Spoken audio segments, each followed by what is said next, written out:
Chapter 731. Wang Su completely collapsed. He lay on the cool floor in a daze, staring straight at the roof beams as if he had been struck by lightning 100,000 times. Gu Jiao stood up with the bowl of noodles and pouted at Gu Qingfeng. She said lightly, "Untie him, he's one of us." Gu Qingfeng was dumbfounded. "That's it? No, there are so many people here, and you're ordering me around? Humph, you know I'm the most reliable." Gu Qingfeng strode over with a big rolling pin mark on his head and untied the rope on Wang Su's body. How could Wang Su not recognize this was the common woman who had followed him on the street? With an Adam's apple, it was a man. Wang Su's heart was full of doubts. Who were the people who appeared beside the imperial grandson in this room? One was a terrifying master who could knock him down with a rolling pin, one was a master of Qigong who was good at disguise and forced him to escape, and the other was Xiao Lulang, whom he knew. He was the doctor that the monarch had invited for the deposed crown princess. He was the one who had brought Xiao Lulang in through the palace gate. "No, why were you following me just now?" Wang Su asked Gu Qingfeng. Since the girl said she was one of them, Gu Qingfeng didn't plan on disguising himself as a woman anymore. His eyes flashed, and he said in his own male voice, "I wasn't following you, I was following the crown prince." The crown prince met with the old man of the Han family again, so I followed him to see what tricks he was up to. "Who knew you would come?" "You secretly met with the old man of the Han family, isn't that suspicious?" Sure enough, he was a man, Wang Su thought. Wang Su carefully considered the possibility of the situation Gu Qingfeng described. The conflict between the crown prince and the deposed crown princess wasn't new. The cause could be traced back to when the crown princess was deposed and the crown prince became the heir apparent. Anyone would think that the crown prince stole what belonged to the crown princess. A few days ago, the crown prince and the deposed crown princess had an argument in the harem, and the crown prince's guards even injured the deposed crown princess. Now that the deposed crown princess was being persecuted again, it was reasonable that the imperial grandson would be the first to suspect the crown prince and send people to keep an eye on him. After Gu Qingfeng untied him, he stood up and extended a hand to him. Wang Su grabbed Gu Qingfeng's hand and stood up. "Hiss, so painful. Who's that big guy?" He was too heavy-handed. He limped over to Xiaohang and cupped his hands in salute. "Your humble servant Wang Su greets your highness Shangsun." Through Gu Qingfeng's observation of Wang Su, although this person was a little unreasonable, he was not bought by grandfather Han. It could be seen that he was a loyal person. Xiaohang nodded and said, "What happened today was a misunderstanding. Commandant Guan, please don't take it to heart. It was this humble subject who was impetuous. Your Highness Shangsun is willing to overlook this humble subject's mistake. This humble subject is extremely grateful. His Majesty is in the stargazing tower. Go and report to him." "Yes." Wang Su cupped his hands in salute again and then retreated. The moment he turned around, he suddenly turned his head to look at Xiaohang. "Your Highness Shangsun won't ask this humble subject whether or not this humble subject has found any clues?" Even Imperial concubine Han had sent people to inquire about it in front of him. Xiaohang looked at him with a heavy gaze. "I believe that Commandant Guan will give my mother justice." His Highness Shangsun still trusted him as always. A wave of heat rolled through Wang Su's heart. An impulse to be trusted struck him in the heart. He solemnly said, "This humble subject will do his best." He left the room. Gu Qingfeng stuck his head out to take a look. He entered the room and clapped his hands. Okay, he's gone far. Xiaoheng took out a clean piece of gauze from his bosom. After opening it, a small thread was revealed. This was something that had been found on Wang Su's body. Wang Su had wrapped it in a handkerchief. It was incompatible with Wang Su's identity as Commandant Guan. It also faintly exuded the fragrance of grass and the smell of blood. Xiaoheng speculated that it was the evidence that Wang Su had found at the crime scene today. Xiaoheng cut a small piece of it with a pair of scissors. The clothes that Shen Guanyan wore when she was injured had been taken off by Gu Jiao and placed in a box in the ward as evidence. After careful examination, Xiaoheng found that this piece of silk did not come from Shen Guanyan. The four people sat around the square table. Gu Jiao had finished her noodles and was holding a bowl that was bigger than her face to drink the noodle soup. Xiaoheng sat beside her and said, "It should be the murderer's clothes that were left in the grass or thorns at the scene." Gu Qingfeng and Gu Changqing sat opposite the two people. "Is it that Han Ye's cloth?" Gu Qingfeng asked. Han Yi was very suspicious. Not only did he assassinate Xiaoheng, but he also tried to assassinate Gu Jiao. He seemed to be the best knife in the crown prince's hand. Xiaoheng shook his head. "This is coarse silk. It's a fur coat in winter and coarse clothes in summer.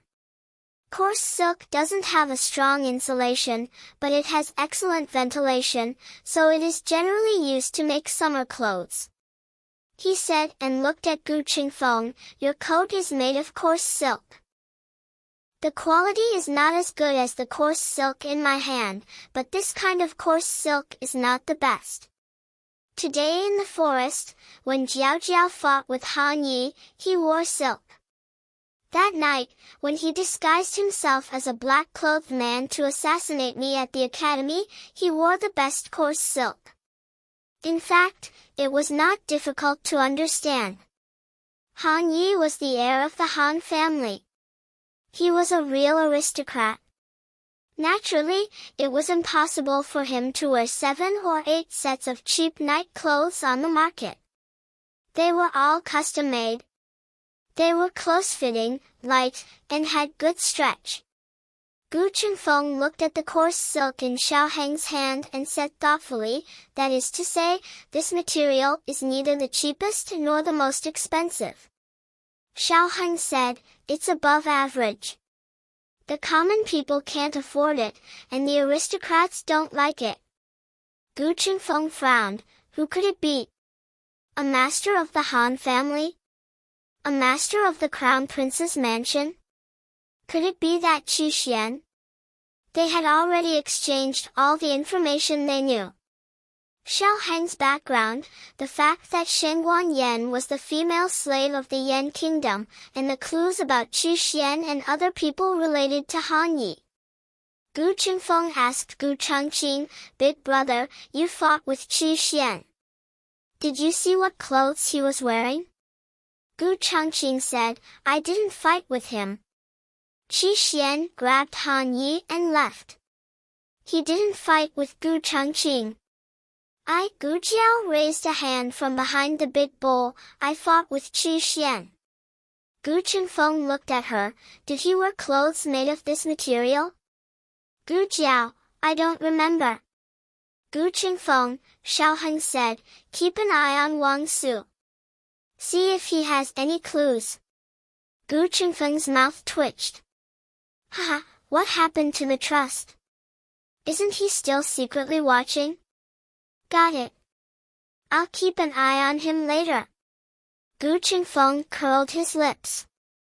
Thinking of something, he asked, "I still don't understand. They killed you because you are the eldest grandson of the emperor. You haven't been demoted to a commoner. But your mother is no longer a member of the imperial family. Why are there still people who don't let her go?" Xiaoheng said, "If they can be demoted, they can be reinstated. The emperor once said that the crown princess, Shang Wanyan, was demoted to a commoner and imprisoned in the imperial mausoleum, never to return to the capital. But now, not only had she returned, she had even moved into the imperial palace. Who among those who were itching to make a move could sit still? The crown prince is the first one who can't sit still.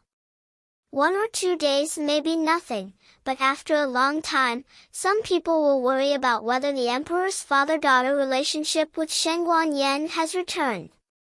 This is a very dangerous signal. Not everything must be solved after it happens. It is better to nip the problem in the bud and nip the problem in the bud. Even if it is just a speculation, it must be stifled immediately. Gu Chunfeng thought for a moment and said to Xiao Heng, "You don't have to go through so much trouble. Maybe your mother saw the murderer. We can't rule out this possibility." Xiao Heng said, "If she really saw it, we will know if another person came out to take the blame."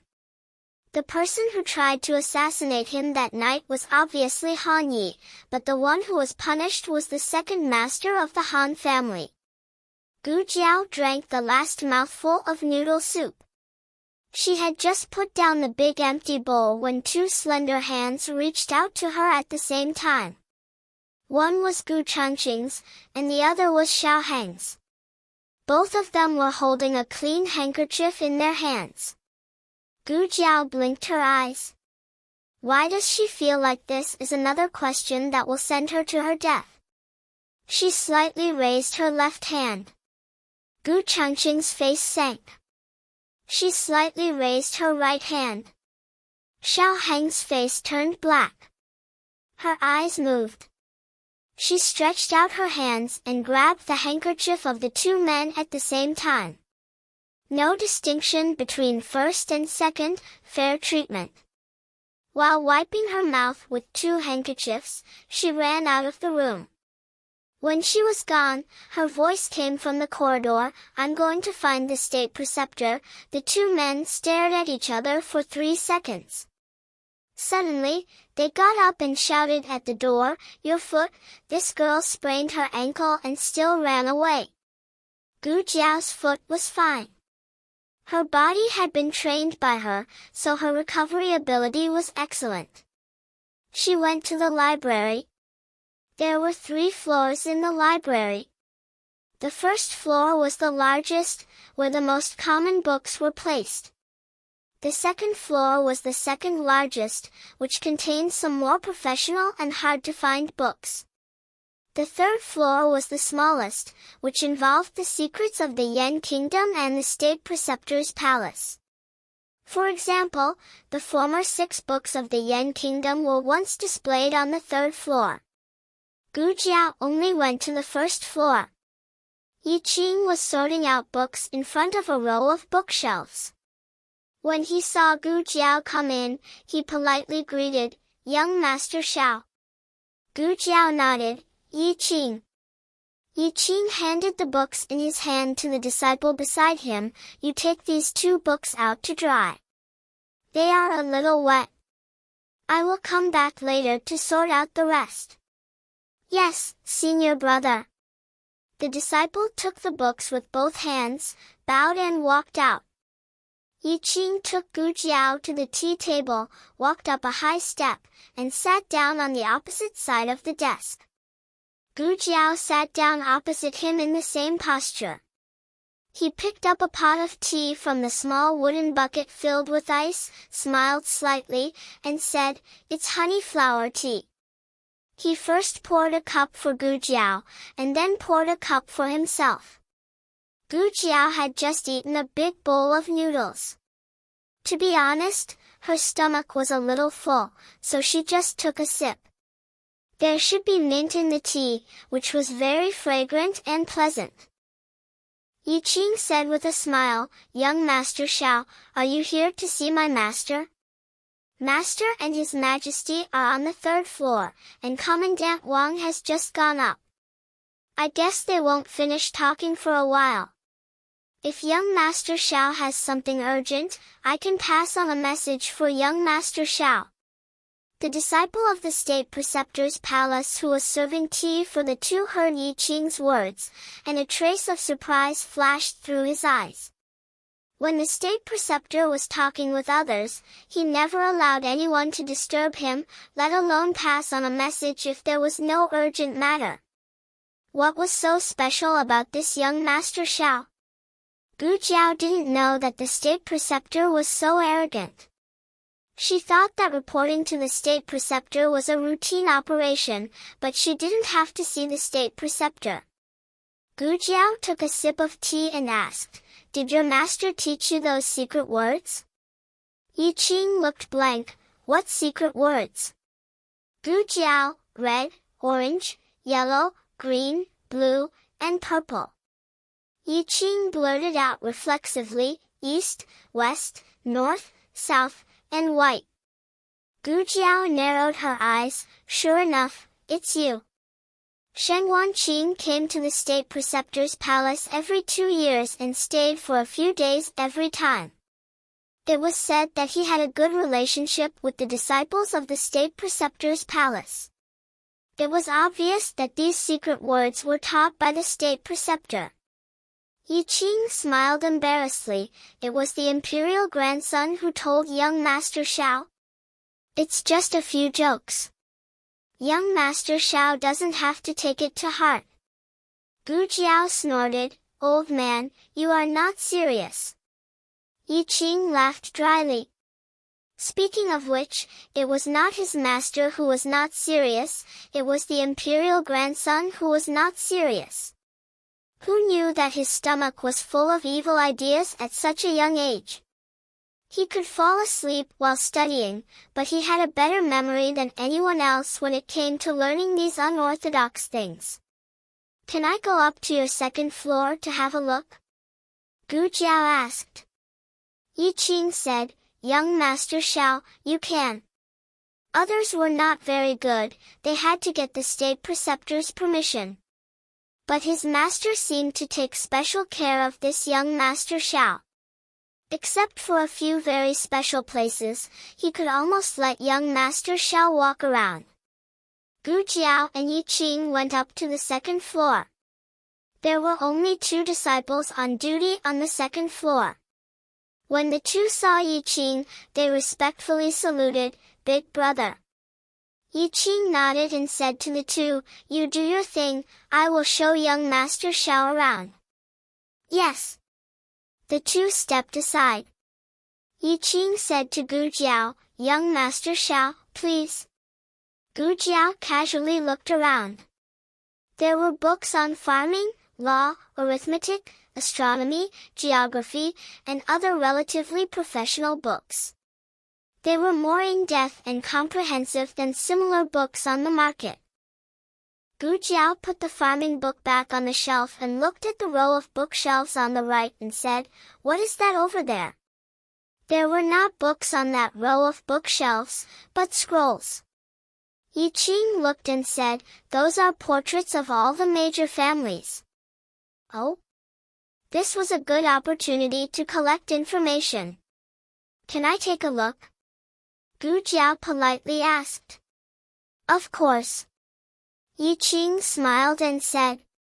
It was one thing for him to treat Gu Jiao with respect, but it was another thing for Gu Jiao to reciprocate with respect. This was much more comfortable to get along with than those nobles who had a smile on their face, but their words and actions were full of disdain. Gu Jiao came to the front of the bookshelves. There were originally wooden signs of the major families on the bookshelves.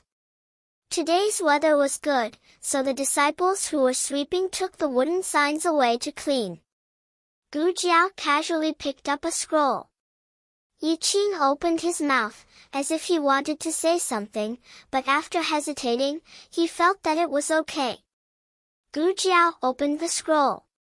The portrait was of a man holding a red tasseled spear and wearing golden armor.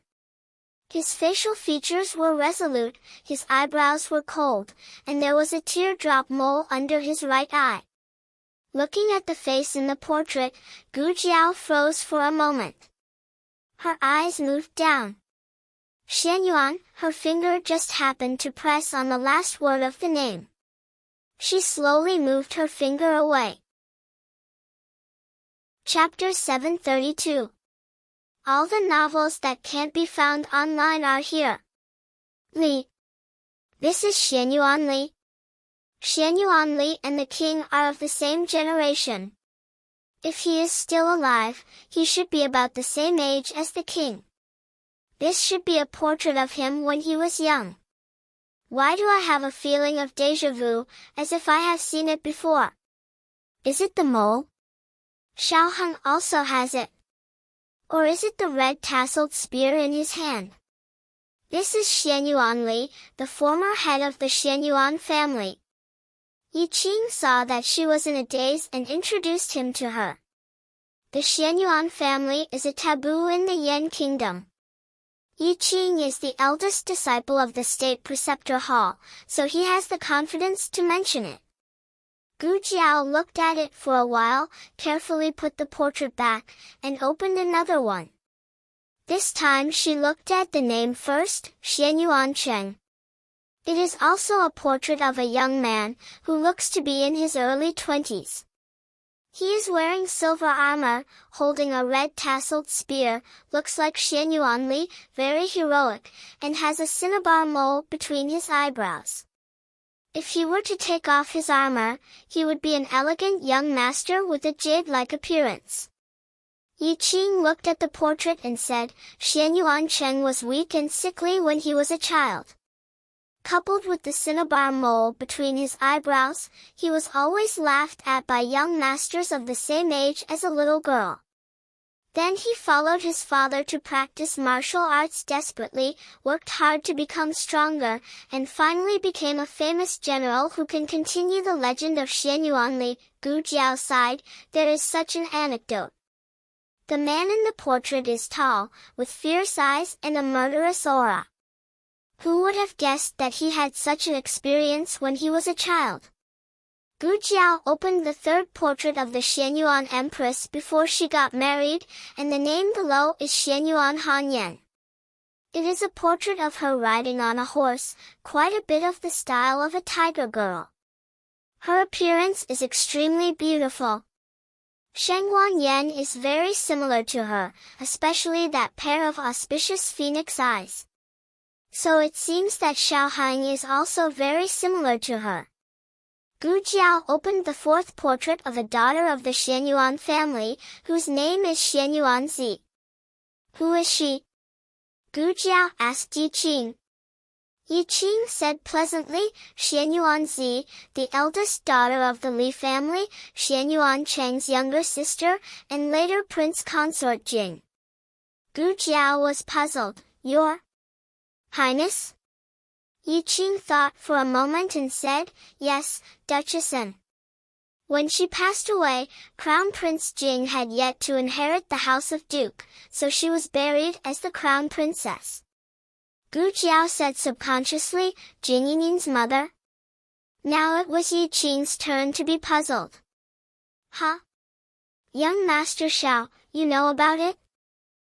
Gu Jiao replied, oh, it suddenly popped up in my mind. Yi Qing expressed his understanding, you have been in the capital for so long, you must have heard about the Duke Anggua's mansion. Yes, I've heard of her. Gu Jiao continued to study the woman in the portrait. This was an otherworldly face. When the facial features were taken apart, each one of them wasn't too exquisite, but when pieced together, they were beautiful. It was the kind of face that Gu Jiao liked. Gu Jiao stared at Xianyuan Zi's portrait for a long time, long enough for the last ray of light to dim. At this moment, there was a sound of knocking on the stairs from the third floor. It was a disciple who knocked over the scroll in his hand, and it rolled all over the floor. Yi Qing hurriedly went to help him pick it up. The two disciples on duty on the second floor didn't move. In the library, not only were the books and materials divided into ranks, but so were the disciples. The disciples on the first floor couldn't go up to the second floor, and couldn't peek at the things on the second floor. The disciples on the second floor couldn't go up to the third floor or touch anything related to the third floor. Therefore, only Yi Qing could help. Gu Jiao saw that the two disciples didn't move, and probably understood that it wasn't suitable for her to go, so she stayed where she was. It was just that the disciple was in a hurry, and the portrait that he picked up with great difficulty fell down again. He was in a hurry to grab the portrait, and almost fell down. Yi Qing was also in a difficult situation because of him. A scroll rolled to Gu Jiao's feet. Gu Jiao bent down and picked up the scroll, but didn't open it. She walked over and handed it to them. Here. Yi Qing took it. Thank you. There were several scrolls scattered on the ground. Gu Jiao didn't look at them, and turned around to leave. However, she caught a glimpse of a portrait out of the corner of her eye. Her first reaction was to continue to leave, but her second reaction was to suddenly stop. This time, she openly looked at the portrait. The disciple quickly rolled up the portrait and put it away. He apologized again and again. I'm sorry, senior brother. Yi Qing said with tolerance, It's okay, be careful next time. He gratefully said, Yes, then, senior brother, I'm leaving. Yi Qing nodded, Go. The disciple went down to the second floor with a pile of books and portraits. The youth in the portrait lingered in Gu Jiao's mind.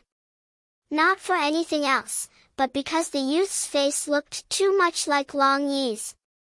If Long Yi returned to the age of 13 or 14, he might look like that. Ordinary people couldn't completely outline a person's appearance in their mind. Even the closest parents, as long as they closed their eyes, only a vague outline was left. But Gu Jiao was a person who had received special training. She could conjure all the faces she remembered. She kept comparing Long Yi with the youth in the portrait in her mind. Could that youth be Long Yi from many years ago? Or just a person who looked similar to Long Yi? If it was the latter, it was fine, but if it was Long Yi, from the distribution of the first and second floors, the higher you go, the more confidential it is. The portrait just now was taken down from the third floor. Even the portraits of the Xianyuan family and the 10 great families were only on the second floor. Could it be that Long Yi's level of confidentiality was higher than theirs? In the study on the third floor, the king and the state preceptor sat on the cushion and played chess. Wang Su waited for more than half an hour beside the two of them. Until the state preceptor's last chess piece fell, the king sighed, You won again. The state preceptor said, I won half a point. The king snorted, half a point is still a win. Don't think that I can't see that you have been giving way. The state preceptor looked at the king and said, Your Majesty's chess skills were not so bad in the past. Your Majesty is absent-minded. Are you worried about Crown Princess? I am not worried about her. The king said and paused, Also, she is not Crown Princess. The state preceptor didn't expose it. It was obviously you who called her Crown Princess first last night. The king hesitated and asked, Her injury, can it really be healed? Yes. The state preceptor said without hesitation. The king looked at him suspiciously, You are too sure. The state preceptor said, Because she performed the operation, so I am very confident. The king frowned even more. State preceptor, I have known you for more than 30 years, but you have never praised anyone in front of me. Is this Xiao Lulang really so outstanding? The state preceptor said, Yes. The king was not used to the state preceptor praising a person like this. He didn't even praise Xianyuanli like this. But I don't like him very much. The king said.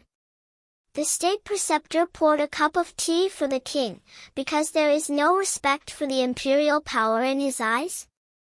Just like the Xianyuan family. The king's face darkened when he mentioned the Xianyuan family. The state preceptor said lightly, "Your Majesty, you don't have to worry. He is just a student from Zhao country. Besides being proficient in medical skills, knowing how to play the bow, and having some skills, he is nothing." The king frowned. "You can admit that to this extent, and you still call it nothing?" The state preceptor seemed to be in a good mood.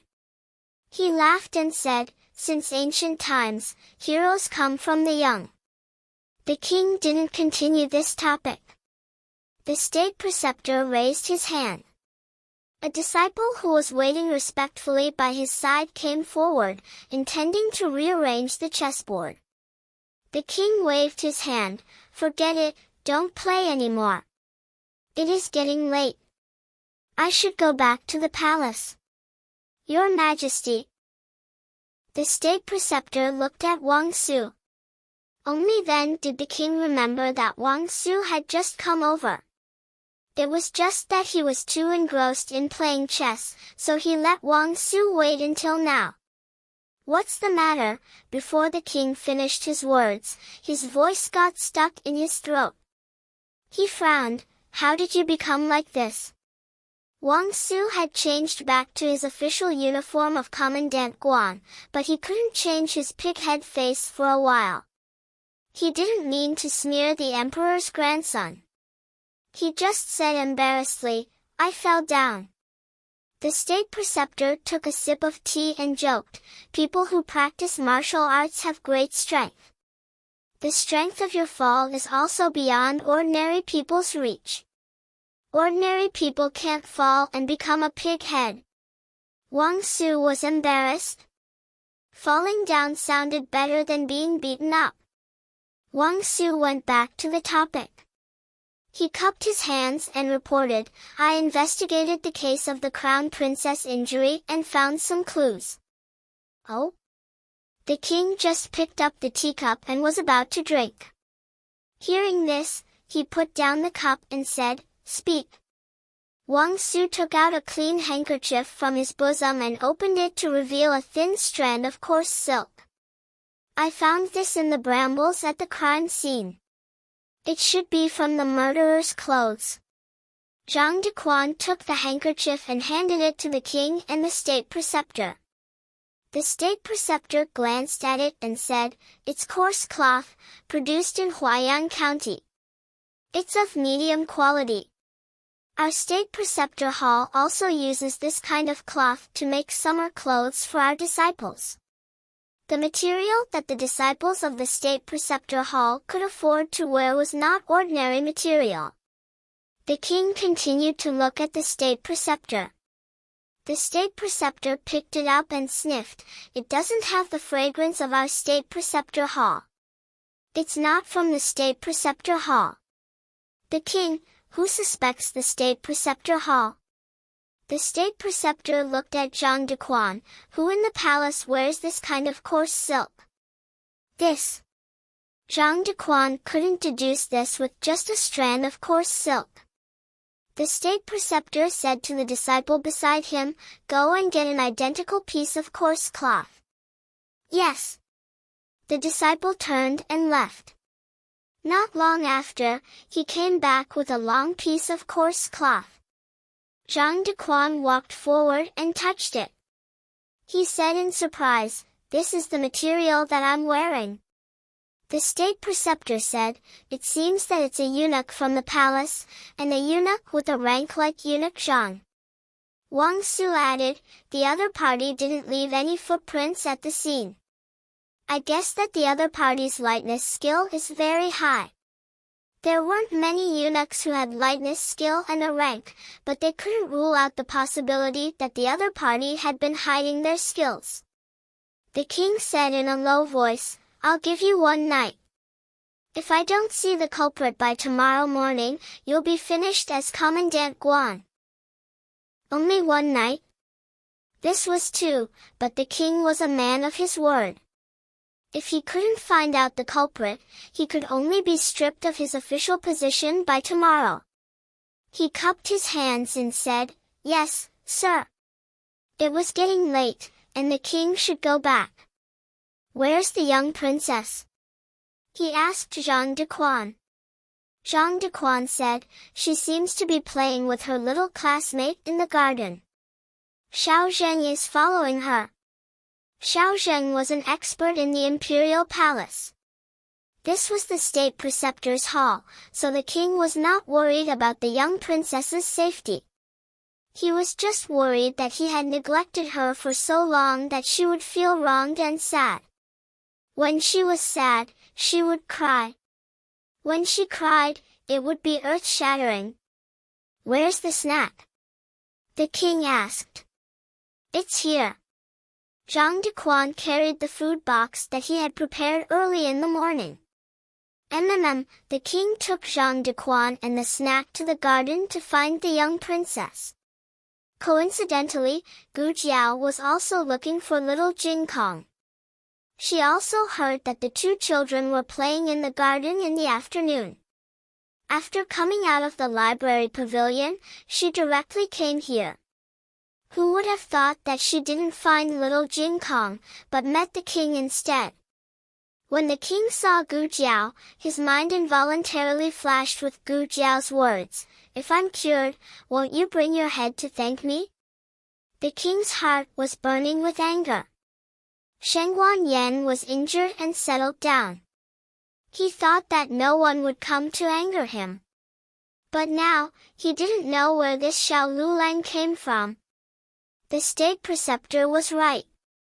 This kid's eyes didn't have any respect for the imperial power, so naturally, he didn't fear the king. He stood there with an indomitable spirit. In a trance, the king seemed to see the figure of Xian Yuancheng. Why wasn't it Xian Yuanli? It was probably because when the king knew Xian Yuanli was no longer a teenager. He only saw the appearance of the young Xian Yuancheng in bright clothes. "Why don't you kneel when you see me?" "Why should I kneel? I'm the king." "You're not my king. I'm from the Zhao kingdom." The king had lived for more than half of his life, but he had never seen such an arrogant person. The king's eyes became dangerous. At this moment, a little eunuch hurriedly came and whispered a few words to Zhang Dequan. Zhang Dequan was relieved and said to the king, "Your Majesty, the young princess is in the Qilin Hall. Let's go find her quickly. Otherwise, if she can't see you, she will cry again. Once the sky turns dark, she will look for you. Have you forgotten?" The king thought of the crying Shengguan Shua and decided to let this kid go for the time being. He walked towards the Qilin Hall with a sullen face. Gu Jiao also wanted to go back to the Qilin Hall. If the young princess was there, little Jing Kong must be there too. The king only thought that she was going to take care of the crown princess. He frowned and didn't say anything. At this moment, the sky was completely dark. Usually, at this time, if the young princess didn't see him, she would cry until the entire harem was restless. Thinking of this, the king quickened his pace. 100 ways to comfort the young princess flashed in his mind. In the end, when he reached the entrance of the Qilin Hall, he was stunned by the scene in front of him. The young princess and little Jing Kong stood on the left and right of the entrance. Their small bodies were straight and their small arms were behind their backs, like two little mascots. Two small heads swayed at the same time and sang cutely. "You love me ah, I love you sweet honey, you love me ah, I love you sweet honey." After singing for half an hour, the entire country learned it, the king, Gu Jiao. Chapter 733. The novel was updated more quickly. Millions of novels were free to read. There were all kinds of novels that couldn't be found on the internet. The two little kids couldn't stop singing. They were surrounded by disciples of the state preceptor hall. The monarch's mood suddenly became a little complicated. What happened to the promised whaling? What happened to finding Uncle His Majesty when it got dark? The little lass must have forgotten that she had an uncle. If he didn't interrupt her, she would shake her head and sing until tomorrow. The monarch snorted coldly. Humph, I've never seen her so playful. It was already dark, but she was still so happy that she didn't want to go home. Zhang Dequan smiled and said, "It's rare for the little princess to meet such a playmate." The monarch laughed and said, "You don't have many playmates in the past?" Zhang Dequan smiled and said, "Isn't that different?" The playmates in the past were all young masters and daughters sent by aristocratic families. They were specially chosen to be good-tempered and gentle. They were also taught the rules at home. They knew that Sheng Wanshua was the princess of the royal family and they couldn't make her unhappy. Otherwise, the monarch would blame them and their parents would suffer. Who could let go of her then? They were very careful, and the little princess didn't have much fun. Little Jing Kong didn't know the little princess's identity. He only thought that she was an ordinary child and didn't have any scruples when playing with her. In fact, even if little Jing Kong knew, he wouldn't have any scruples. When he was in Zhao State, he and the Prince Qin Shiyu were good friends. The Emperor of Zhao State had never used his identity to ask little Jing Kong to play with him. Little Jing Kong was used to it. In addition, Gu Jiao taught him at home. He only knew how to treat people sincerely and didn't know how to look at people with colored eyes. The monarch stood in the most eye-catching position. The little girl should have rushed over when she saw him. However, she didn't. The young Canton princess sang happily and did not even look in the direction of the monarch. The monarch was deeply ignored by the little girl for the first time. When little Jing Kong saw Gu Jiao, he immediately stopped playing the brainwashing song. When Xiao Heng picked up little Jing Kong, he told him about the new situation. Little Jing Kong knew that his bad brother-in-law had changed his identity again. He was used to it and could accept it very well. He had to restrain himself from getting too close to Jiao Jiao in front of outsiders. Jing Kong, why aren't you singing? The young princess also stopped. Little Jing Kong nodded and pointed at the sky. Look, the moon is out. We should go home. The young princess looked up and nodded her head. Then we'll sing again tomorrow. As soon as she finished speaking, the young princess jumped down the stairs and pounced in the direction of the monarch. Only then did the monarch's expression soften a little. He opened his arms slightly and waited to catch the little fellow. Who would have thought that the little fellow would run right past him? Teacher! The young princess came in front of Gu Jiao and bowed very politely. The monarch was so angry that his wrinkles were twitching. Little Jing Kong was picked up by the young princess to the state preceptor palace. Since the young princess was leaving, she naturally had to send him back too. Little Jing Kong waved his hand. No, my sister will come to the state preceptor palace to pick me up later. Okay, I was thinking that we could go back together. I'll go first then. Goodbye. Goodbye. The two little kids said goodbye to each other. The young princess had a pleasant and fulfilling day. She felt refreshed on the way back. She completely forgot why she came to the state preceptor palace. When the monarch's face darkened and he wanted to remind her, she lay back on the soft couch and fell asleep. She played for a whole day and didn't take a nap. It was too tiring to be a child. The monarch was speechless. On the other side, little Jing Kong was Gu Jiao's little tail in the wing room for a while. It was time for him to go back. Little Jing Kong crossed his arms and snorted. He squinted at Xiao Heng. But can you still go back to the academy now? Why don't you ask for leave for me and let me come here? In this way, he could be with Jiao Jiao every day. Haha. He was so witty. The little fellow was so proud that he shook his feet. Since Xiao Heng had become Sheng Wanqing, he really couldn't go back to the academy. Otherwise, it would be too suspicious if he disappeared in broad daylight for a whole day.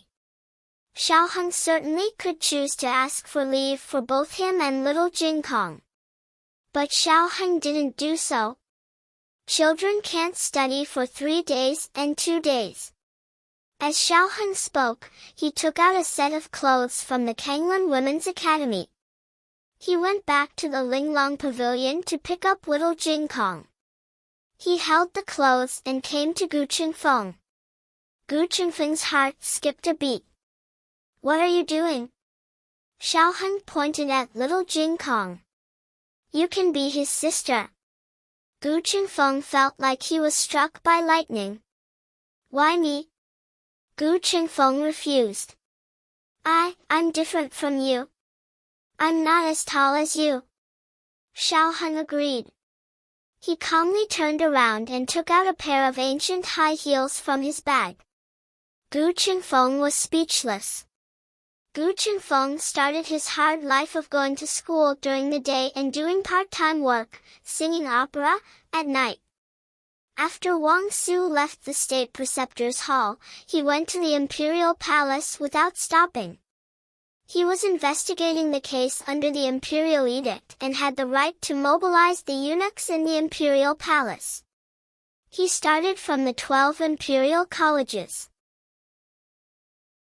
All the eunuchs who wore that kind of clothes had to be interrogated by the commandery. He sat in the hall of the commandery of the left. The eunuchs in charge of the 12 imperial colleges were lined up in the center of the hall. On the surface, these 12 eunuchs didn't know martial arts. But they didn't have the final say. Wang Su wanted to test it himself. If a person had a strong qinggong, he must also have a good internal force. To test whether a person had internal force or not, one was to see how he made a move. The other was to directly inject his internal force into the other party's meridians. The latter would make the person who was tested feel a certain degree of pain. The weaker the martial arts, the more painful it would be. Now that he was investigating the case, he couldn't care about this. He looked at the crowd and said, "Stewards, I'm sorry to offend you." He started with the ceremony supervisor. He pinched the ceremony supervisor's wrist. As soon as his internal force entered his body, a thin layer of sweat appeared on the other party's forehead. There were calluses on his palm. He only practiced a little martial arts. His internal force wasn't strong enough. He wasn't the murderer who assassinated Shen Guanyan. Then, he tested the 7 eunuchs in charge of the Imperial College and the treasurer's supervisor. They didn't have any internal force at all. Surprisingly, the 4 eunuchs in charge of the Divine Palace supervisor, the Imperial College supervisor, the prefect supervisor, and the design supervisor were all masters. This was not surprising. To be able to mix in the Imperial Palace today, who didn't have some hidden skills? Wang Su knew the way of power, so he didn't blame them for concealing. However, the monarch wanted to find the murderer, so these 4 people were very suspicious.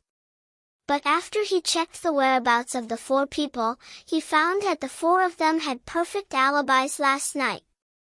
And the 4 people's clothes didn't have any big flaws. If the clothes were damaged, they could be mended. A good embroiderer could mend the clothes seamlessly. Wang Su ordered his subordinate. "Bring me the scorpion box." "Yes." The subordinate went to the storeroom and brought back an iron box with both hands. Wang Su said to the several managers, "This is a blue-tailed scorpion. It's extremely poisonous. One bite is enough to kill a dead man. There's no antidote." After he said that, he opened the handkerchief, revealing a strand of silk. "This is the evidence left by the murderer at the scene. Now, I'll put it in the scorpion box. The poisonous scorpions inside will remember its smell. In a moment, I'll have to trouble the four of you to stretch out your hands. The four of you can rest assured that they are all poisonous scorpions. They won't bite anything that smells different from the evidence." The four people were a little hesitant. Wang Su smiled faintly. After throwing Gusi into the box, he tried to put his hand into the metal box. After a while, he took his hand out. There was no trace of being bitten. They heaved a sigh of relief. "I'll go first," the Divine Palace supervisor said. Wang Su winked at his subordinate. The subordinate came in front of him with the iron box. The Divine Palace supervisor put his hand into the hole in the lid of the box. "It's done," Wang Su said. The steward of the Divine Palace was relieved. Next, the managers of the Department of Setup and the prefect of the prefect also put their hands into the scorpion box one by one. The two of them were safe and sound. When it was the palace supervisor's turn, there was a trace of struggle in his eyes. His arm was stiff, and he was reluctant to put his hand in. Wang Su shouted, "It's him! Take him down!" There were poisonous scorpions in the scorpion box, but they weren't the most poisonous blue-tailed scorpions. They were just a few ordinary scorpions, and they were covered with a layer of barbed wire. Even if the murderer really put his hand in, he wouldn't be bitten at all. This was a psychological attack. Obviously, the other party had lost. The guards of the prefect commandery swarmed forward. The other three managers also quickly reacted and wanted to catch the palace supervisor next to them. However, this person's lightness skill was too good. He rushed out with a leap. Wang Su said coldly, "Go after him." The guards of the prefect commandery chased after him. But they couldn't catch up with him at all. In the blink of an eye, he escaped from the palace. Wang Su was so angry that he gritted his teeth. "Split into 3. You 2 teams will flank him from the front and back streets. The rest of you, follow me." Wang Su relied on his absolute advantage of being familiar with the terrain. After a quarter of an hour, he successfully blocked the other party into a dead end. Wang Su said coldly, "I advise you to surrender obediently. Don't make a futile struggle. You know the king's means very well. Death is not scary. What's scary is that you'll suffer a fate worse than death." A ferocious glint flashed across the eyes of the palace supervisor. He flew over and injured a guard of the prefect commandery. He seized the other party's sword and fought with Wang Su's group. Only then did Wang Su realize that he had underestimated the other party's martial arts. The dozen or so of them were completely powerless against the other party. Wang Su personally fought, but unfortunately, he was defeated in 10 moves. What a powerful opponent! When did such an expert sneak into the palace supervisor?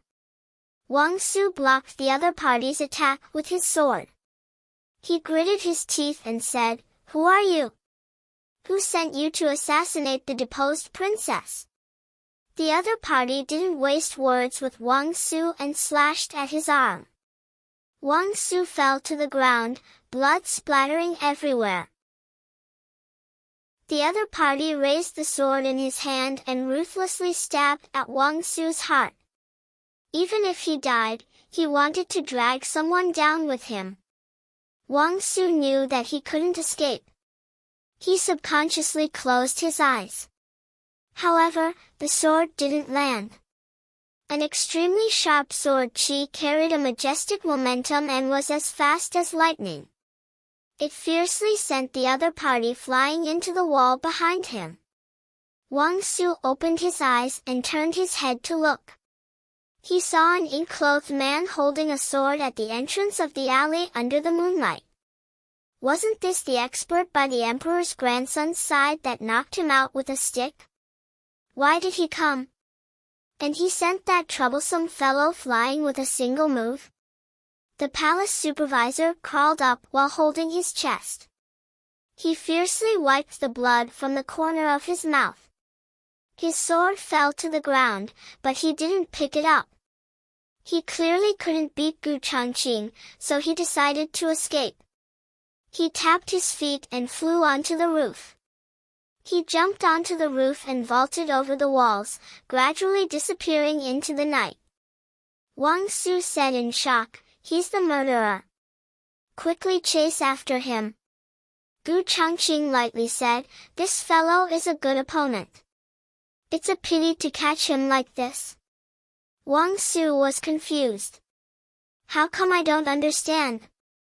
The palace supervisor ran for a while and found that the expert didn't chase after him. He sneered, "Ha, what's the use of having high martial arts? Haven't I still shaken you off?" Just as he finished speaking, a stick came at him and smashed him down from the roof. "Damn you!" He cursed and fell flat on the ground. Gu Jiao tapped his feet and landed in front of him. He tapped his palm with the rolling pin and calmly walked towards him. "Want to fight, brother?" The palace supervisor was speechless. 15 minutes later, when Wang Su rushed to the scene with his injured arm, the palace supervisor had already been beaten to the point that he couldn't even move his fingers. He looked at Wang Su with excitement in his eyes, as if he had seen his savior. Gu Jiao stood to the side with a refreshed expression. Gu Changqing walked over and asked softly, "How is it?" Gu Jiao said, "It's okay. He can't take too much beating." Gu Changqing seriously reflected, "Then I'll pay more attention next time. I won't cripple as many meridians as possible." Wang Su was dumbfounded. "What are you guys talking about? Isn't the main point the case? Pay more attention next time? What do you want next time?" Gu Jiao left him with a few breaths, so he could be interrogated. However, this person was very stubborn. He smiled contemptuously. "I didn't do anything, no one ordered me, you guys, give up." "I don't know anything, is that so?" Gu Jiao looked at him condescendingly, took out a hallucinogen from the first aid kit, and injected it. Chapter 734. Wang Su looked at Gu Jiao with a dumbfounded expression. "Why did you give him a needle?" "To extort a confession." Gu Jiao said. "You can extort a confession with a needle?" Wang Su expressed his disbelief. Gu Jiao didn't tell him that it was a hallucinogen, lest he overthink and think that Gu Jiao was manipulating the murderer's confession. Gu Jiao looked at the murderer lying on the ground. His tense body gradually relaxed and understood that he was hallucinating. She couldn't let him go too deep, otherwise, he would completely lose contact with the outside world and wouldn't be able to hear the outside world. Gu Jiao tapped his shoulder with a rolling pin and said seriously, "If you don't want to suffer more, then hurry up and tell me, who is the murderer?" Gu Jiao had already knocked the person unconscious and waited until Wang Su came to hear the news.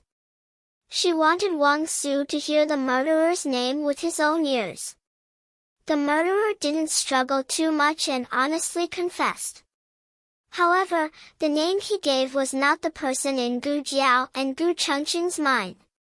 "Who is Li Ping?" Gu Jiao asked Wang Su. Wang Su thought for a moment. He shouldn't be talking about Li Ping, but concubine Li, the imperial concubine in the palace. In order to confirm his guess, Wang Su asked him a few more details about concubine Li's order. He was in a state of confusion, so he didn't hold back and said everything he remembered in his mind. From the testimony, it was indeed concubine Li who ordered him to assassinate Shen Guanyan. Concubine Li didn't tell him why she wanted to kill Shen Guanyan. Concubine Li and he had no intersection. It was by chance that she bumped into his affair with a palace maid. In the Great Yan Imperial Palace, eunuchs and palace maids were forbidden to eat each other. Concubine Li threatened him to help her get rid of Shen Guanyan. Did Concubine Li and Shen Guanyan have a grudge? Gu Jiao asked. Wang Su fell silent. Concubine Li had only been in the palace for a few years, while Shen Guanyan had been imprisoned in the imperial mausoleum more than 10 years ago. There was no intersection between the two.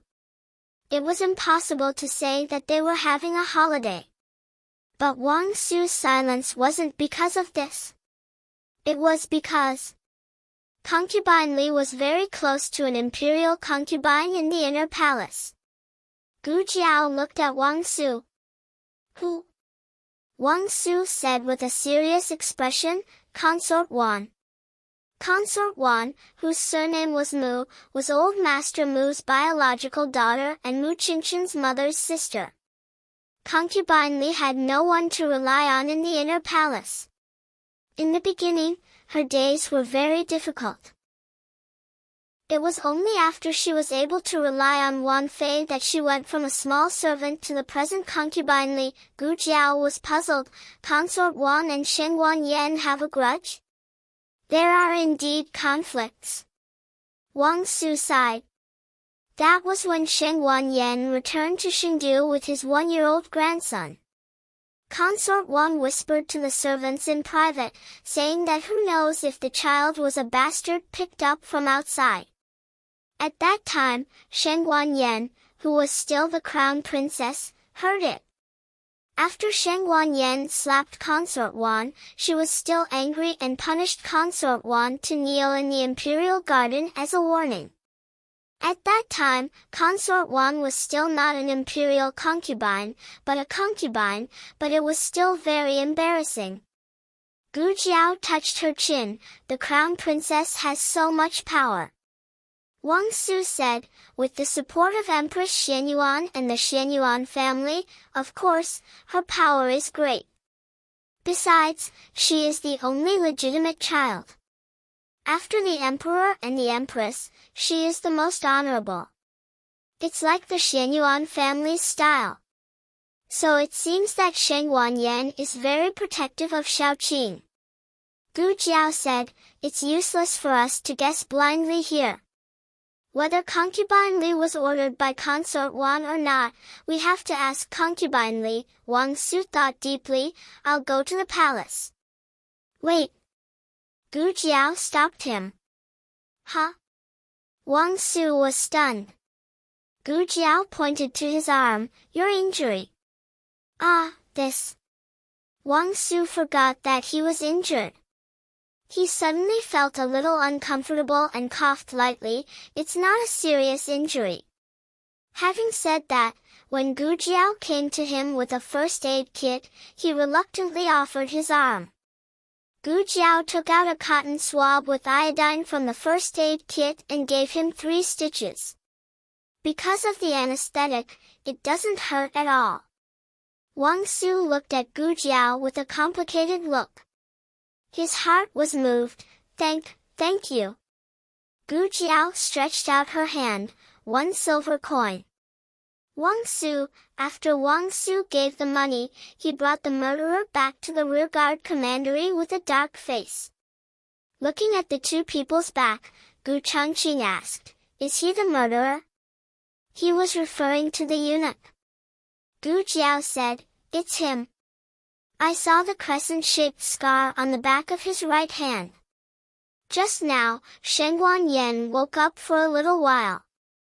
Gu Jiao took the opportunity to ask her about the murderer. Shengguan Yan didn't see the murderer's appearance, but she grabbed the murderer's hand and touched the scar on the back of his hand.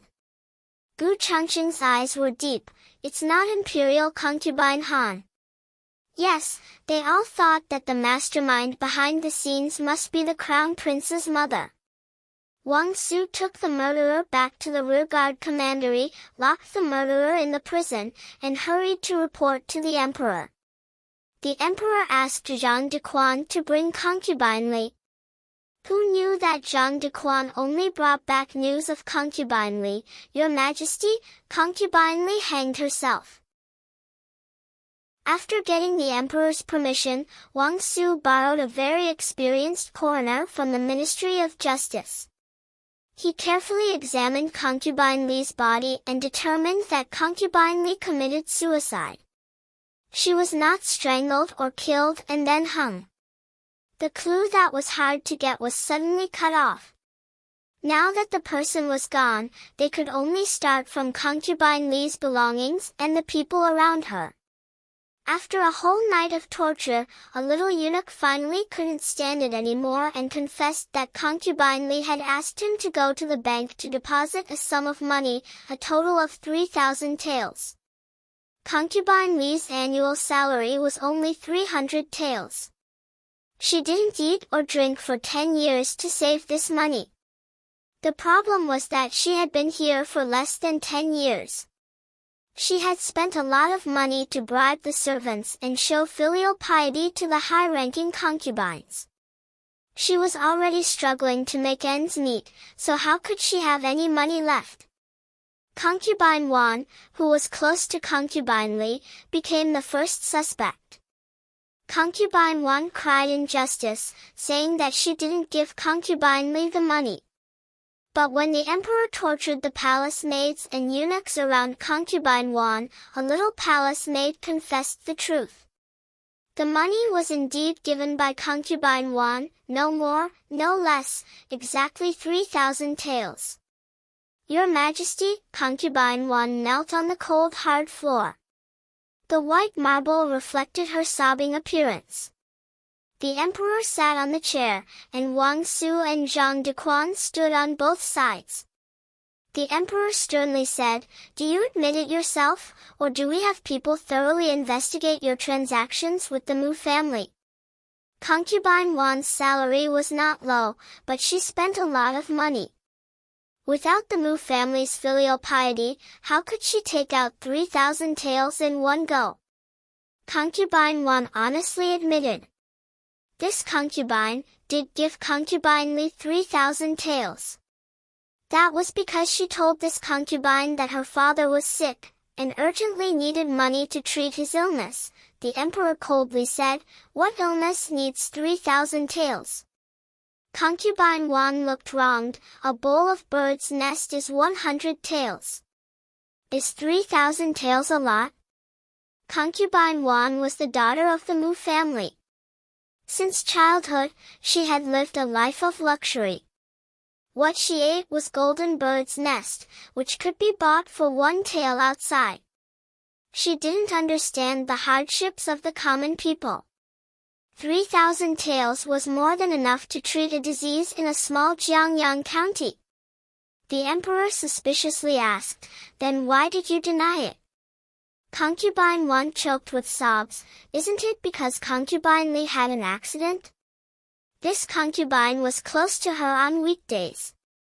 I was worried that I would be implicated, so I quickly distanced myself from her." The emperor looked at her deeply, his eyes flashed with an ominous light. "Concubine Wan, I don't believe it." The next day, before dawn, the entire harem knew that concubine Wan instigated concubine Li to murder Shengguan Yan. Concubine Wan was banished to the cold palace. The emperor originally wanted to take away her imperial concubine position and demote her to noble lady. It was concubine Wang Xian who interceded and temporarily kept her position. Shangguan Yan was no longer the crown princess. She was just a concubine, and she attempted to commit murder. Such a punishment was extremely heavy for an imperial concubine. Concubine Wan cried and screamed. Concubine Wang Xian asked her to stay in the cold palace for a while. When the emperor's anger subsided, she would find a way to save her. Even the empress didn't come out. How can I come out? At the entrance of the palace, concubine Wan was crying and gasping for breath. Concubine Wang Xian patted her shoulder to comfort her. His Majesty is angry, give me some time. Concubine Wan grabbed concubine Wang Xian's hand tightly. I didn't do it. It really wasn't me.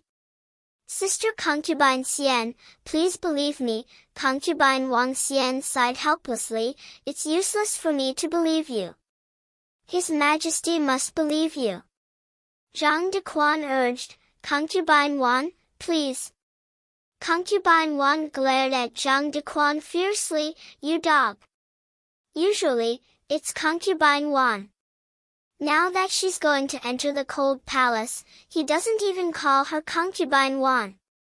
A luxurious carriage carried by 4 people slowly passed by the door of concubine Wan's palace. On the carriage, the graceful and noble imperial concubine Han lightly raised her hand to the accompanying eunuch. The carriage stopped.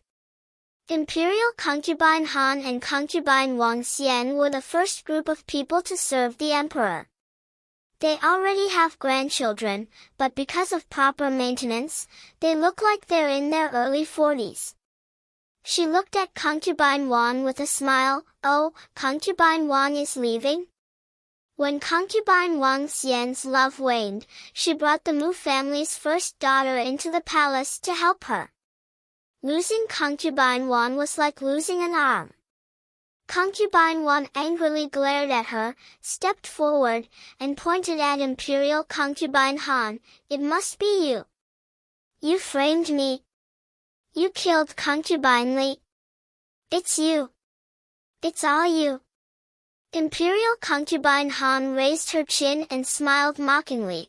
It's better for concubine Wan to say this in front of His Majesty. If His Majesty also thinks that this concubine did it, this concubine will bring my luggage and move to the cold palace to accompany you without His Majesty's order.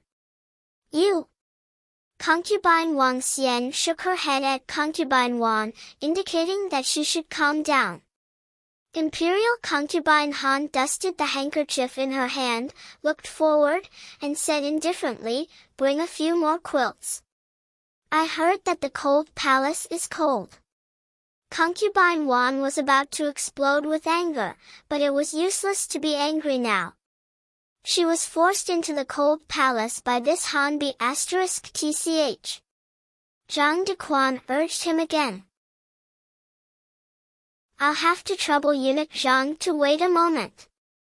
Concubine Wang Xian said politely, and had a palace maid give Zhang Dequan a bag of gold. Zhang Dequan accepted it and whispered, a quarter of an hour, it can't be any later. This servant still has to report to His Majesty. Concubine Wang Xian nodded and comforted concubine Wan for a while. Concubine Wan wiped her tears with a handkerchief and said with red eyes, Sister concubine Wang, help me take care of the 6th prince. That *tch is vicious and merciless. She dares to harm me like this, I'm worried that she will harm the 6th prince. The 6th prince, the only underage prince in the harem, was the youngest son of the monarch. Concubine Wang Xian held her hand and said earnestly, I know. I will bring him to Xianfu Palace and won't let anyone have a chance to hurt him. Listen to me, when you go to the cold palace, don't throw a tantrum. Concubine Wan was taken away by Zhang Dequan.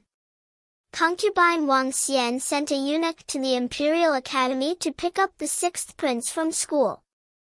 When she returned to her bedroom, she met Imperial concubine Han, who was admiring the flowers in the imperial garden. Concubine Wang Xian coldly looked at Imperial concubine Han and said, "You really went too far this time." Imperial concubine Han took a deep look at her and sneered, "Oh."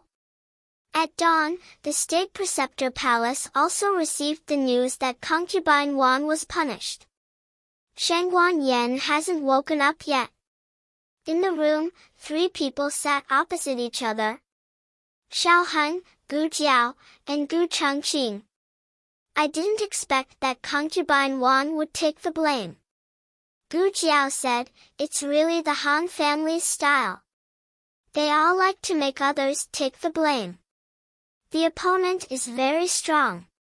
Gu Changqing said, "It's not because of the strength of force, but because of the shrewdness and scheming. It's not terrible to have such a person in a family. If everyone's brain is so smart, it's no wonder that they can compete for the position of the first family. This is a very tricky family." But Xiaoheng didn't have the slightest fear in his heart.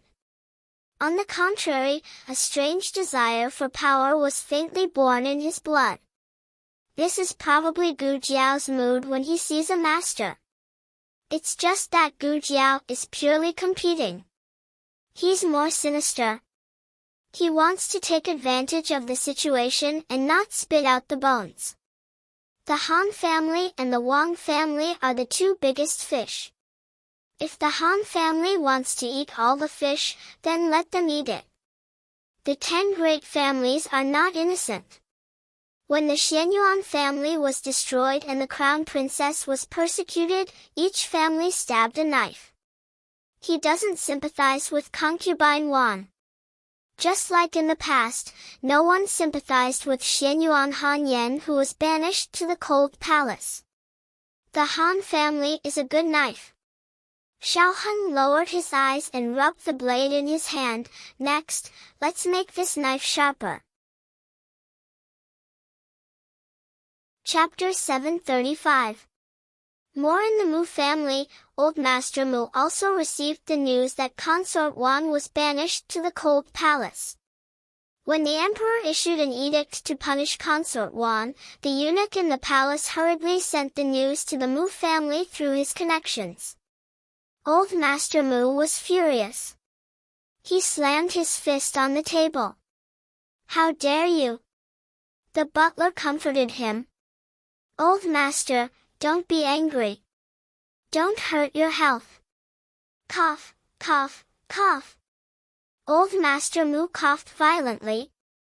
Old Master Mu's body was not as strong as the old fox of the Han family. The butler hurriedly poured water for him. "Drink some water first. Calm down." Old Master Mu gritted his teeth. "My daughter was wronged and sent to the cold palace. How can I calm down? Where is Mu Tao?" The butler hurriedly said, "Call him." Old Master Mu pondered for a moment and ordered, "Send a letter to the Su family. Old Master Su won't be in Chengdu these days. Ask Su Yuan to come over." "Yes."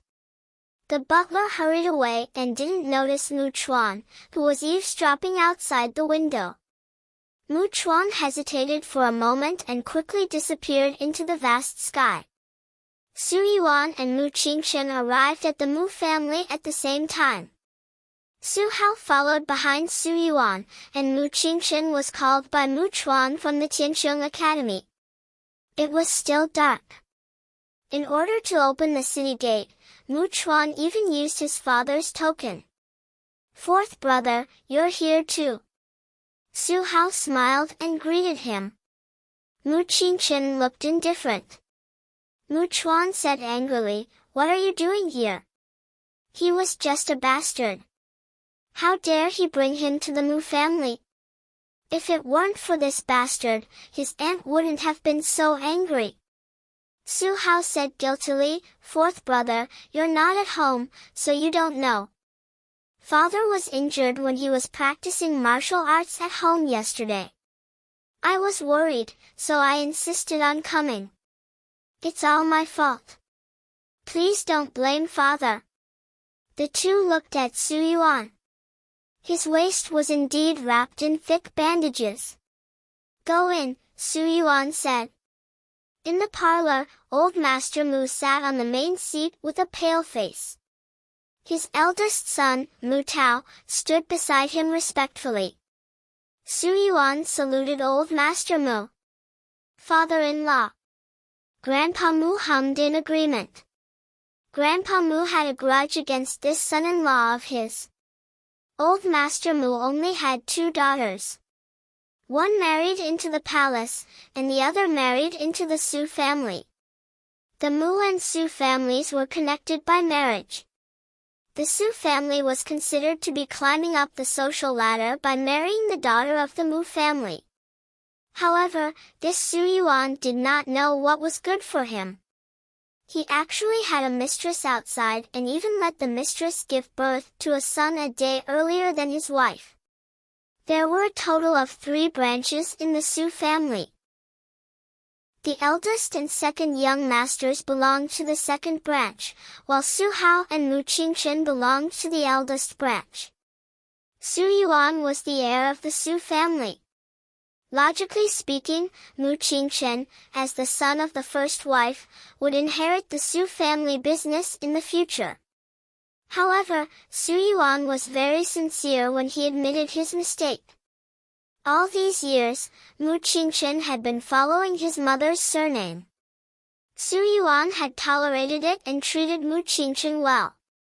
Su Yuan had also made it clear that only Mu Qingchen could inherit the position of the head of the Su family.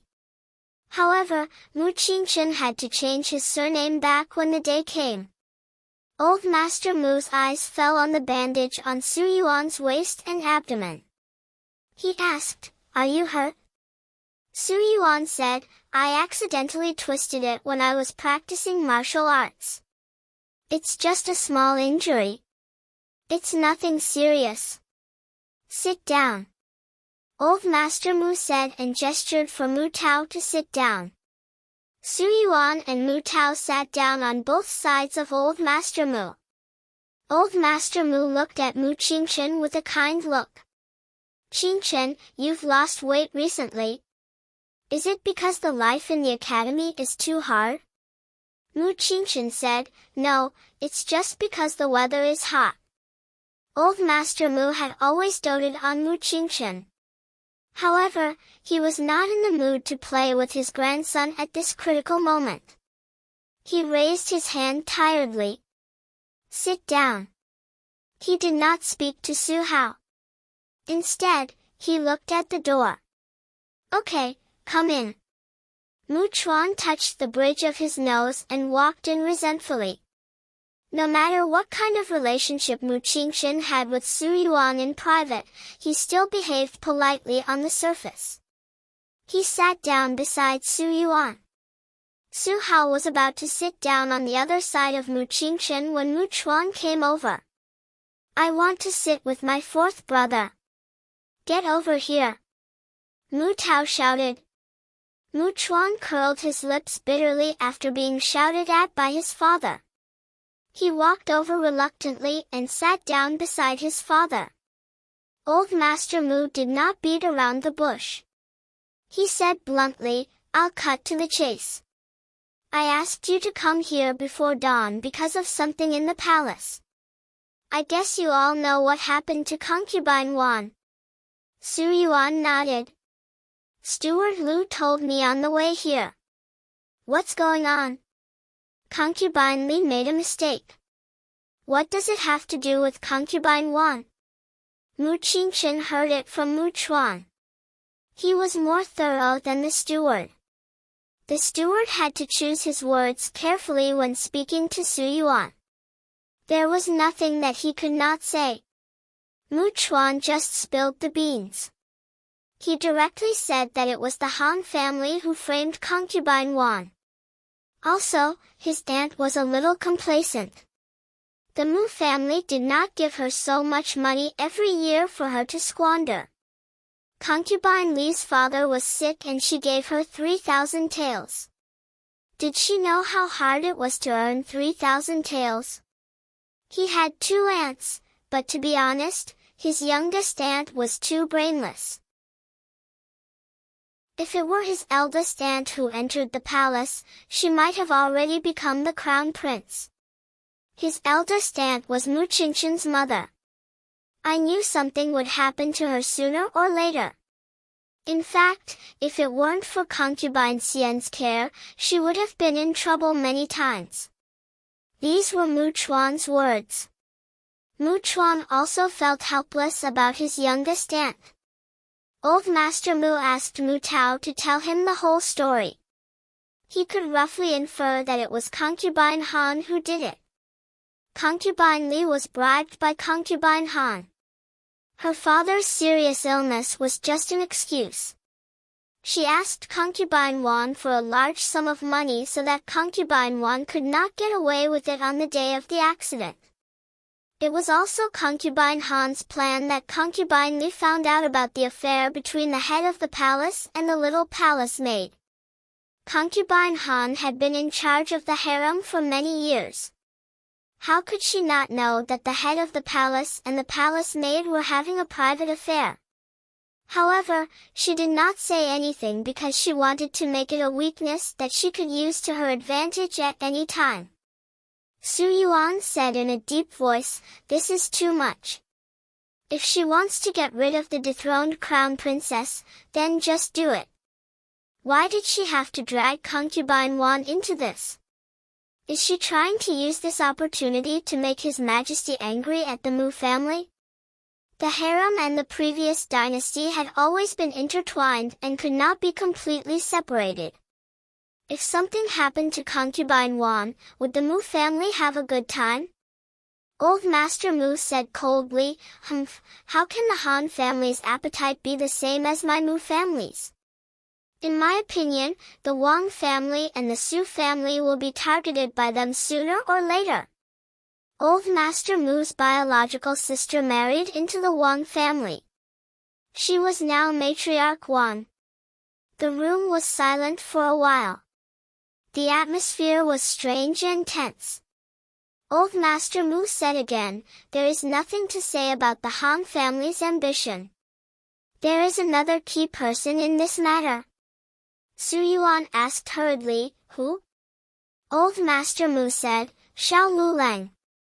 Su Yuan faintly felt that the name was familiar.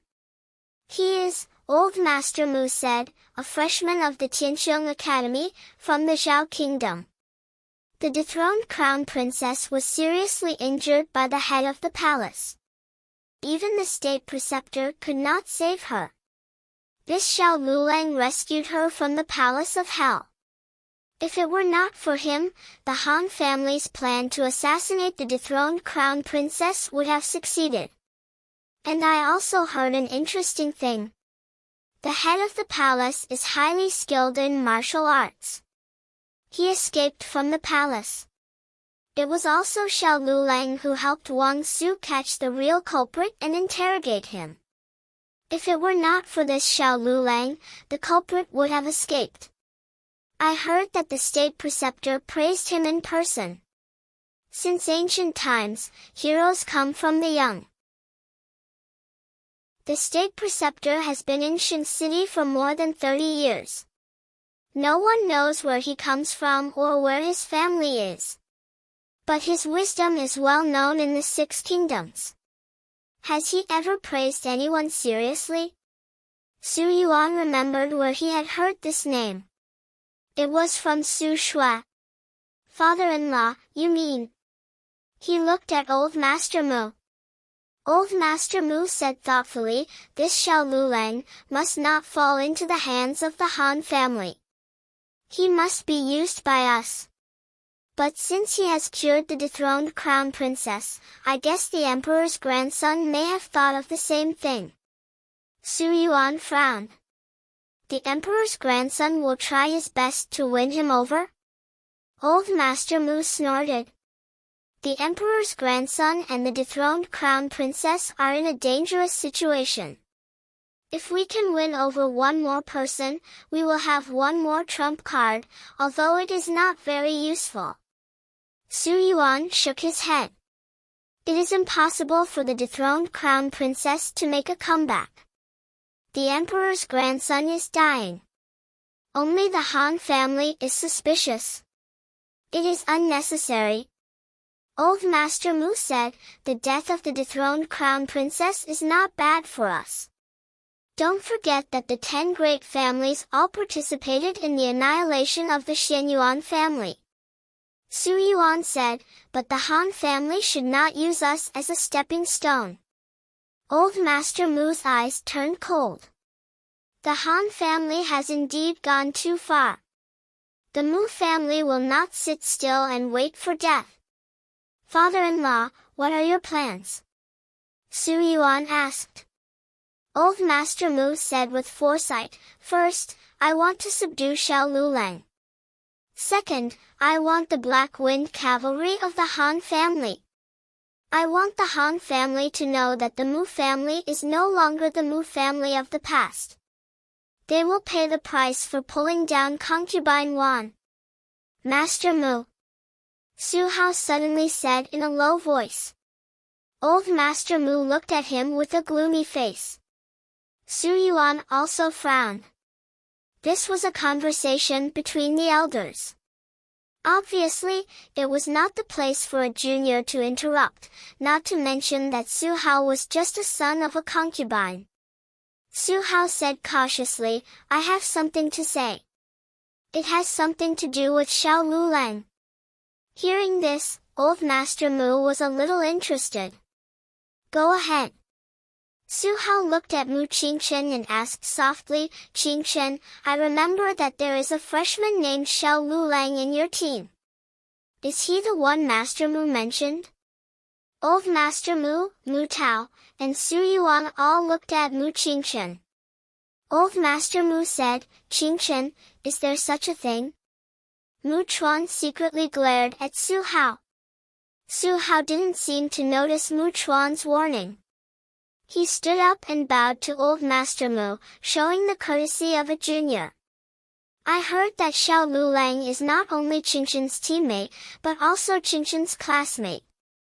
Qingchen is also his deskmate. Since Qingchen and Xiao Lulang are good friends, I think that as long as Qingchen is willing to help, he will definitely be able to invite Xiao Lulang to our team. Mu Chuan stood up immediately. Su Hao, what are you talking about? Since when did my fourth brother become good friends with him? It was just a few rounds of boxing matches, that's all. Deskmate? Don't you know that my fourth brother always sits alone? Are you and my fourth brother in the same academy, or are you and my fourth brother in the same academy? Huh? You say it as if you know better than me. Which eye of yours saw it? Su Hao looked like he had been greatly frightened. Mu Tao scolded his son, sit down. Mu Chuan was furious. If my fourth brother doesn't go and recruit Xiao Lulang for the Mu family, he will be a traitor. If he goes and fails to recruit him, it will be my fourth brother's failure and incompetence. Damn you, Su Hao! Su Yuan looked at Mu Qingchen.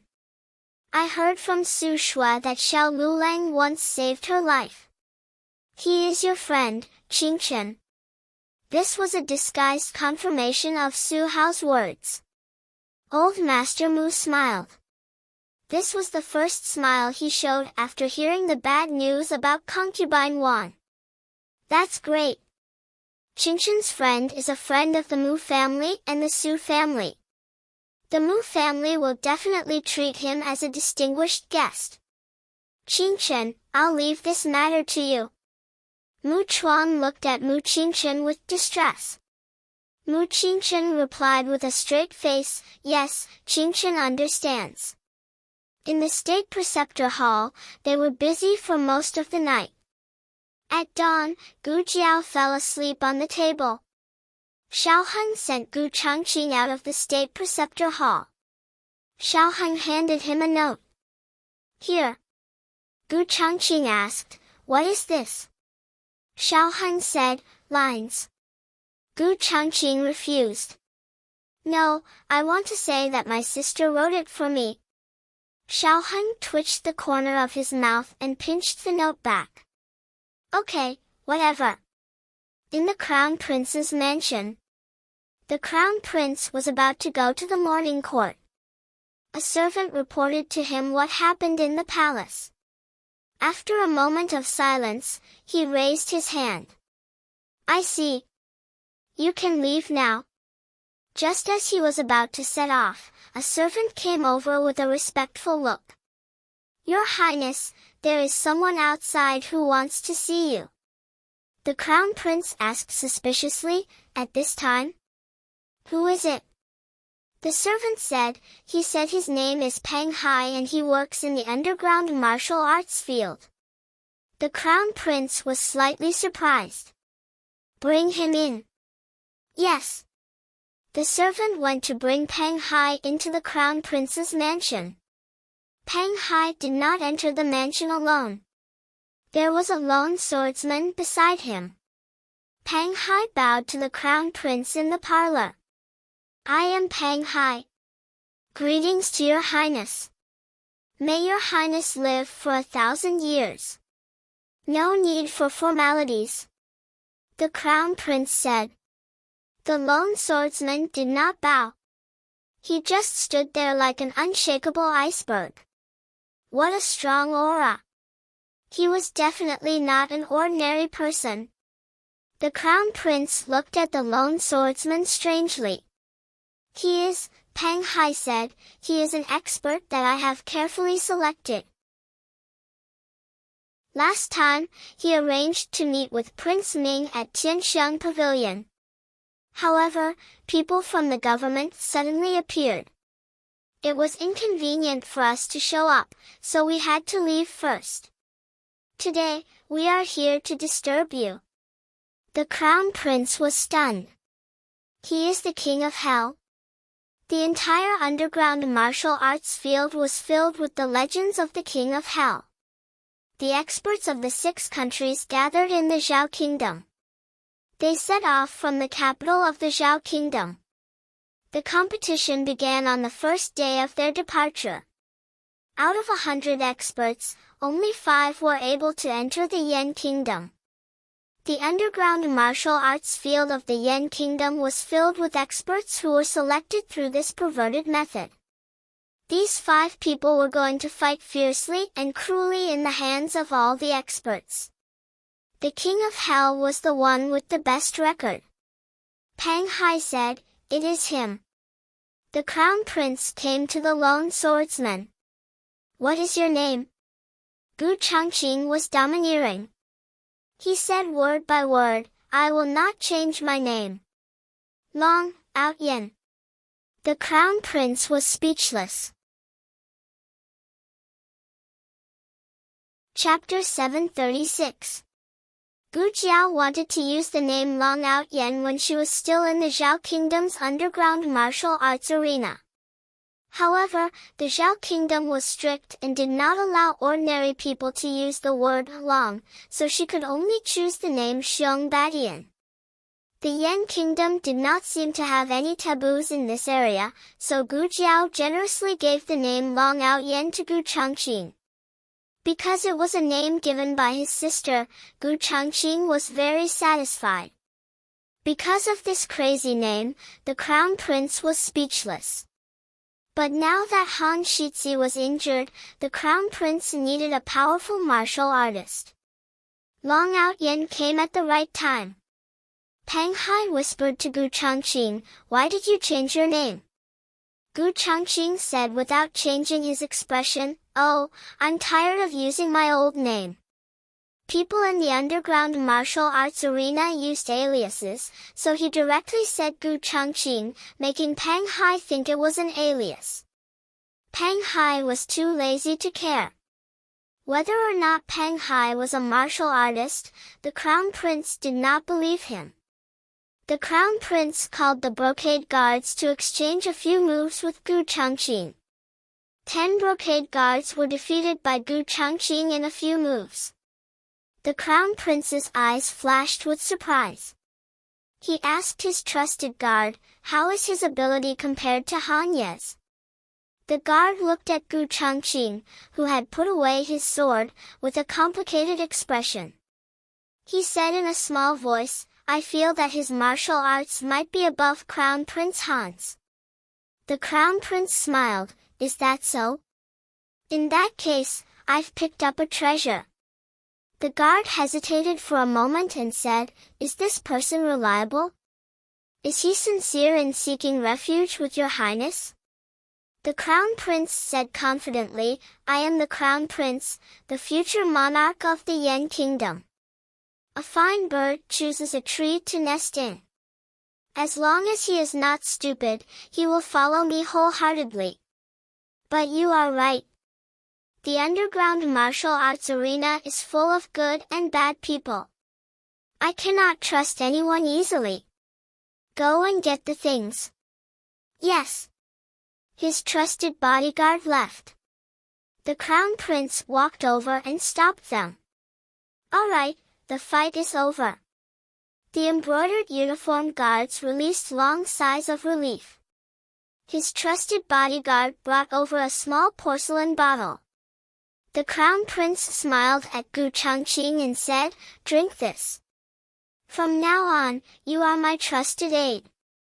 Pang Hai glanced at the porcelain bottle and rubbed his nose guiltily. He did not mention this to Gu Changqing before he came. The Crown Prince's residence wasn't that easy to enter. There was a price. Gu Changqing didn't even ask what it was.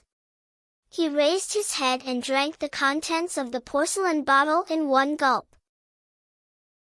They were a little dumbfounded. The Crown Prince laughed, good. How refreshing. I really admire your character. What you drank was poison. You need to take the antidote once a month, otherwise you will die from the poison. But don't worry, as long as you are loyal to me, I will let you live longer than anyone else. The Crown Prince was very satisfied with Long Outyen. Originally, such an expert did not have the right to have his own courtyard. But the Crown Prince decided to make an exception for Long Outyen. He ordered the servants to tidy up an elegant courtyard and even arranged a few servants for Long Outyen. When Long Outyen said that he did not like to be restricted, the Crown Prince agreed. Coming out of the Crown Prince's residence, Pang Hai asked Gu Changqing, why are you following me? Gu Changqing said, I want to go to the outer city. Give me a ride. No, I'm not going to the outer city. Pang Hai felt the pressure from Gu Changqing's Long Outyen. You think you are so great just because you changed your name? Why do I feel that you are so arrogant?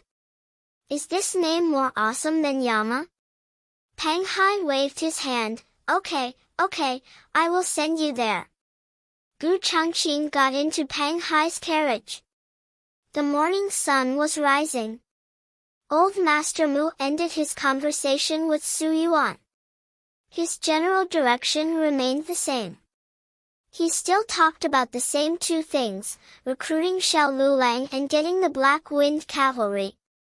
The former was for Mu Qingshan, while the latter was for Old Master Mu. Old Master Mu said, Su Yuan, come to my study with Mu Tao. She had something to say to them alone. Mu Qingshan said, Grandpa, Mu Chuan and I will go back to the academy first. Go ahead. Old Master Mu nodded kindly.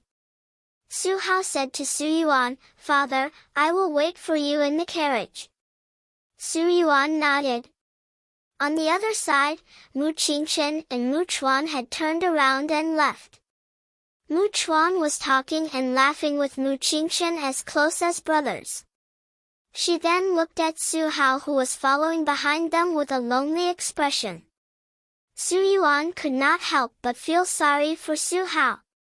After leaving the flower hall, Su Hao stopped Mu Qingshan, brother, did I say something wrong? You don't seem happy. Mu Qingchen frowned. Mu Chuan also stopped and sneered at Su Hao. Now you know you said something wrong? Just now you kept saying that my brother and Xiao Lulang are good friends. I thought your brain was kicked by a donkey. Su Hao said with a puzzled look, but aren't Qingchen and Xiao Lulang good friends? Third sister always says that. Isn't this the problem of being good friends? You are the one who pushed my brother into the fire pit. Mu Chuan took a deep breath. Su Hao, this matter is over. I don't want to argue with you. You should stop before going too far. Su Hao looked at Mu Qingchen and explained, I don't mean any harm. I am just anxious to help my father. If I really said something wrong, I will explain it to my father now. Mu Chuan really couldn't stand the pretentious look of a grown man. The fire in his stomach was ignited by Su Hao all of a sudden. His whole body exploded. He raised his fist and punched Su Hao's face, causing Su Hao to fall to the ground. How, It was Su Yuan's voice. Old Master Mu didn't ask Su Yuan and Mu Tao to go to the study to continue the conversation. He just wanted to explain some details that the children couldn't hear. The three of them came out quickly. They did not expect to see this scene. It was true that the Mu family's status was higher than the Su family's, and Su Hao was also a son of a concubine, but these were not reasons for Mu Chuan to bully Su Hao. When Su Yuan called out, How, Mu Chuan had already punched the second time. It was too late to take it back. Su Yuan hit Mu Chuan with a palm with a majestic internal force. Mu Qingchen's figure flashed, and he stood in front of Mu Chuan, reaching out to catch Su Yuan's palm. Su Yuan's face was cold. Mu Qingchen did not dodge. The father and son confronted each other, and the atmosphere was extremely strange. Mu Chuan. Mu Tao also came out. He looked at Mu Chuan, who was hiding behind Mu Qingchen, and then at Su Hao, who was lying on the ground with a bloody nose. What else could he not understand? Mu Tao was so angry that he walked over and pulled his son's ear. Mu Chuan ran away. Grandpa, save me! Mu Chuan rushed over and hid behind old Master Mu. Mu Tao was so angry that he stomped his feet. Don't hide behind your grandpa. Get out here. You've got guts, haven't you? Who allowed you to hurt others? Mu Chuan was chased up and down by his own father. Mu Tao took off his shoes and hit him with the soles of his shoes. Anyone could see that he hit him hard, but in fact, he did not hit him hard. Old Master Mu said, Chuan, apologize to fourth young Master Su. Mu Chuan curled his lips, glanced at Su Hao, and said reluctantly, I'm sorry. My hand slipped and I hit you just now. You have the same father. My fourth brother is so good at martial arts. Why are your martial arts so lousy? He can knock you down with one punch. Su Yuan helped Su Hao up. Su Hao lowered his head in shame. I've embarrassed you, father. Mu Chuan covered his chest. Wretch, Su Yuan, Su Hao, and Mu Qingchen left the mansion. He asked Su Hao to get into the carriage first. Now that only the father and son were left, Su Yuan questioned, Why didn't you stop Mu Chuan just now? Mu Qingchen asked back, Why should I? You, Su Yuan gritted his teeth. He's your brother. I've never admitted it. Mu Qingchen turned around and got into his own carriage. Mu Chuan was also in the carriage. When he saw Mu Qingchen get in, he moved his body to the side. Fourth brother, sit. He opened the window and saw Su Hao in the Su family's carriage opposite. He lifted the curtain and looked at them. He spat out his tongue in disgust. Leave. Let's go. Mu Qingchen ordered the coachman. The coachman waved the whip and let the horse run. Mu Chuan asked, "Fourth brother, are you really going to recruit Lulang? With his character, I'm afraid he's not interested in aristocratic families. It's all Su Hao's fault for talking too much." Mu Qingchen said, "Anyway, someone has to find him. If it was not him, it would be someone else." "You're right." Mu Chuan nodded. "But then again, it's not bad to be the Mu family's assistant. The Mu family cherishes talents very much. As long as they're not the kind of diners who make up the numbers, the Mu family will treat them with courtesy and treat them as distinguished guests. Grandpa is right about this. If it's possible, fourth brother should talk to Lulang. You two have a good relationship. I believe he will listen to you." Good relationship? The two of them had long been estranged. State Teacher Hall. Shangguan Yan woke up. Her body was wrapped in gauze and it was inconvenient for her to move for the time being. Gu Jiao put an infusion bottle on her. Gu Jiao buried an infusion needle in her wrist yesterday, so it didn't hurt at all. Shangguan Yan curiously looked at the infusion bottle hanging on the ceiling and asked, "Is this water? Are you trying to inject water into me?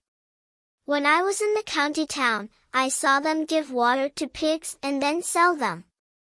Gu Jiao thought for a moment and corrected her, "This is not the way to give water to pigs." The State Teacher Hall's disciple who was sweeping the room, Shangguan Yan's operation was very successful.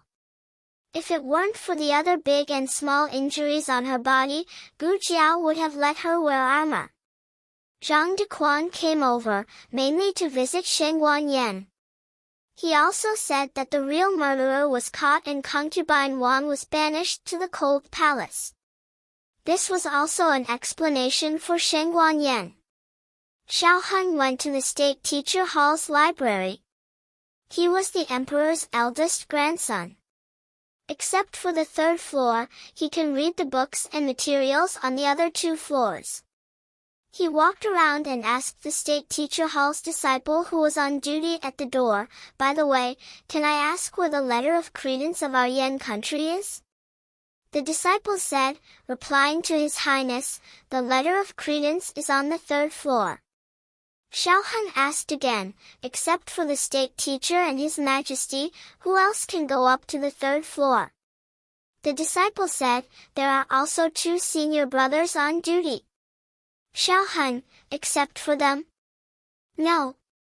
The disciple thought about it and felt that this was not serious. He corrected, "If the state teacher agrees, you can go up, but you can't go up without permission." Xiao Hun, "What will happen if you go up without permission?" The disciple, "There are 8 men of sacrifice near the library. Once someone trespasses, no matter who it is, they will be executed on the spot." Xiao Hun, "Has anyone broken in?" The disciple, "Yes, a lot of people, but no one left alive." It seems that they are not ordinary men of sacrifice. Then the question is, since the defense is so tight, how did the letter of credence of the Yan country come from little Jing Kong's pile of junk?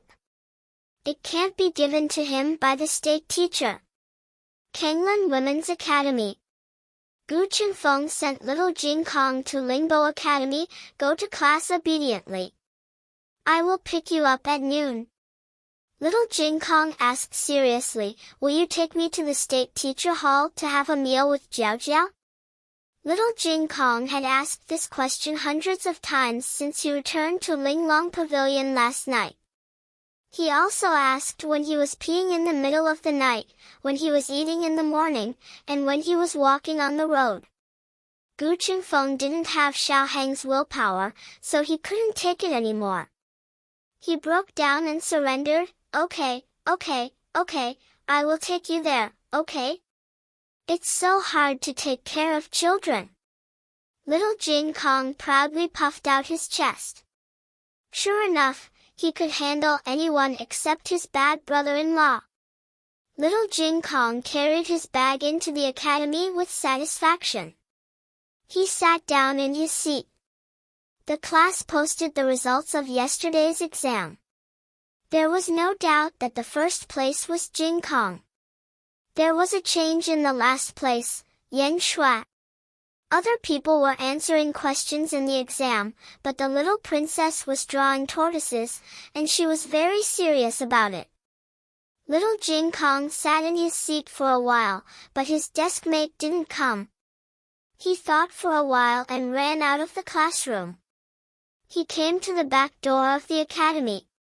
The little princess had to pass by here every time, going through the alley and getting off the carriage at the front door.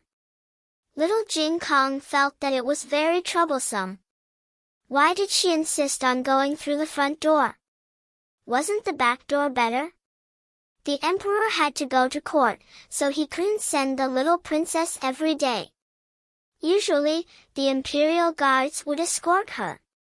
Today was no exception. Tanghulu, delicious tanghulu, the little princess heard the tanghulu shout and saliva flowed down her mouth. I want to eat tanghulu, she said to the palace maid beside her. Her eyes were wide open and cute. She didn't speak in an arrogant tone, but in a cute voice that made people's hearts soften. The palace maid smiled. Little princess, please wait a moment. She stopped the carriage and shouted to the peddler in front of her, Tanghulu. The peddler walked over with a smile. Madam, how many do you want? What flavor? I have tanghulu, tanghulu, tanghulu, tanghulu, tanghulu, and tanghulu. The palace maid smiled. I'm not the madam, it's my little master who wants to eat. She said to the little princess, you can choose a tanghulu. The young princess leaned against the window and stretched her head out. She was drooling over the candied hawthorns, candies this and candies that. At this moment, little Jing Kong saw her and waved at her. She didn't see him. Little Jing Kong ran out. The page boy guarding the door didn't react at all. I. The little princess wanted all of them. Just when the little princess was hesitating, the tanghulu peddler's eyes suddenly became sinister. He grabbed the little princess's collar and pulled her out of the window. The palace maid's face turned pale. Princess! There's an assassin! The imperial guards drew their swords and rushed forward. The peddler threw the tanghulu stick at the imperial guards, carried the little princess, and jumped up with lightness skill. Bang! Little Jing Kong jumped and bit his thigh with his little steel teeth. Chapter 737. The peddler was stunned by the bite. He almost fell down from the sky on his butt. He tried to shake the little brat off, but no matter how hard he tried, he couldn't shake the little brat off. Humph! I don't have the iron head technique, but I have little steel teeth. Thanks to my bad brother-in-law for not giving me candy. Little Jing Kong knew how to make use of his advantages. If the peddler used his small hands to hold him, he would have been shaken off. But he used his teeth to bite down on the little brat. If the human trafficker wanted to shake him off, he had to bite off a piece of his flesh. The peddler's thigh muscles tightened. He was afraid that it wasn't tight enough. If the little brat loosened his flesh, it would be bitten off. The imperial guards also surrounded him. The peddler didn't have time to fight with them. He could only leave the scene with one child in his arms and the other hanging on his leg. You guys, follow me. You, go back to the palace and report to Her Majesty. Yes. A group of imperial guards chased after the peddler, but they still lost him. The peddler carried the two children and ran on roofs and walls, up and down, but the little brat on his leg wouldn't let go. When he arrived at a secluded courtyard, his entire right leg was swollen like a ham. A man in black walked out and looked at his companion in the courtyard with a strange expression. "What's going on? Didn't I ask you to catch only one? Why did you catch another one?" The peddler twitched in pain. "Do you think I want to catch him? Didn't you see how tight this brat is biting?" The man in black took a closer look. It was true. Little Jing Kong was also wearing the uniform of Lingbo Academy. He was obviously a student of the academy. The man in black was confused. Why are they so small? Do they know how to pull up their own pants? How dare they take them from the academy? How poor is Lingbo Academy? The peddler couldn't bear it anymore. "Stop looking. Hurry up and get him off me." "I know." The man in black waved his hand and walked forward to pull little Jing Kong away. This time, it was easy to pull him down. There was no other reason. Little Jing Kong could not hold on any longer. He had bitten until now because of his stubbornness. Although he had a mouthful of sharp teeth, he had forgotten that he had a weakness for meat. Little Jing Kong fell to the ground with his arms and legs spread out. His eyes rolled back and his tongue stuck out. The young princess had long been scared silly. She did not move, nor did she cry or scream. The man in black and the peddler were quite satisfied. The peddler handed the young princess over to the man in black and said, "Take them away first. I'll go and treat my round. Then this." The man in black took the young princess and pointed at little Jing Kong, who was lying on the ground with his tongue out. The peddler said impatiently, "Whatever, throw it out." "No." The young Canton princess suddenly opened her mouth and grabbed the man in black's collar with both hands. Her small body was trembling non-stop. Using the most terrified expression, she said the fiercest words, "Don't throw him away." The man in black was stunned for a moment. He turned to the peddler and said, "Why didn't you throw it earlier?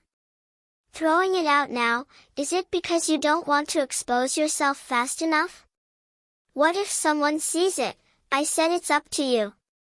The peddler interrupted him. "I'm in so much pain. I'm going to apply medicine." After saying that, he limped to another room. The man in black frowned. He held the young princess in one hand and little Jing Kong in the other hand. Then he locked the two of them in the woodshed. In the throne room, the monarch was in court. Recently, there had been frequent rainstorms in various parts of the Yan Kingdom, which had caused many floods in the middle and lower reaches of the river. All the government offices had asked the imperial court for disaster relief. Because there were many disaster areas and the situation was serious, disaster relief became urgent. However, disaster relief was not only a matter of money. It also needed to send troops to fight the floods, repair the dams, and resettle the displaced victims. This year's flood was the worst in 25 years.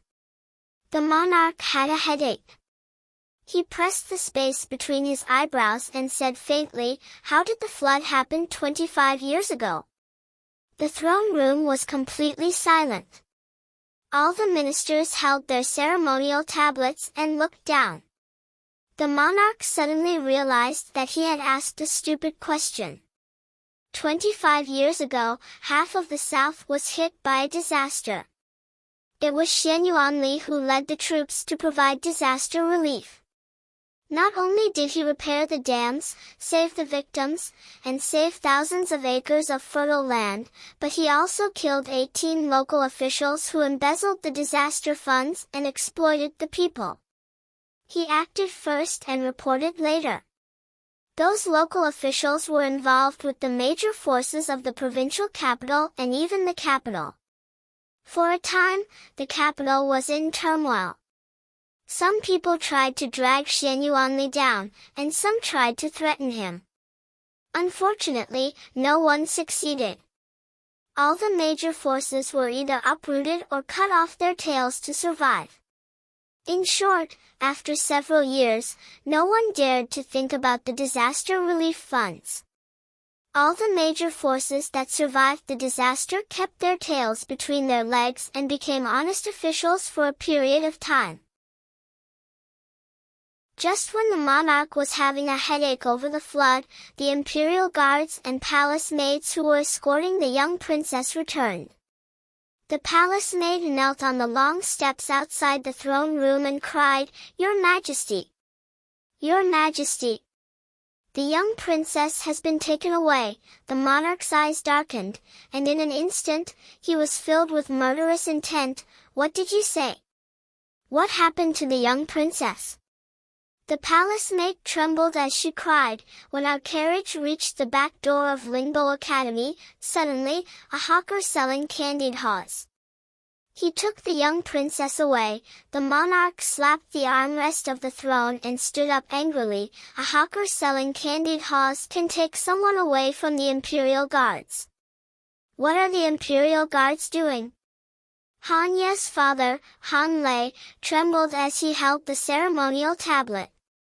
Half of the imperial guards were the Han family's forces, and Han Yi was the deputy commander of the imperial guards.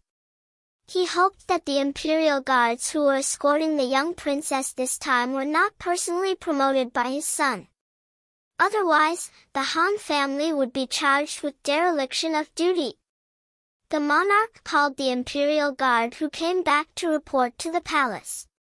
To Han Lei's disappointment, this person was called Zhang Feng, and he was Han Ye's subordinate. Han Lei's heart sank to the bottom in an instant. The monarch asked for the details and asked a civil official to draw a portrait of the hawker according to Zhang Feng's description. No one had seen this person before. To find the young princess was tantamount to finding a needle in a haystack. The monarch was furious, and the entire throne room was shrouded in a layer of murderous aura. "Find the young princess for me, even if you have to dig 3 feet into the ground. I want her alive." Zhang Feng reported. There was another child who was also taken away. He was about the same age as the young princess and wore the same academy uniform. This characteristic was too obvious. In the entire Linbo Academy, there was only one child who was the same age as the young princess, little Jing Kong. State Preceptor Palace. Xiao Heng had just returned from the library and walked to the door when he saw his eldest disciple, Yi Qing, leading 20 disciples and men of sacrifice hurriedly passing by. Xiao Heng asked, "Yi Qing, where are you going?" Yi Qing stopped in his tracks and bowed to Xiao Heng with cupped hands. "Your Highness Changsun, the young princess and her classmate have been captured. Our state preceptor hall also plans to go out and look for them." Xiao Heng's eyes slightly paused. "Which classmate of the young princess?" Yi Qing said, "The little boy who came yesterday and sang in the Qilin Hall for a long time. He seems to be called Jing Kong." Jing Kong was taken away? In the side room, Gu Jiao looked at Xiao Heng and asked. Xiao Heng nodded. The hawker originally wanted to catch the young princess, but Jing Kong rushed over and bit him. The hawker couldn't get rid of him, so he took him away. Shangguan Yan had fallen asleep. The room was very quiet. Gu Jiao was very calm. "I see," she said. She came to the bedside, looked at the infusion bottle, stretched out her hand, pulled out the infusion tube, and calmly injected heparin sodium into the infusion needle. After doing this, she carefully dealt with the medical supplies. The whole process was orderly. Xiao Heng looked distressed. The imperial guards who escorted the young princess are Han Ye's men. Han Ye won't kidnap the young princess. It's not good for him. Either someone wants to retaliate against the king, or someone wants to deal with the Han family. The young princess was the king's sweetheart, so they didn't dare to do anything to her. Jing Kong was hard to say. He was just a child from another country. If necessary, in order to avoid trouble, they may kill him. In fact, the situation of the young princess was not necessarily foolproof. An accident was often full of variables, and any variable may lead to unpredictable consequences. Gu Jiao put on the armor on her arm. Then Gu Jiao came to the weapons room of the Qilin Hall, pointed to the red tasseled silver spear on the wall, and said calmly, "Lend it to me." The disciple who was wiping the weapon looked at her in a daze. She was very calm, like the surface of a lake without any ripples. However, for some reason, the disciple felt a chill in his heart, as if a terrible storm was brewing under this calm lake. When the disciple came back to his senses, Gu Jiao had already taken the red tasseled silver spear out. Gu Jiao also borrowed a horse from the state preceptor hall. She rode on the horse, and the sun was blazing above her head. She raised her head, put her index finger and thumb in her mouth, and whistled towards the vast sky. Not far away, there was the sound of an overlord eagle's cry. A fierce gerfalcon flapped its wings and flew over, circling above Gu Jiao's head. Gu Jiao held the red tasseled spear in one hand and the reins in the other. Her eyes were sharp. "Let's go."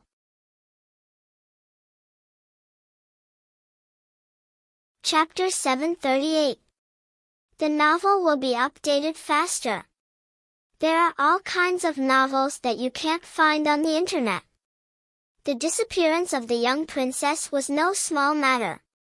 Even the Grand Master Hall was involved, let alone the aristocratic families.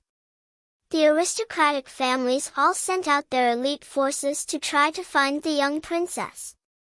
The Han family was especially eager to find the young princess. In the parlor, Grandfather Han said with a grave expression, "Zhang Feng and the others have failed in their duties. If we don't redeem ourselves and find the young princess, the emperor will blame us and the Han clan will be in trouble." The Han family had already lost a mind because of the assassination of the emperor's grandson. They couldn't be punished by the king again. Han Lei had just returned from the palace. Other than him and Master Han, his younger brother, Third Master Han, was also in the room.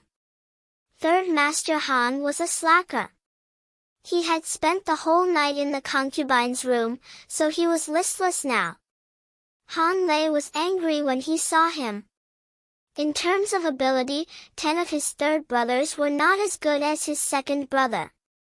According to his original plan, he should have let his third brother take the blame for Han Yi. At least the Han family would only lose an idiot. However, because he was the eldest son of the old madam, he could enjoy the fruits of others' labor even if he didn't work hard or contribute to the family. Han Lei glared at his younger brother. It took him a lot of effort to resist the urge to slap him to death. "Father." Han Lei suppressed his anger and said to Master Han, "There is something wrong with this." Master Han put his hands on the handle of his cane. His eyes were sharp like a hawk's.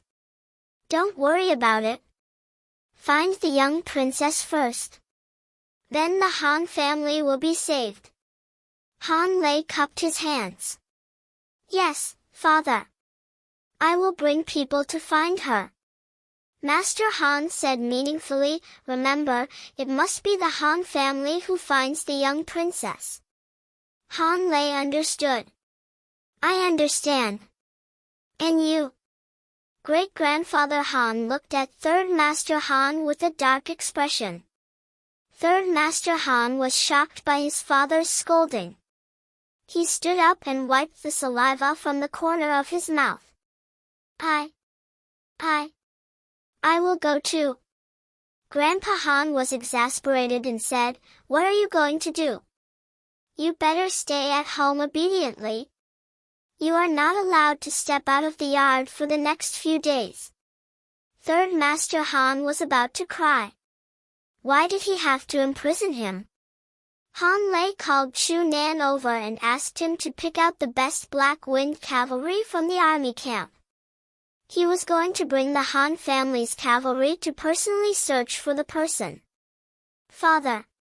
Just as Han Lei was about to leave, Han Yi spurred his horse over. Han Lei looked at Han Ye's pale face and then looked at his bandaged feet. He frowned. You haven't recovered yet. Why did you come out? Han Yi endured the immense pain.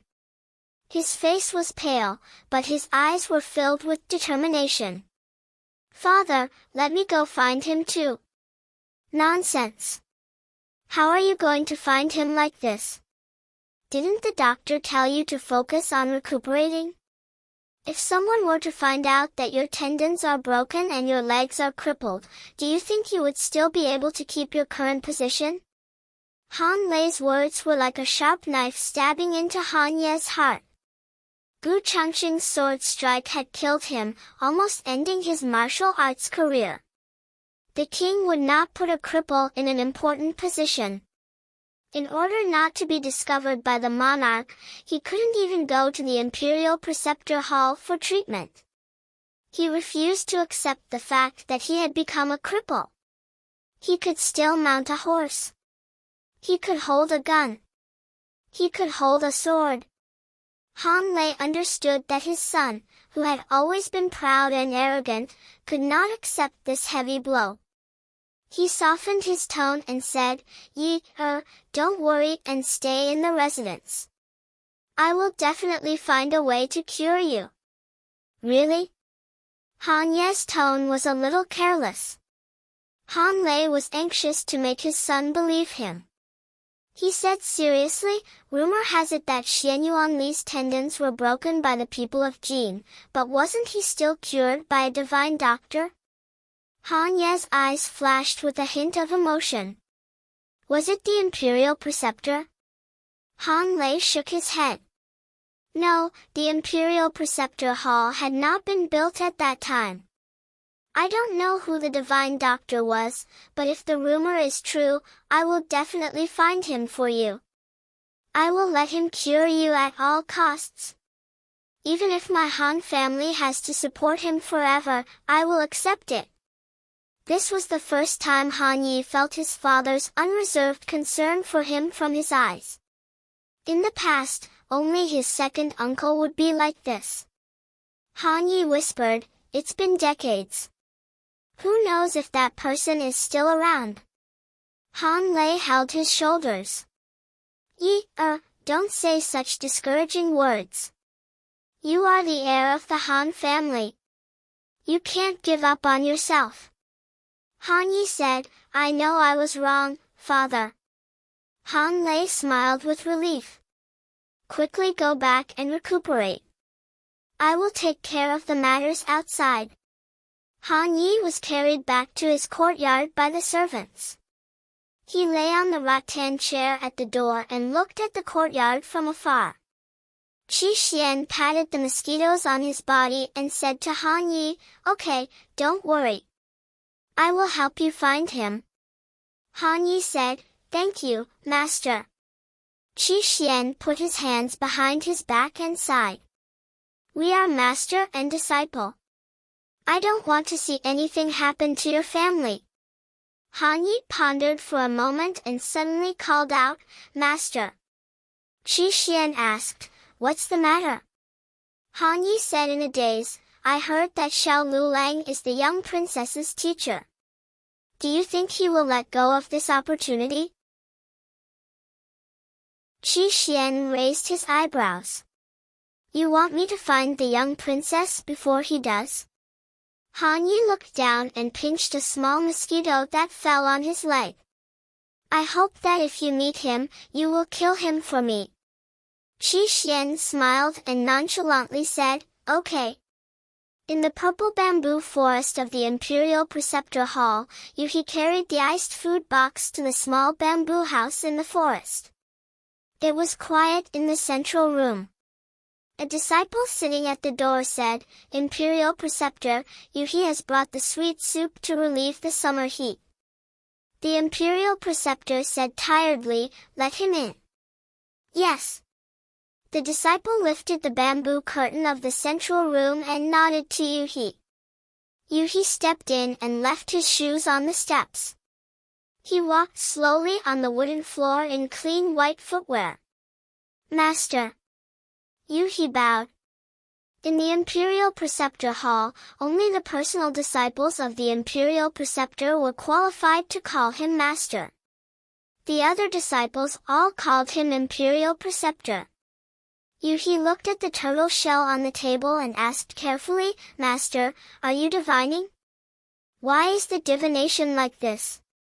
As a personal disciple, Yuhi had learned some knowledge. The divination on the table showed that the divination had failed. But it was strange, wasn't it?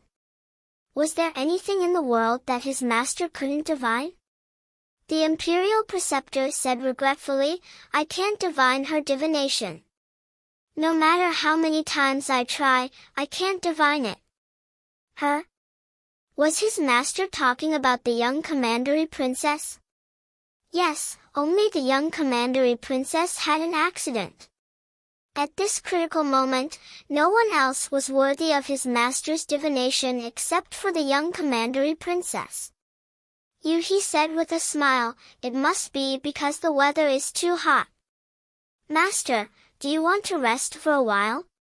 The Imperial Preceptor sighed, it has nothing to do with the weather. I have been divining for many years.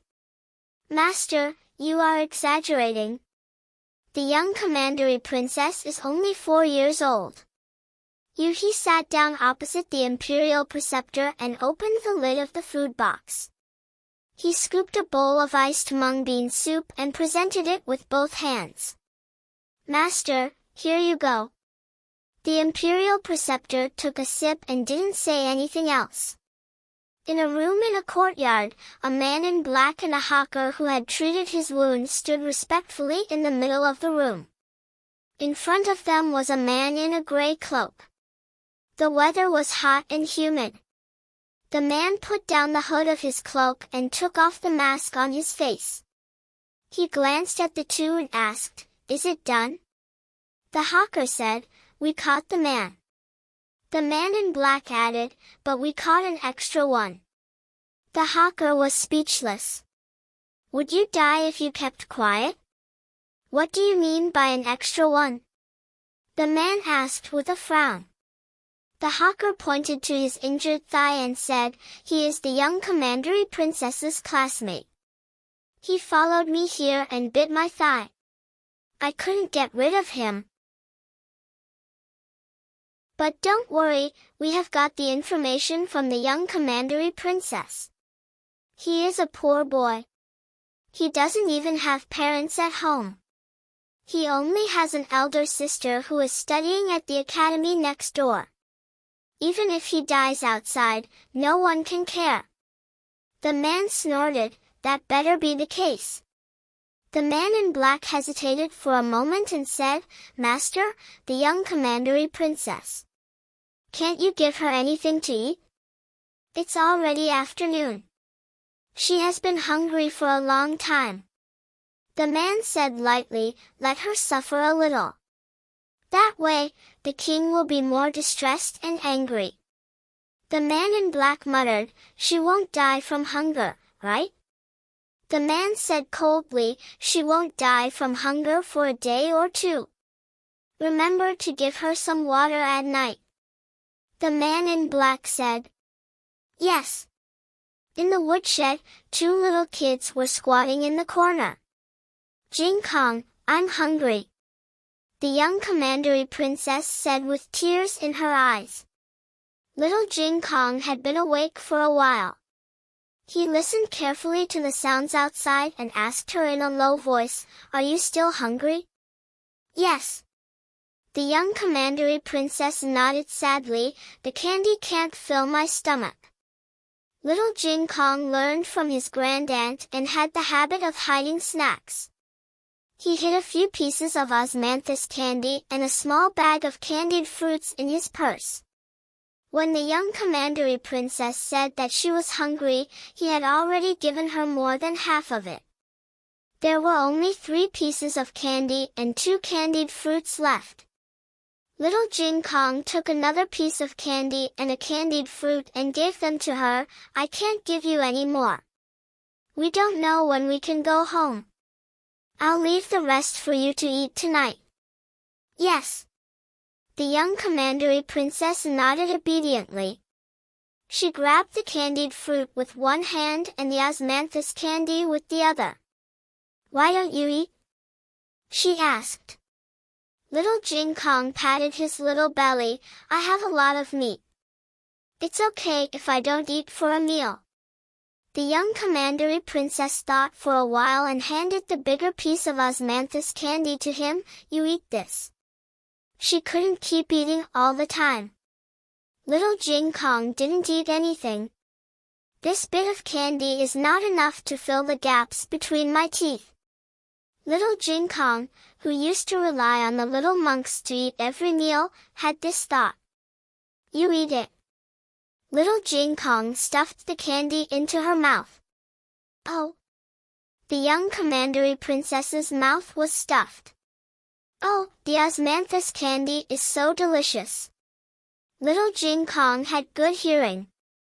He could hear that there was no one in the yard. He looked at the young commandery princess. Light Shua, let's escape, shall we? The young commandery princess, who had just stuffed the candied fruit into her mouth, puffed up her cheeks and looked at him blankly like a little fat squirrel. How? Little Jing Kong came to the door.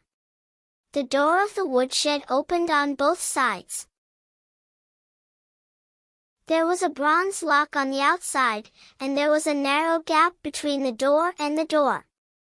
Little Jing Kong was a child. His frame was very small, and his meat could be squeezed. His little hand grabbed something and slid out of the gap between the door and the door. Then, he heard the door lock click twice, and the bronze lock was pried open. The young commandery princess was starry-eyed. Wow! Jing Kong, you're amazing. Jing Kong also thought that he was amazing. I learned it from Brother Chingfeng, he said. Who's Brother Chingfeng? The young commandery princess asked. My current sister, little Jing Kong said, a brother. I'll bring you to meet him someday. Okay. Okay. The young commandery princess was so shocked by little Jing Kong's amazing skills that she forgot that they were doing a very dangerous thing. Little Jing Kong opened the door of the woodshed, took the young commandery princess to the yard, and found a suitable place to climb over the wall. He said to the young commandery princess, There's a tree here. Let's climb up the tree first, then we can climb over the wall. The young commandery princess lowered her head, touched her little fingers, and said in a very low voice, But I don't know how to climb trees. Little Jing Kong thought for a while, ran back to the woodshed, and came out with a rope. Grab the rope, I'll pull you up. The young commandery princess, I can't grab it. Little Jing Kong, okay, then I'll have to tie you up first. Little Jing Kong tied one end of the rope to the young commandery princess's waist, and the other end to his own waist. Then, he climbed up the tree, jumped over the wall, and pulled the young commandery princess up. Ordinary 5-year-old children were not as strong as him. He practiced his basic skills every day, which built a very solid foundation. He also practiced the boxing skills that little chick monkey taught him, which greatly improved his physical fitness. "I'll put you down now." Little Jing Kong held the reins tightly, and put the young commandery princess on the other side of the wall little by little. The man in black and the peddler came out of the main house, and they both raised their hands and pulled their lapels. It was too hot. They were sweating profusely. The peddler said, "Hurry up and check on the young commandery princess. It's so stuffy in the woodshed. I don't want her to faint from the heat." The two of them went to the woodshed together. However, they were surprised to find that the lock had been pried open, and the two little kids in the house were gone. The man in black suddenly changed his expression. "Who let them go?" The peddler frowned. "Let them go? This yard is full of our people. You should be asking who rescued them." "Damn it!" The man in black gritted his teeth. Suddenly, his ears moved, and he looked up at the wall. "Who's there?" The peddler jumped up the wall, looked around, and found a rope in the grass not far away. It was the rope in the woodshed. The man in black jumped over the wall and came to the peddler's side. "Did you find anything?"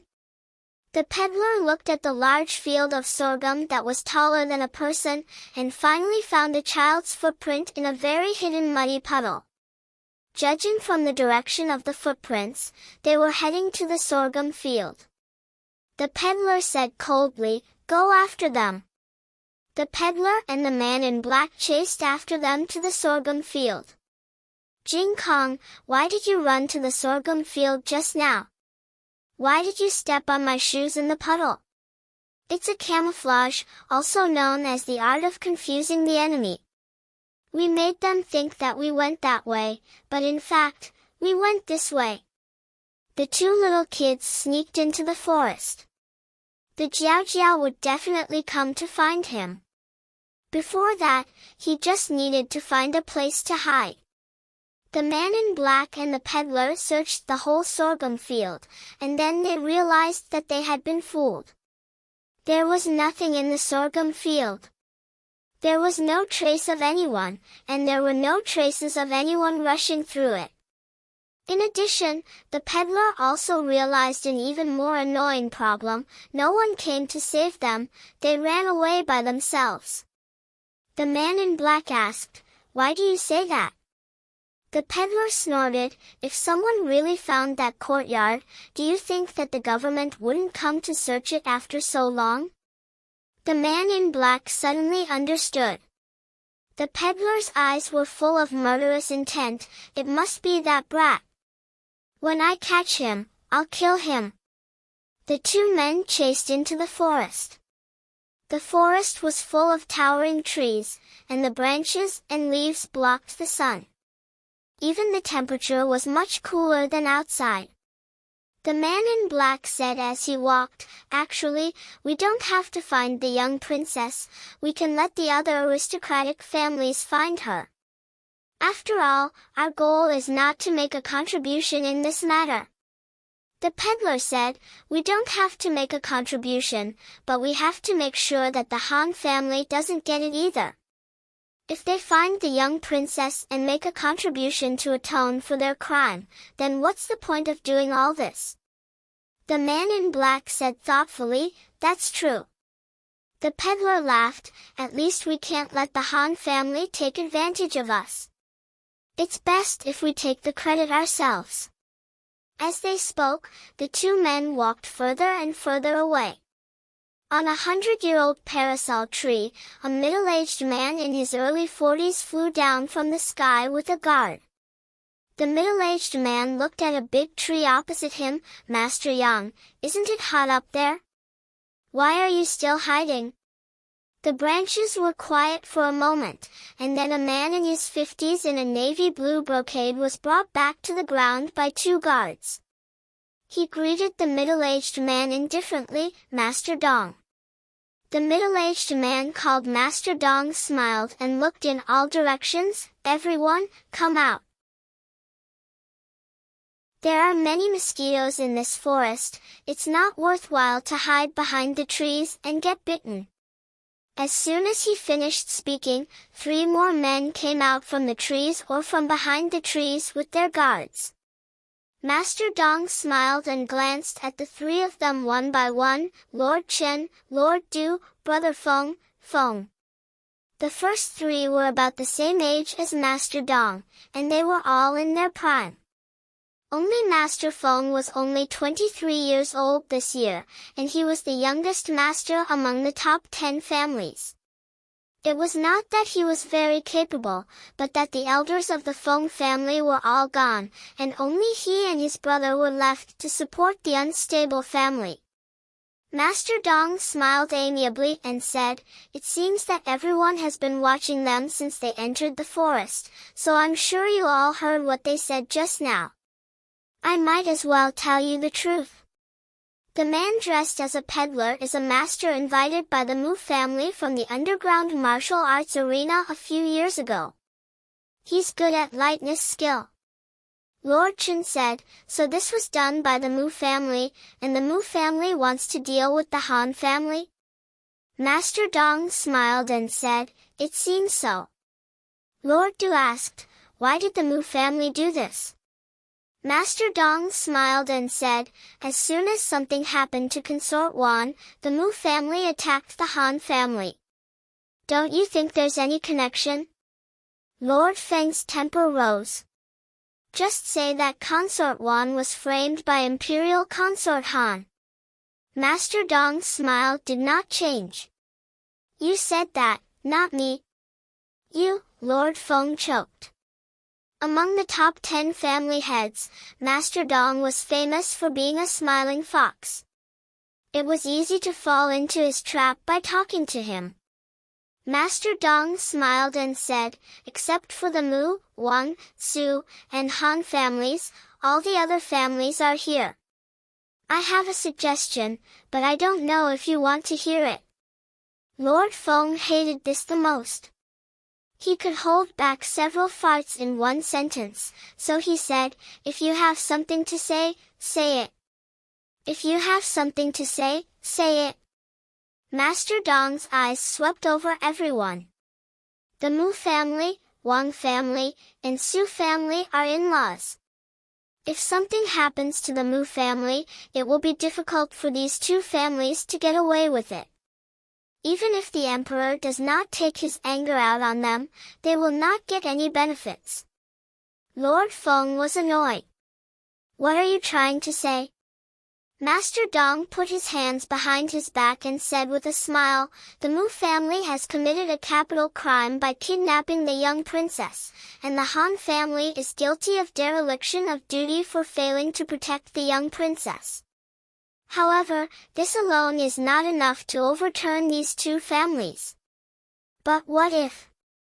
What if something happens to the young princess? Can these 2 families survive?" Lord Du frowned. "You mean, the Dong family's master's smile gradually turned sinister. What I mean is, instead of the 6 families fighting for the credit of finding the young commandery princess, it's better to eliminate the Mu family and the Han family, and directly divide their forces. This way, it won't hurt the harmony, and everyone can take advantage of it."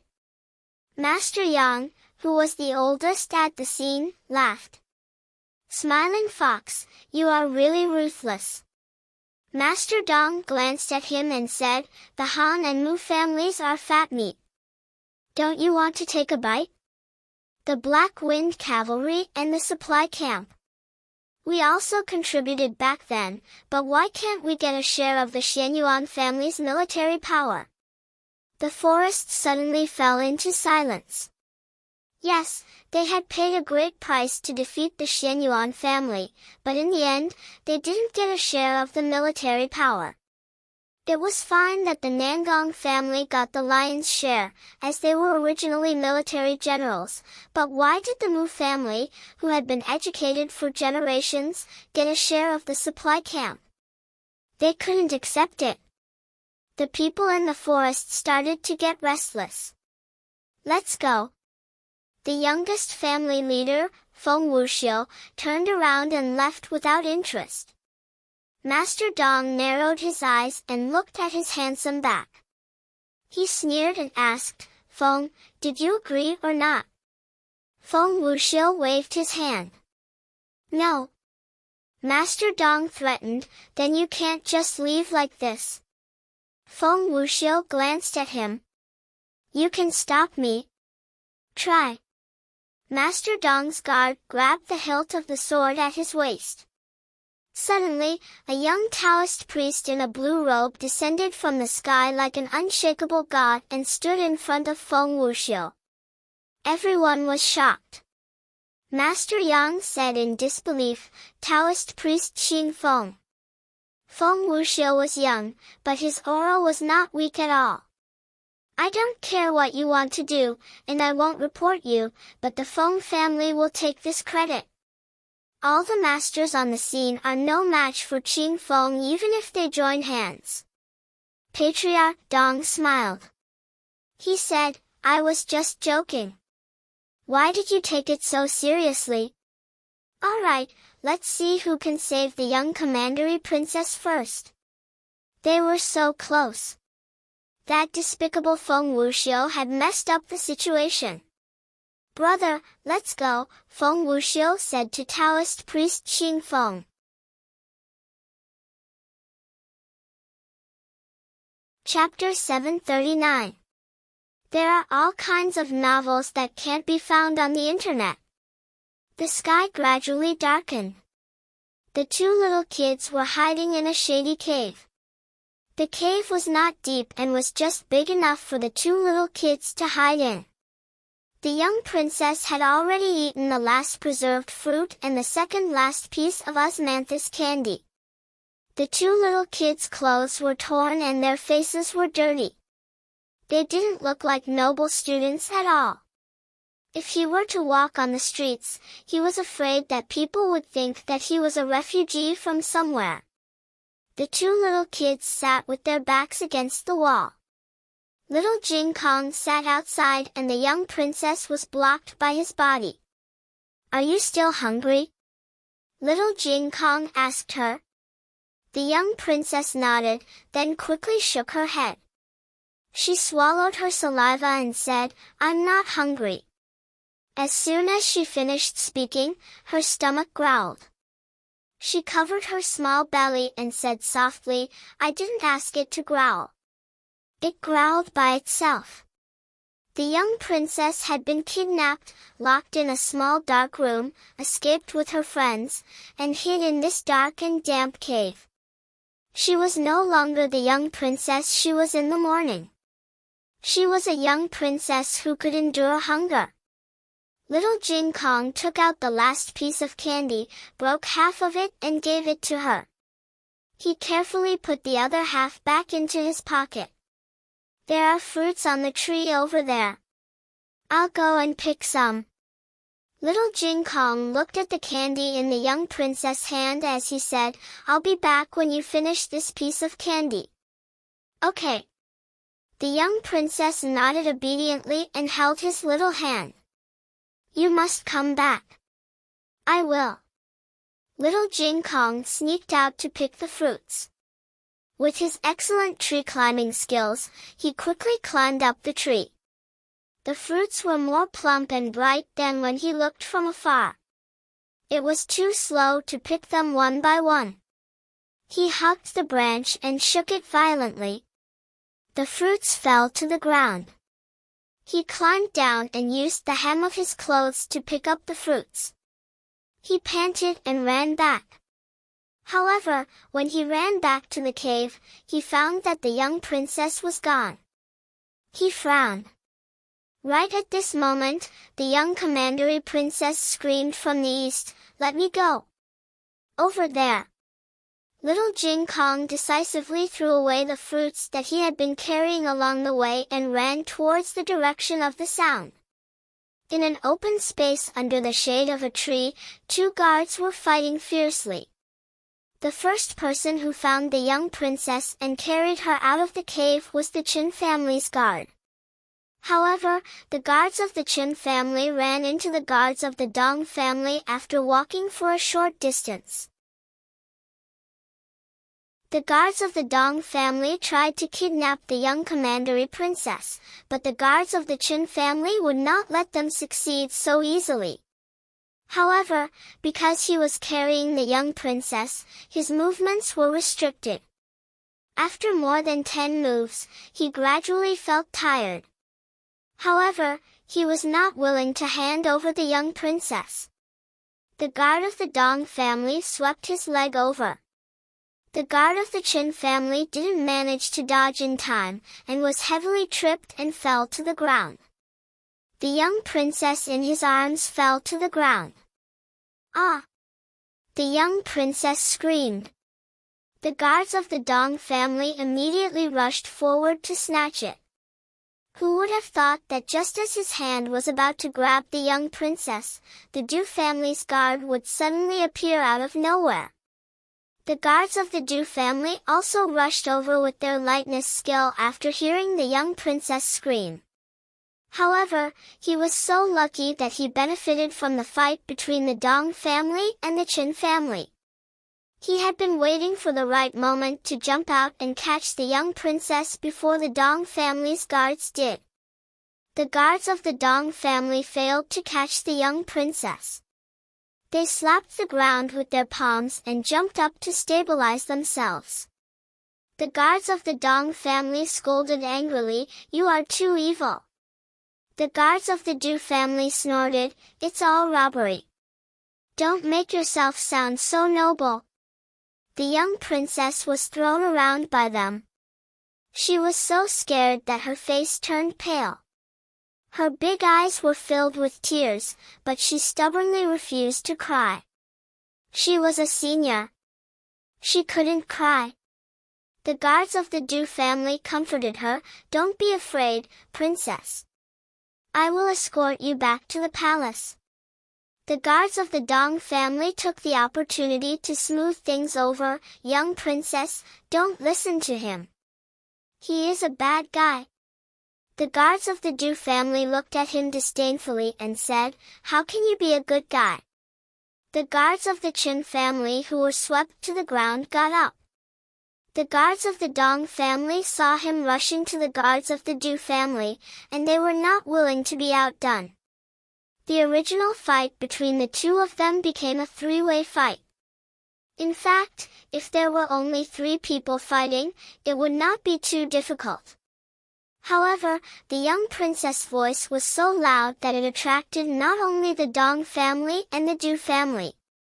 Not long after, the guards of the Feng family and the Yang family also arrived at the scene and joined the fight for the young princess. The young princess was snatched by several people. Finally, the scene was too chaotic. No one knew who let go of the young princess, but she was thrown out fiercely. "Young princess!" The guards of the Dong family went to pick her up. As soon as he jumped up, the guards of the Du family and the Yang family each grabbed one of his feet. "I'm going to die!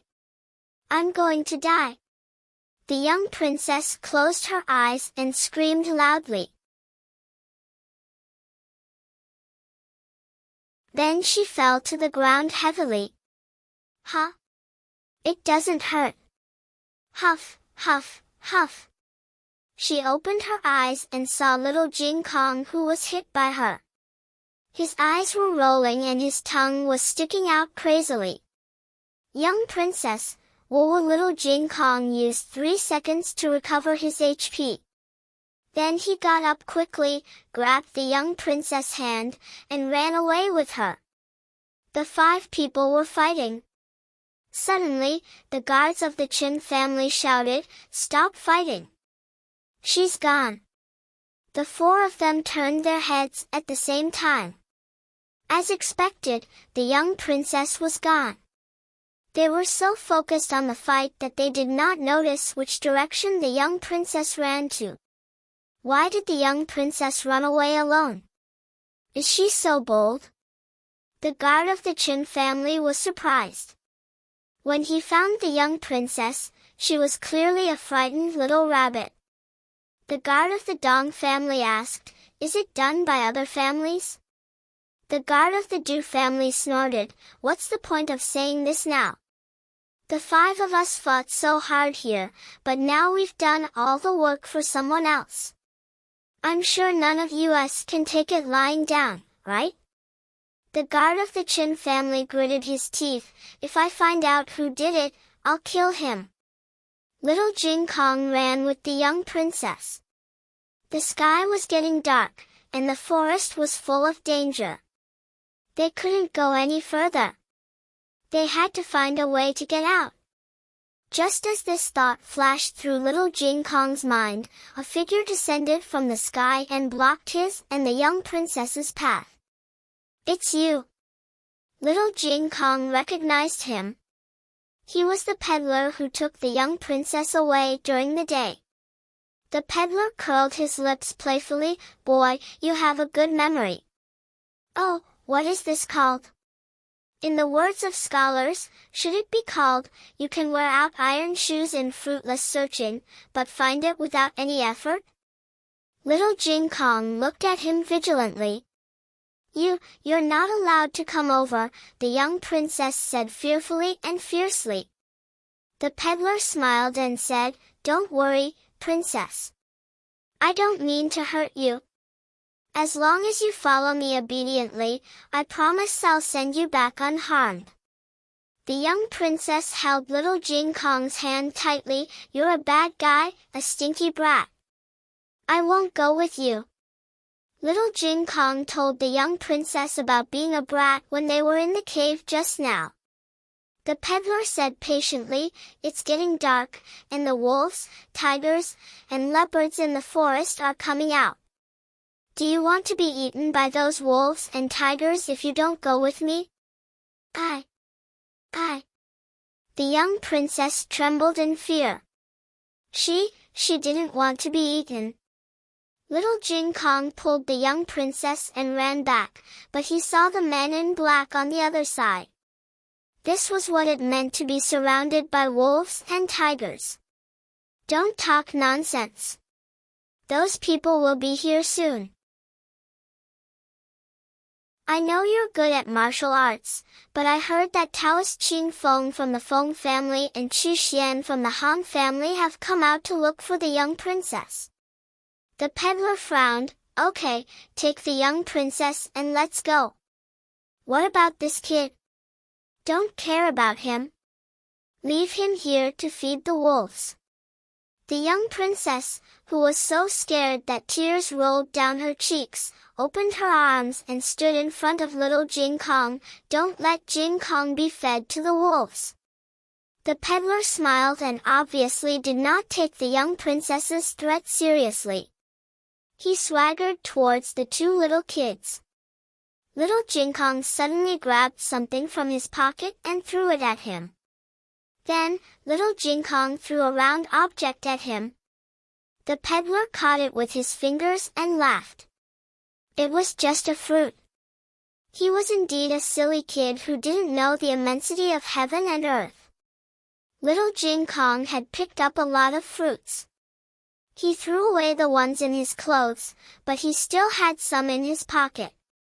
He took out 7 or 8 fruits and threw them at the peddler. The peddler didn't even bother to dodge. Just when he thought the last one was also a fruit, it exploded with a bang. Fortunately, he was good at Qinggong and dodged quickly. Otherwise, he would have been injured by the explosion. The peddler landed on the branch and looked at the frighteningly stubborn child with disgust. The little guy was very calm and didn't show any signs of panic. There was an indescribable determination in his eyes. The kid wasn't afraid of him. The peddler clenched his fists. He was just a kid. Why couldn't he look him in the eye? Moreover, he seemed to sense some kind of threat from a child. This was too strange. A thought flashed through his mind: I can't let this kid live.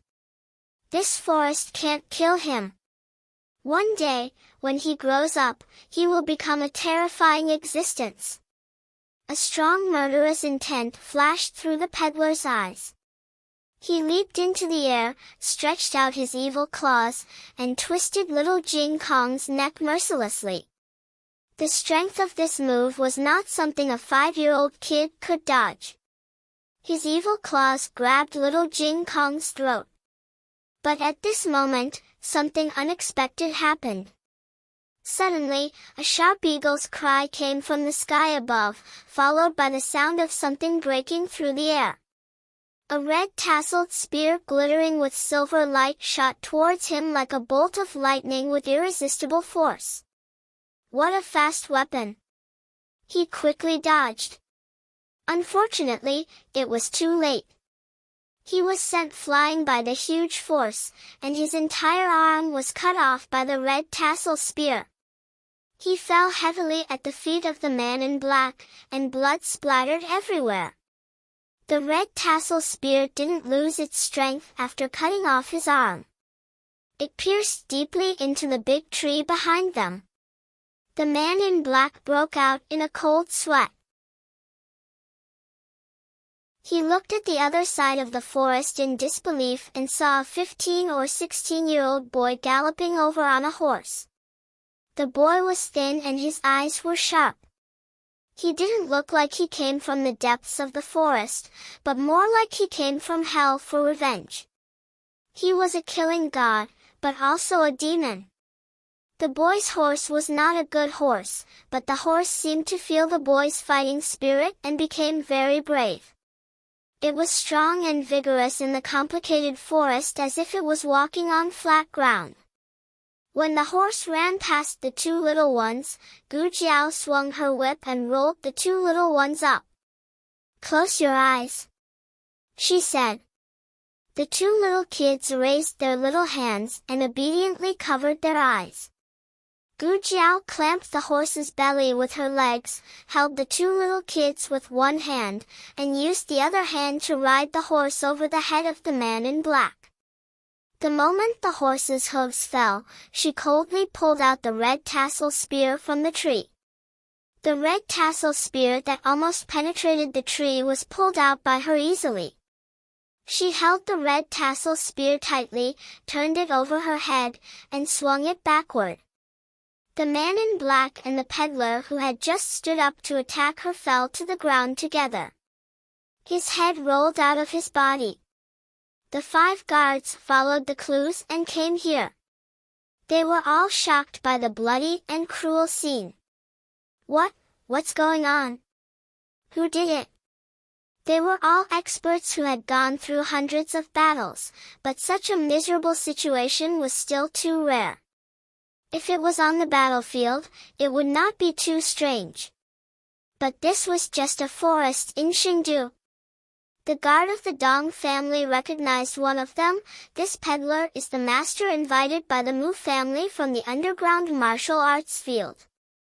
Everyone was even more surprised. The guard of the Qin family checked the surrounding situation. He was the most meticulous, otherwise, he would not be the first to find the young commandery princess. He touched the hole in the tree and said, "The other party used a long spear, and there are children's footprints on the ground." The young commandery princess was taken away. The guard of the Yang family asked, "Who did it?" The guard of the Dong family said, "It's definitely not our 5 families. Although there are more than 5 of us, no one used a long spear. Everyone can agree on this point, right?" The other 4 nodded. Excluding the Dong, Yang, Qin, Feng, and Du families, there were only the Wang, Han, Mu, Su, Feng families, as well as the state preceptor palace and the Nandong family. The Nangong family had just lost Nangong Li and was too busy to take care of themselves, so they did not seriously participate in the search and rescue at all. It was the Mu family who had the accident. The Wang family and the Su family were one with the Mu family, so they could be ruled out as suspects. Then, there were only the Han family, the Feng family, and the State Preceptor Palace left. The State Preceptor Palace could be ruled out as suspects. With their status, they would not bother to deal with any aristocratic family. And this was not just dealing with them. This cruel method was obviously accompanied by a terrible murderous intent, as if they were here to take revenge. It was also impossible for the Feng family, because Taoist Qing Feng did not use a long spear. The guard of the Dong family frowned. Could it be the Han family?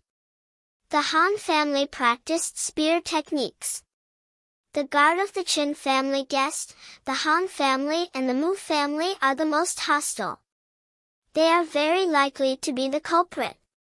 The guard of the Yang family sighed. If the young commandery princess fell into Qi Xian's hands, we might not have a chance to get her back.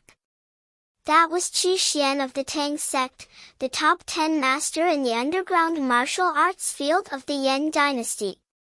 The guard of the Dong family sneered as cunningly as the master of the Dong family. Why don't we join hands to kill Qi Xian first, and then we can slowly compete with each other. Gu Jiao took the two little kids to a stream, and little Nine was hovering in the sky. Gu Jiao carried the two little kids down the horse. The two little kids could still hold on when there were no adults around. But now that Gu Jiao was here, all the grievances came to their minds. The young commandery princess cried, "Teacher! I'm so scared. They took me here and there, and I fell down. Boo-hoo!" Gu Jiao put the red tasseled spear on the ground aside and squatted down on one knee, like a knight guarding her. She gently wiped the tears on her face and comforted her.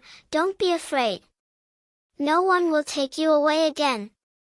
The young commandery princess threw herself into Gu Jiao's arms and cried loudly. Little Jing Kong tried his best to hold back his tears, but his eyes were full of tears. Gu Jiao also held him in her arms. She knelt down on one knee and held the children in each hand. She did not do such a gentle thing often, so her movements were a little stiff. But this did not stop the two little kids from feeling a calming power from her. It was a kind of faith. The two little kids were tired after crying for a while. The young commandery princess was only 4 years old, and she was a weak girl in Jiaojiao. Once she felt safe, she fell asleep in Gu Jiao's arms. Little Jing Kong lowered his head and blamed himself. "I made Jiaojiao worry. I couldn't even beat a bad guy." Gu Jiao patted his little head and smiled. "No, you did very well. You protected your companions and yourself. You didn't make me worry. You're the bravest little boy. I'm very proud of you." Little Jing Kong felt a lump in his throat. "Jiao Jiao." Suddenly, an eagle's cry came from above. Gu Jiao's eyes turned cold. Over there. There were people coming from the forest. Not just one, but a group of people. They were not the 5 guards from before, but the masters of the 5 aristocratic families who were surrounded by several guards. From left to right, they were Master Dong, Master Yang, Master Feng, Master Du, and Master Chen. Gu Jiao had seen their portraits in the library of the State Preceptor Hall. Gu Jiao gently put the sleeping commandery princess on the ground and said to little Jing Kong, "Cover your ears and don't look back." "Okay." Little Jing Kong answered obediently. He sat facing the stream and raised his hands to cover his little ears. Gu Jiao picked up the red tasseled spear and walked towards them step by step. Little Nine spread its wings and hovered above her head with high fighting spirit. It was as if it was waiting for her order, and then it would swoop down to its prey. Everyone looked at the teenager who was walking towards them with a murderous look under the moonlight and the eagle who was escorting the teenager. They had an ominous feeling in their hearts. A guard drew his sword and walked forward, shouting, "Who are you? Hand over the commandery princess if you know what's good for you, or you will die a horrible death." Before he could finish, the teenager shot him with a spear. He knelt on the ground and looked at the teenager in shock. The teenager kicked him in the chest and coldly pulled out the red-tasseled spear. Blood splattered on the teenager's face, and one of the drops hit between his eyebrows. It looked like a drop of red cinnabar. Master Dong's eyes trembled. Xianyuancheng, the teenager raised his hand and casually wiped the blood off his face. He looked at the crowd with a murderous look in his eyes. Who's next? Chapter 740. That was a guard from the Feng family. The ones who came out to carry out this mission were not ordinary guards. They were all carefully selected elites. Being able to kill him with one shot was enough to prove this young man's ability. However, this alone was not enough to shock everyone present. The murderous aura and wolf-like nature emitted from the young man's body was faintly familiar to everyone, but only the Dong family head thought of Xianyuancheng. Go! The Dong family head and the others all gave the order. The other 5 guards drew their swords and rushed towards Gu Jiao. Everyone watched the fight between the young man and the guards intently. The young man knew that he did not have the advantage in numbers. He had to conserve his strength to the greatest extent, so every move he made hit the opponent's vital points, not giving the opponent a chance to make a comeback. Who do you think of? The Dong family head asked. A name flashed through everyone's mind at the same time, Xianyuancheng. Xianyuancheng went to war with his father when he was 10 years old. At the age of 12, he achieved military merits. He was the bravest young man on the battlefield, the Blood Wolf. If he met a god, he would kill a god. If he met a devil, he would kill a devil. Even if he could not kill the other party, he would ruthlessly bite off a piece of flesh from the other party.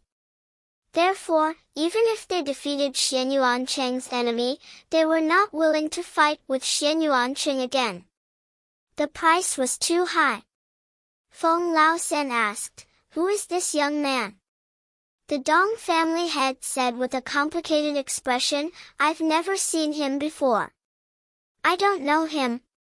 When the last guard fell, the battle was over. It was much faster than expected. This young man did not look like an expert, but why was every move so deadly? Feng Laosan narrowed his eyes and jumped. "I'll fight you." His weapon was a long sword, similar to the red-tasseled spear in Gu Jiao's hand. It was heavier, but not as heavy as Xianyuan Li's red-tasseled spear. He chopped down with his sword. Gu Jiao blocked with her spear with both hands. Her arms were slightly numb. Feng Huai, the Feng family patriarch's legitimate son, was the third in the family, and was known as Third Brother Feng. He was skilled in the saber and possessed boundless strength.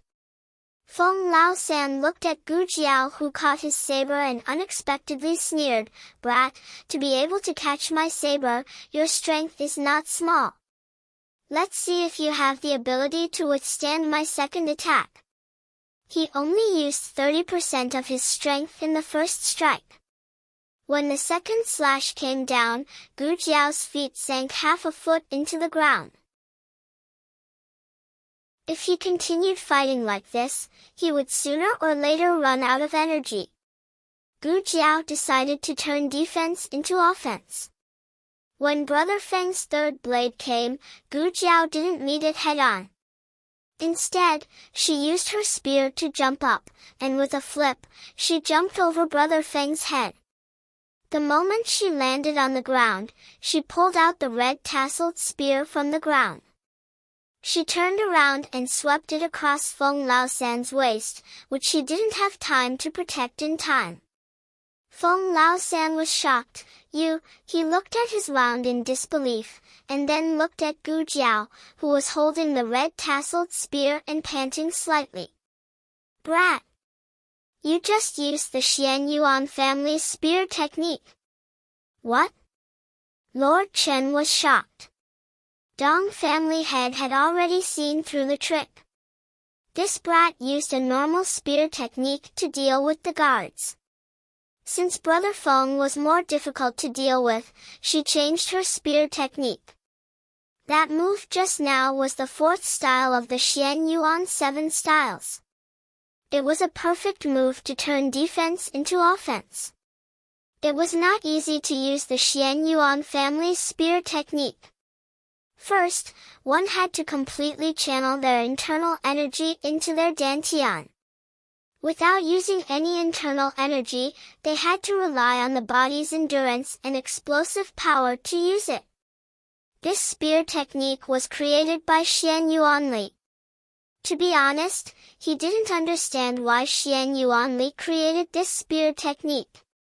Everyone in the Xian Yuan family had internal energy.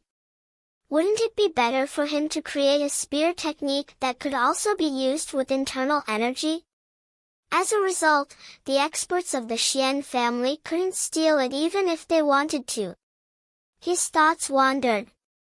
How did this brat obtain this spear technique?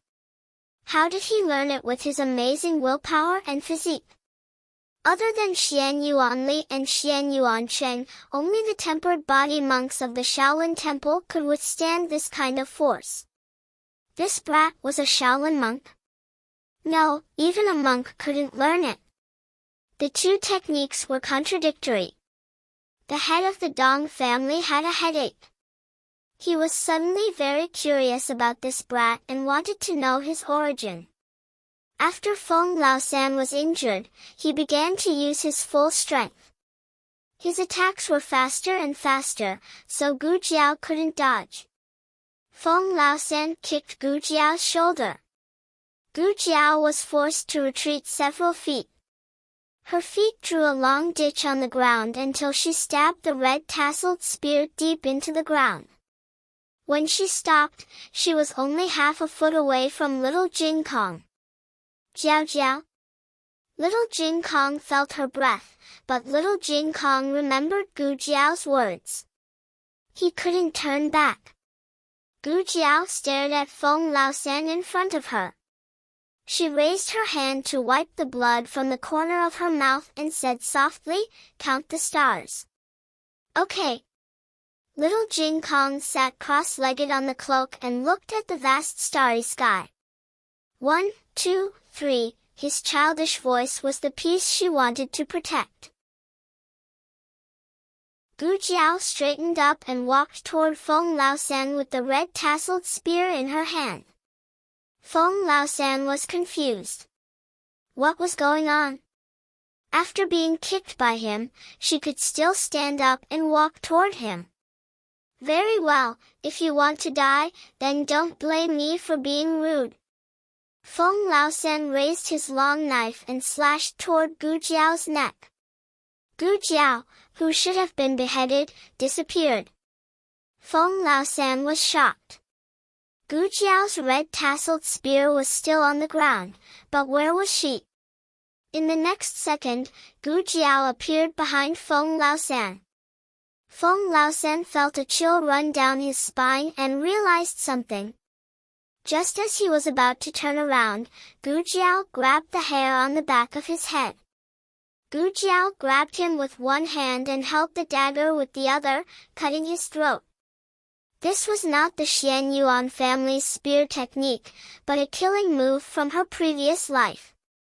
She had not used it for a long time, but fortunately, she remembered it. Feng Laosen fell to the ground with a dumbfounded expression. The air was filled with the thick smell of blood. Gu Jiao's violent nature was stirred up, but she did not lose control for the time being. She held the bloody dagger and looked at the remaining 4 people indifferently. There was no ruthlessness in her eyes, nor was there a trace of satisfaction or joy from defeating her opponent. She was very calm. But this was the most terrifying thing. "Brat, you just killed a big shot, okay? You just cut a bag of cabbages." Gu Jiao raised the dagger. "I'm tired of fighting, all of you come at me together." On the other side, Mu Qingchen and a bodyguard also entered the forest. The bodyguard looked up and said, "Young master, look, that eagle is flying so high." Mu Qingchen raised his eyes and looked around. He had been watching that eagle for a long time, and it had been hovering in a certain direction. Mu Qingchen looked away and said, "Don't worry about that eagle. Finding the person is more important." The bodyguard replied, "Yes, young master." After walking for a while, the bodyguard said in a low voice, "It's already dark. If we can't find the young princess, I'm afraid she's going to be in trouble." Mu Qingchen frowned and did not say anything.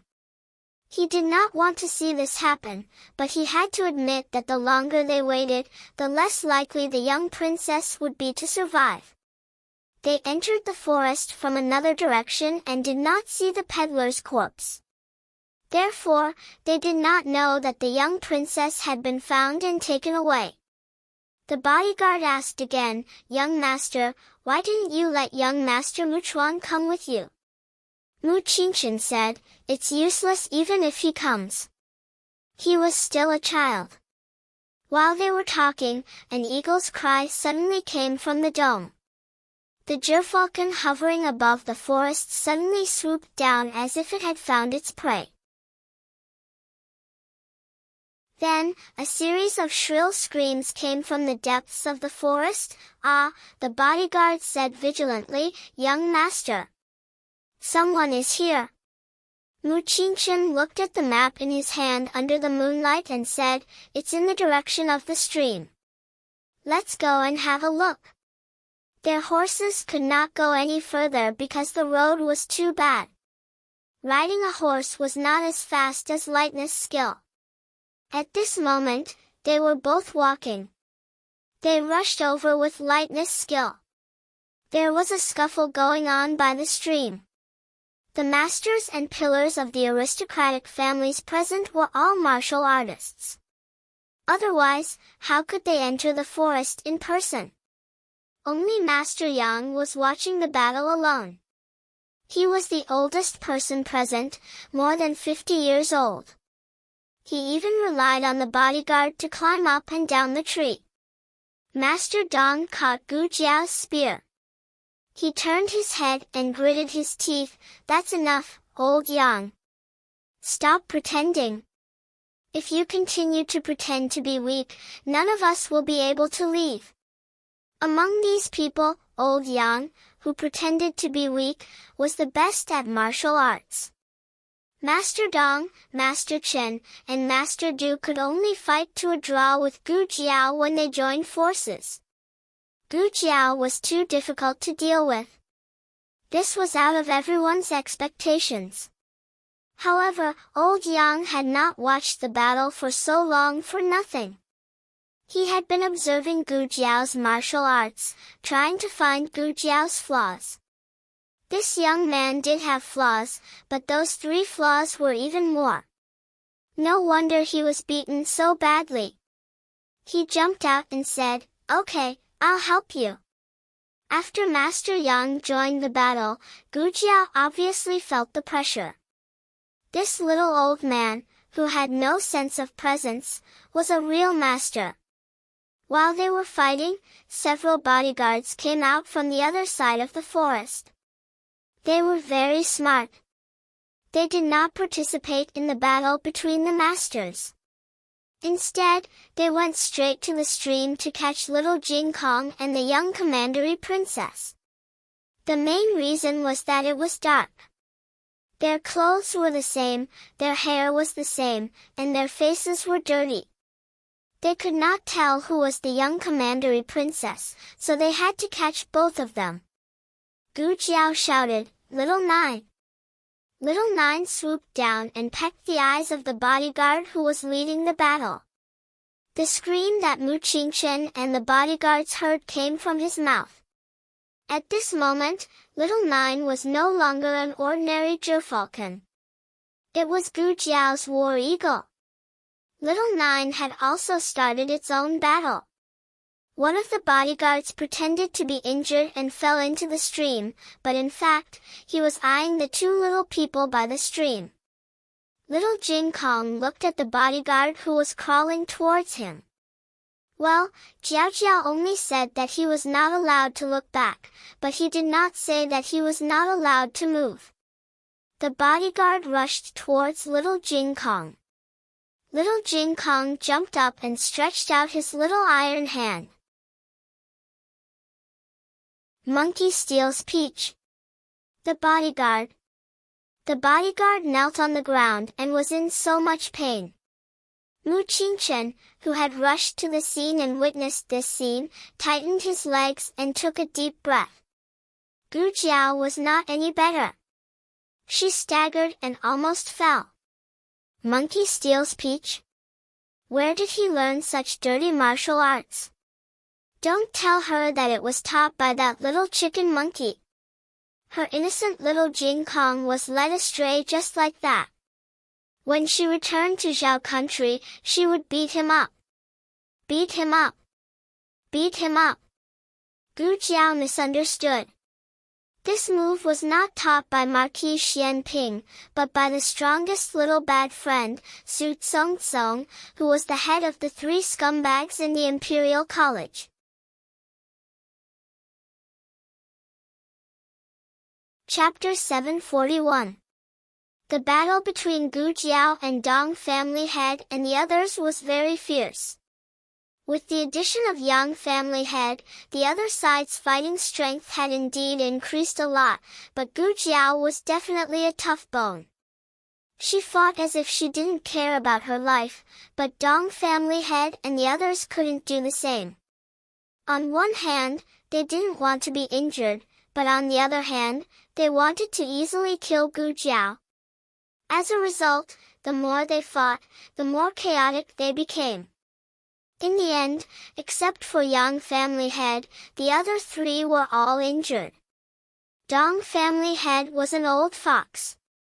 He always shouted the fiercest and hid the furthest, letting his companions take the damage, so his injuries were the lightest. Chen family head's injuries were the most serious. His right leg and left abdomen were bleeding non-stop, and he fell unconscious on the ground. Gu Jiao's physical strength was also very exhausted. If the two sides continued to fight, it would only be a situation where both sides were injured, and because of that surnamed Yang, Gu Jiao glanced at Yang family head. This person was too unfathomable. The book pavilion had the least information about him. If she hadn't fought with him today, who would have thought that he was a hidden master? Dong family head said to Yang family head, his physical strength is almost exhausted. Old Yang, old Du, and I will hold him back. You look for an opportunity and kill him in one move. Yang family head looked at Gu Jiao with a malicious gaze. Okay. Dong family head and Du Darren exchanged glances and tacitly came to Gu Jiao's two sides, launching a pincer attack on Gu Jiao. Yang family head looked at the battle without blinking, waiting for Gu Jiao to show a flaw. When Dong family head restrained Gu Jiao's lower body, and Du Darren blocked Gu Jiao's red-tasseled spear, Yang family head narrowed his eyes. The youth's physical strength decreased, and his speed slowed down. This speed was nothing to an ordinary master, but in front of his realm, it was a great flaw. Now is the time. Patriarch Yang raised his hand and sent an iron palm towards Gu Jiao's back. Almost at the same time, a masked man in white appeared in a flash, and stood in front of Gu Jiao and the others. His palm met the Yang family's patriarch's attack. When the time was up, Dong family head and Du Daren's restraint reached its limit. Gu Jiao forced the two of them back with a single spear strike. She looked back. The white-robed man leaped up and flew towards her. He grabbed her slender waist and brought her up into the air. "It's me," he whispered. Gu Jiao looked towards the stream, but she didn't see little Jing Kong and little Commandery Princess. He said, "Up ahead." Gu Jiao did not resist anymore. Just when Mu Qingchen thought that Gu Jiao was going to be taken away by him, Gu Jiao suddenly turned around and threw a dagger at him. "Are you all okay? Be careful!" Patriarch Dong shouted. The dagger was aimed at Patriarch Yang. Patriarch Yang dodged sideways, but the angle Gu Jiao chose was very tricky. Even if he dodged, the one behind him could not. Patriarch Du was stabbed by the dagger, and his whole body was sent flying by the terrible force. He hit the big tree behind him and fell heavily to the ground. Patriarch Dong hurried over and held his shoulder. "Old Du."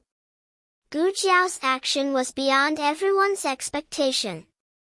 Like Mu Qingchen, they thought that Gu Jiao had left, but they did not expect her to do such a thing. What kind of stubbornness was this?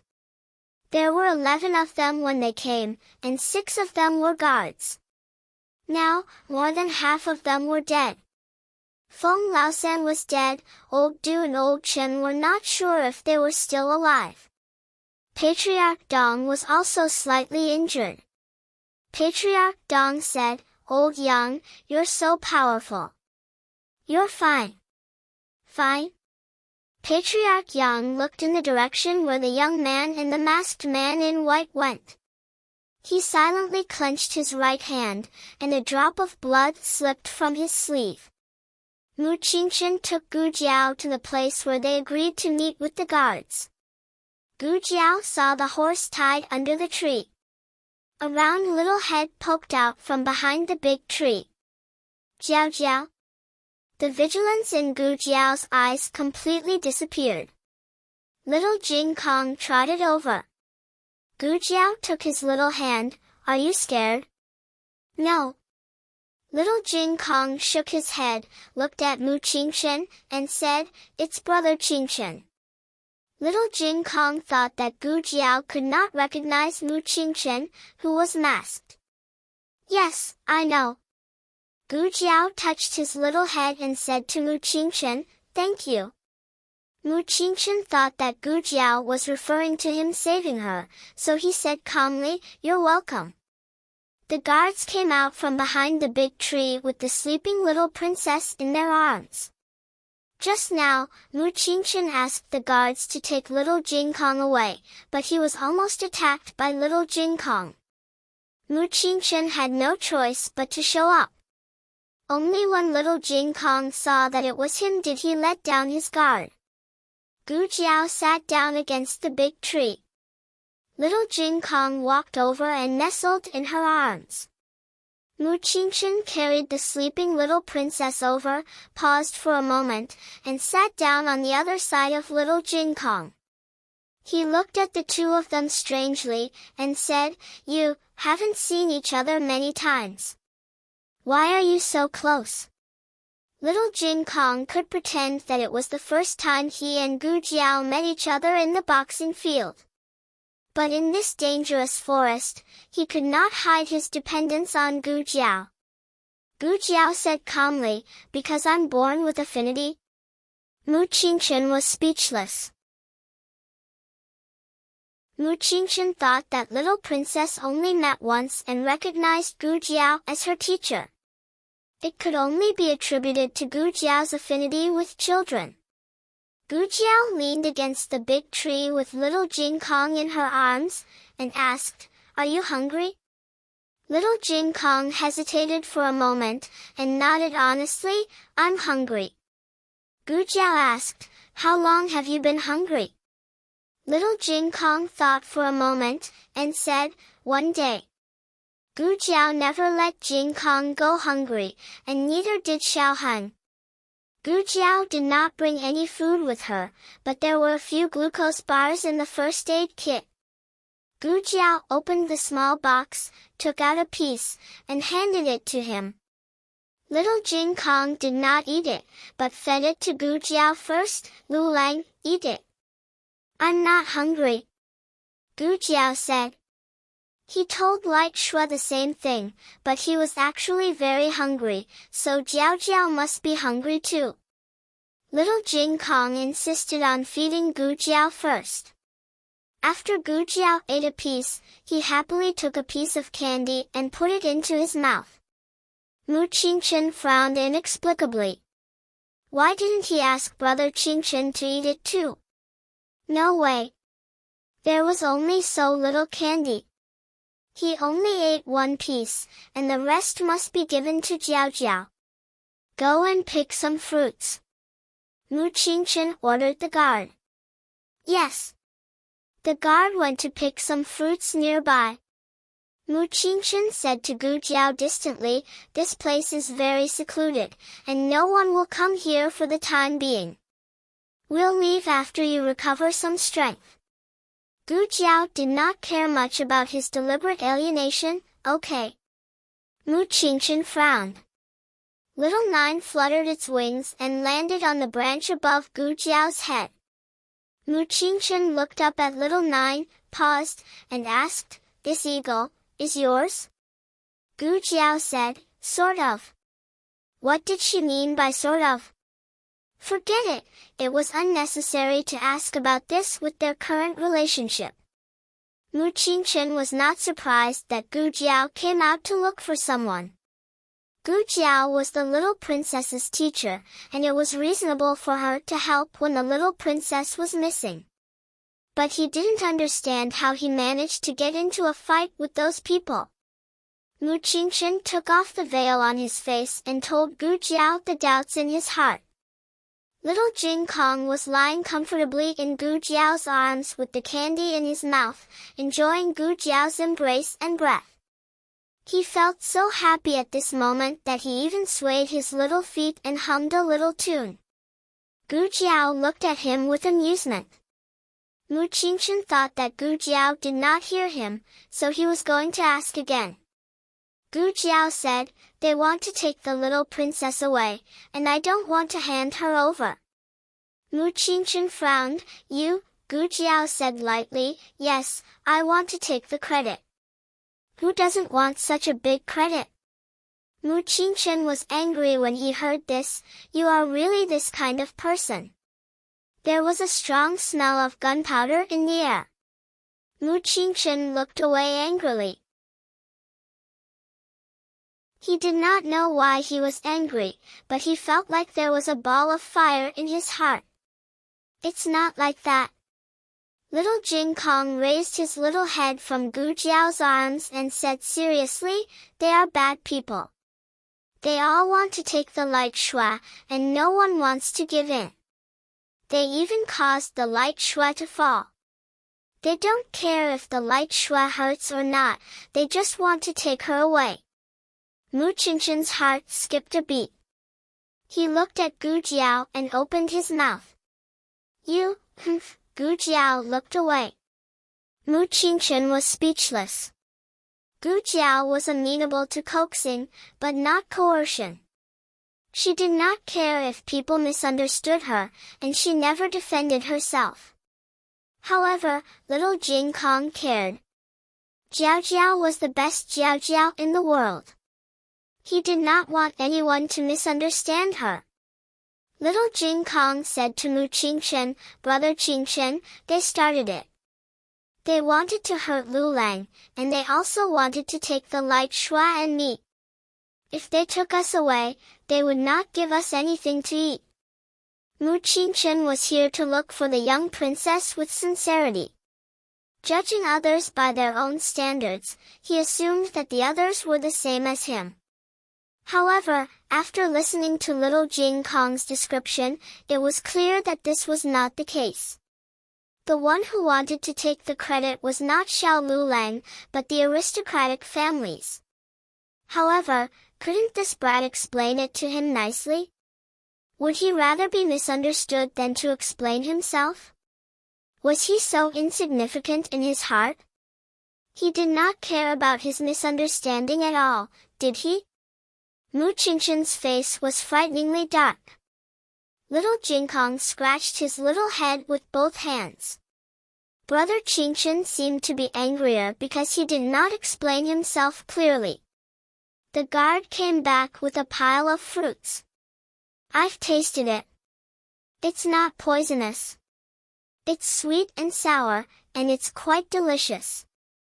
Gu Jiao took a big and red fruit, wiped it with a handkerchief, and handed it to little Jingkong. Little Jingkong sat up straight in Gu Jiao's arms, held the big fruit with both hands, and took a bite. Little Jingkong was so sour that he almost made an emoji. Gu Jiao, oh, I forgot that Jingkong just ate candy. Little Jingkong moved his little butt and continued to eat the sour fruit. He took a bite and looked at Gu Jiao. Gu Jiao looked at him curiously. You're not sour anymore? Little Jingkong spread his hands and tilted his head. He turned into a romantic prince in a second. Because you're my candy. Gu Jiao, Mu Qingshan, after eating 7 or 8 fruits, little Jingkong burped and fell asleep in Gu Jiao's arms. The night was quiet, and the night wind was blowing. Gu Jiao ate another piece of glucose and waited for her strength to recover. Mu Qingshan could not help but ask, do you know who those guys are? Gu Jiao, yes, I do. Mu Qingshan was slightly surprised. You know? Gu Jiao nodded. Yes, I saw their portraits in the library of the State Preceptor Palace. Mu Qingshan was stunned for a moment before he remembered this. He said, I heard that His Majesty summoned you to treat the former crown princess. How's the treatment going? Gu Jiao, fortunately, the operation was successful. She's awake now. Mu Qingshan sighed. You're really amazing. Gu Jiao said calmly, it's just an operation. I'm talking about what happened just now. Mu Qingshan raised his hand and waved away the mosquitoes biting the young princess. Since you know who they are, how dare you treat them so cruelly? Aren't you afraid of their revenge? Gu Jiao, is it useful to be afraid? Mu Qingshan choked. Yes, it was useless to be afraid. However, ordinary people would not have such courage. Even if they knew that it was useless to be afraid, they still could not do anything. This was normal. Mu Qingshan suddenly felt that he had underestimated his classmates' courage and boldness. Even as the legitimate son of the Su family, he could not openly challenge the 5 great aristocratic families. Otherwise, he would not have covered his face just now. Gu Jiao stood up with little Jingkong in her arms after she recovered some strength. Okay, can we go now? Mu Qingshan reminded her, the forest may not be very peaceful tonight. Are you sure you don't want to rest for a while? I can't rest anymore. Gu Jiao said and signaled to the south of the forest with her eyes. Mu Qingshan frowned and looked in that direction. He saw Qi Xian, who was wearing a silver robe, strolling in the night. Qi Xian looked at Mu Qingshan happily and greeted him with a smile. Young Master Qingshan, long time no see. How are you? Mu Qingshan asked warily, Qi Xian. What are you going to do? Qi Xian smiled and said, kill people and save people. When he said this, his eyes paused for a moment on Gu Jiao and the young princess. His meaning was obvious. The one he wanted to kill was Gu Jiao, and the one he wanted to take away was the young princess.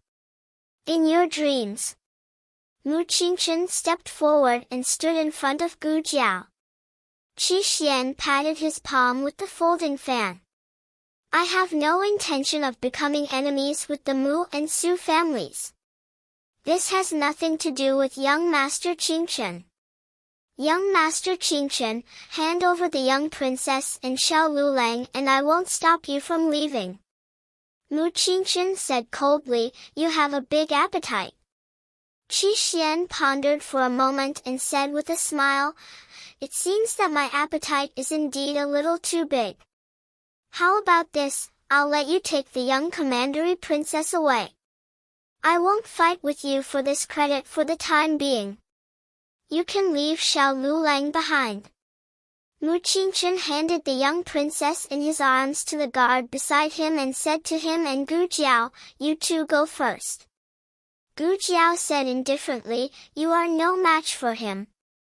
Qi Xian was a master of the Tang sect and had more than 10 years of internal energy than Mu Qingchen. Mu Qingchen said in a low voice, I will hold him back. As long as you escape, he won't dare to kill me. Otherwise, once the news of Mu Qingchen's death spread, the Han family would not be able to protect Qi Xian. With Qi Xian's hearing, he heard every word. He laughed until he was convulsing. After laughing enough, he looked at Mu Qingchen sympathetically. Young Master Qingchen, why do you have to do this? Do you know who he is? Listen to me. He is not worth it. Mu Qingchen said, cut the crap. Qi Xian stopped laughing. He killed Nangong Li. Mu Qingchen's pupils shrank. Qi Xian raised his eyebrows. You really don't know? As he said, he looked at Gu Jiao who was beside Mu Qingchen. He is a spy from the Zhao kingdom. He is the one who killed Nangong Li. He approached you just to use you. Don't be fooled by him. I know that the big families are secretly competing with each other, but General Nangong is a famous general of the Yan kingdom. Shouldn't we work together to fight the enemy now that he was killed by a spy from a lower country? Mu Qingchen clenched the long sword in his hand. Of course, the national enmity came first. The guard looked at his young master worriedly. Young master won't, whoosh. Qi Xian made a move. But it was not aimed at Gu Jiao, but at Mu Qingchen.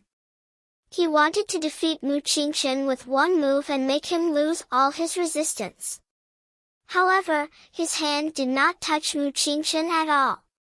Mu Qingchen was pushed away by Gu Jiao in time. Qi Xian smiled in surprise. Boy, you have been watching. Take this. He waved his folding fan, and a row of hidden weapons with cold internal force flew toward Gu Jiao. Gu Jiao held little Jing Kong and stepped on a big tree. She somersaulted to avoid the attack, and the hidden weapons were nailed into the tree. The tree withered rapidly. The hidden weapons were poisonous. Mu Qingchen pulled out his sword and stabbed at Qi Xian. Qi Xian waved his fan to block it, and a hidden weapon shot out from his fingertip. Mu Qingchen blocked it with his sword. The force was so great that the hidden weapon and the sword actually made sparks in the night. Mu Qingchen's eyes darkened. Qi Xian was too powerful. They were no match for him. Mu Qingchen gritted his teeth. When he raised his long sword again, a white hand reached out and grabbed his wrist. Let me, Gu Jiao said. Mu Qingchen frowned slightly. I know you are powerful, but you are no match for him.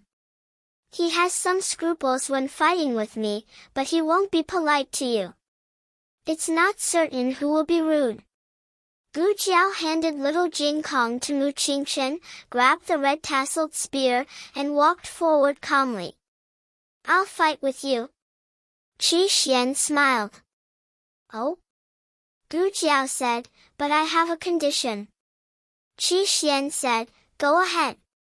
Gu Jiao said, "You have to give me 3 moves." Qi Xian said with amusement, "No problem. I can give you 30 moves, let alone 3. "That's not necessary."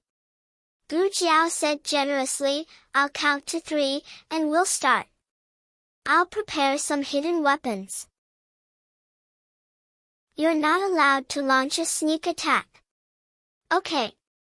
1. Gu Jiao stabbed his thigh with her spear. Qi Xian.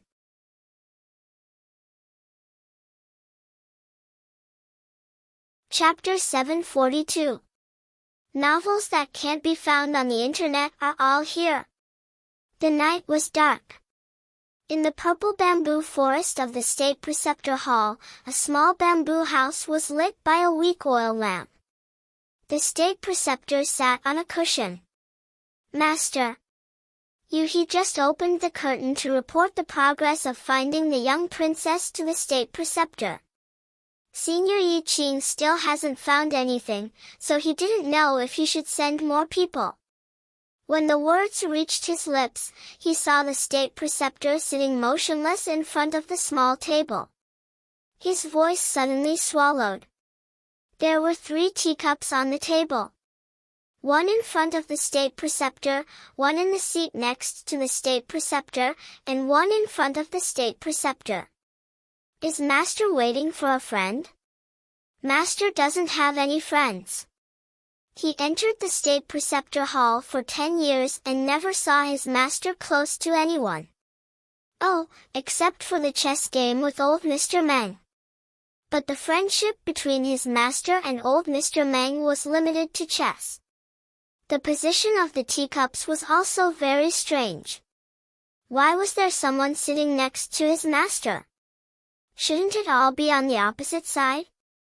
This wasn't the first time he saw this scene. He always didn't understand what his master was doing.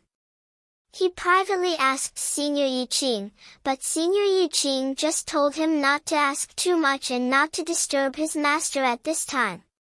He carefully put down the curtain and silently left. Thinking of the scene of his master sitting there, who knows if he was waiting or reminiscing, Yuhi's expression paused. Master has 2 very important friends. Yuhi thought. In the forest, Qi Xian was stabbed with a face full of confusion. What happened to the 1, 2, 3? Did you eat 2, 3, 3? Young people don't talk about martial ethics.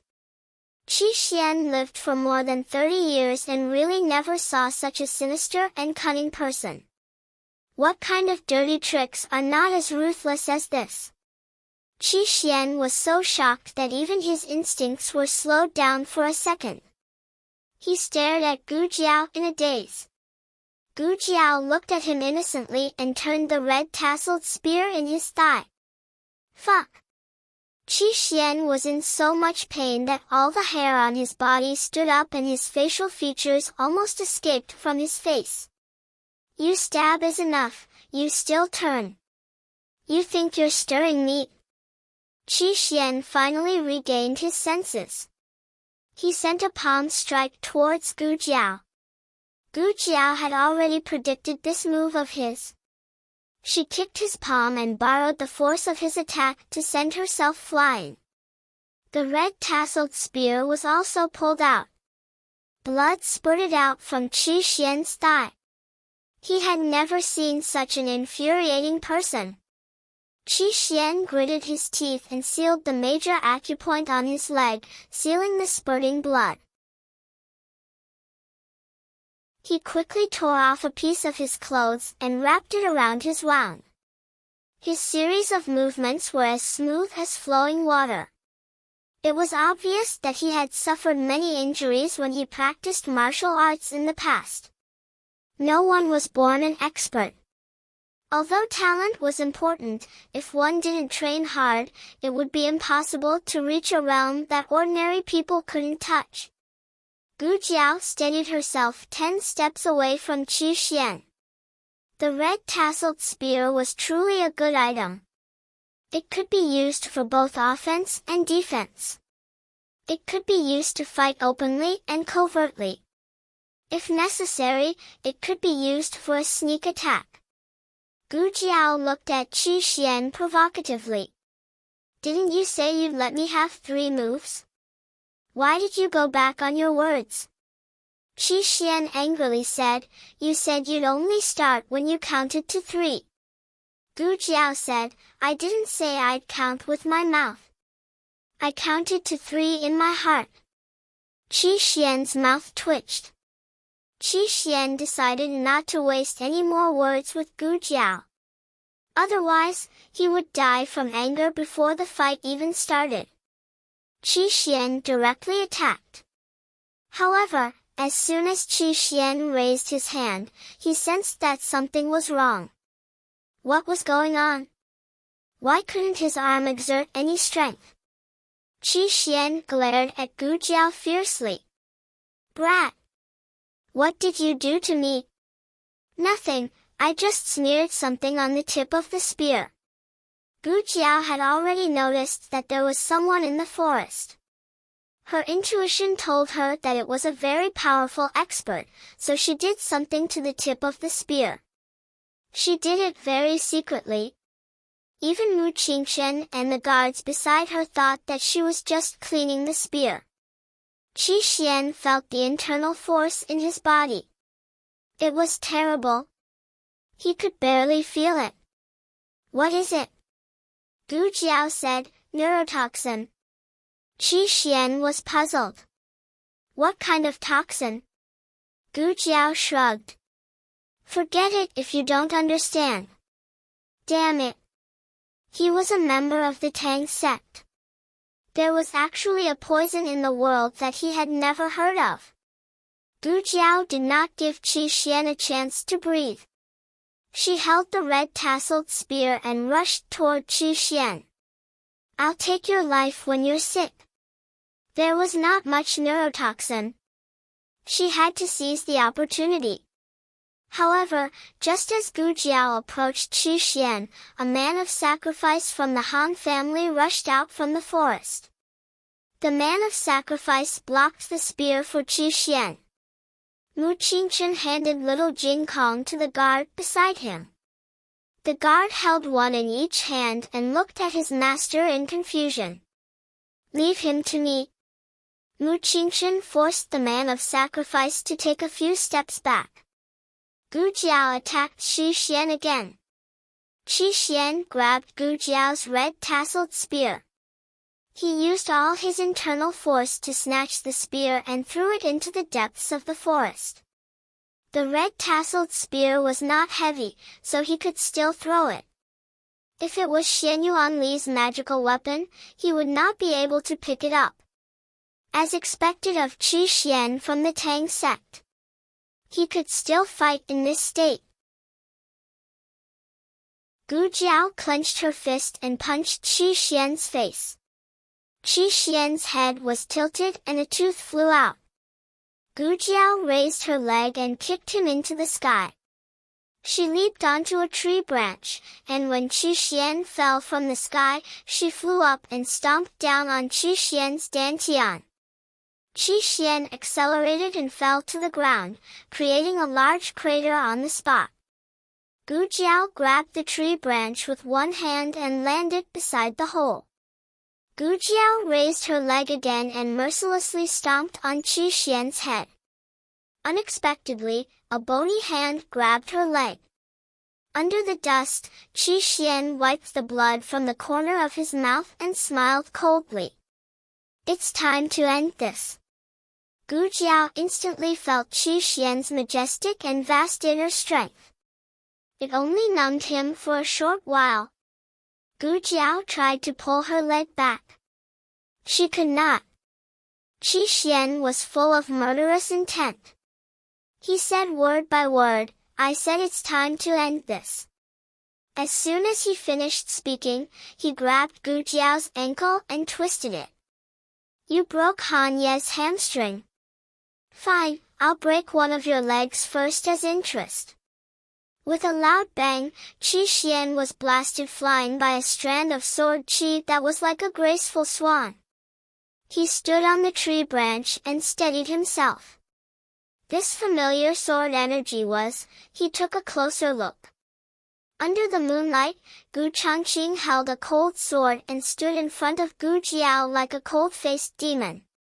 What a powerful sword energy! Qi Xian narrowed his eyes and looked at Gu Changqing. He then looked at the 100-foot-long gully on the ground caused by the sword energy. He clenched his fists. Why was it this person again? He was the one who broke Han Ye's hamstring last time. Damn it! He still had poison in his body and was injured by that brat's sneak attack.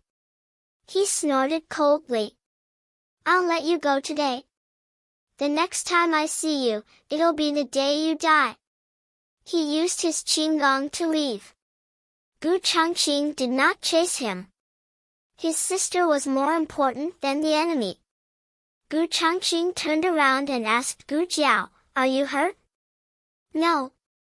Gu Jiao shook her head. Gu Changqing was still worried.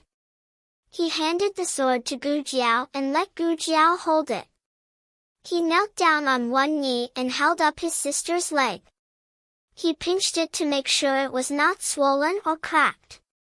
Only then did he feel relieved. On the other side, Mu Qingchen also finished his battle. He was not used to killing people, so he knocked the men of sacrifice out. He walked over. Gu Jiao raised her dirty hand and wiped Gu Changqing's face. His sister's face was covered in dirt. Well, he would not wash his face today. Mu Qingchen looked at the two of them and asked about Gu Jiao's condition. "Are you okay?" "I'm fine," Gu Jiao said. Mu Qingchen looked at Gu Changqing. I don't know him. He's from the same hometown." Gu Jiao and Gu Changqing said in unison. "He's from the same hometown. I don't know him." Gu Jiao and Gu Changqing said in unison again. Mu Qingchen was speechless. "Do I look gullible?" Mu Qingchen snorted.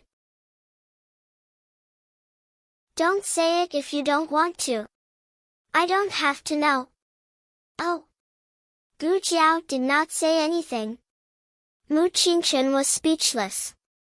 Gu Changqing's arrival made Gu Jiao feel much more relaxed. They encountered several groups of men of sacrifice and guards, but they were all taken care of by Gu Changqing alone.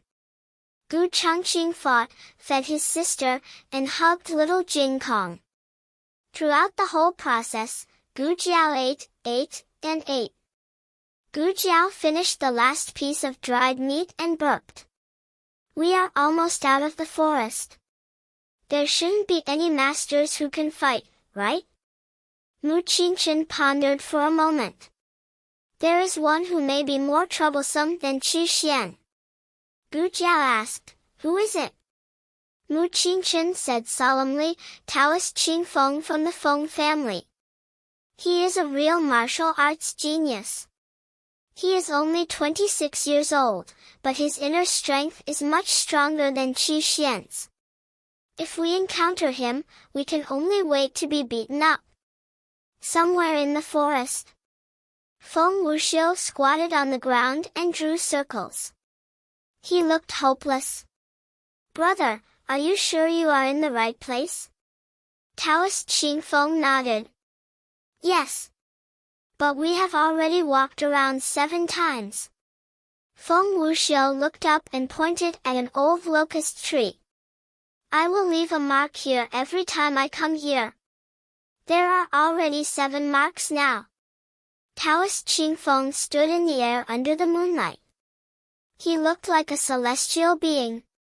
His slender fingers pinched a hand-drawn sheepskin map. He studied the map carefully and said confidently, "This is how I walked. I've been to this forest before and even walked out." Feng Wuxiu asked, "How long did it take you to walk out last time?" "Not long." Taoist Xing Feng said, "A month." Feng Wuxiu was speechless. Feng Wuxiu clenched his fists. He was so angry that his teeth almost broke. He stood up and roared like a lion, "That's the reason why you only came home after 3 years.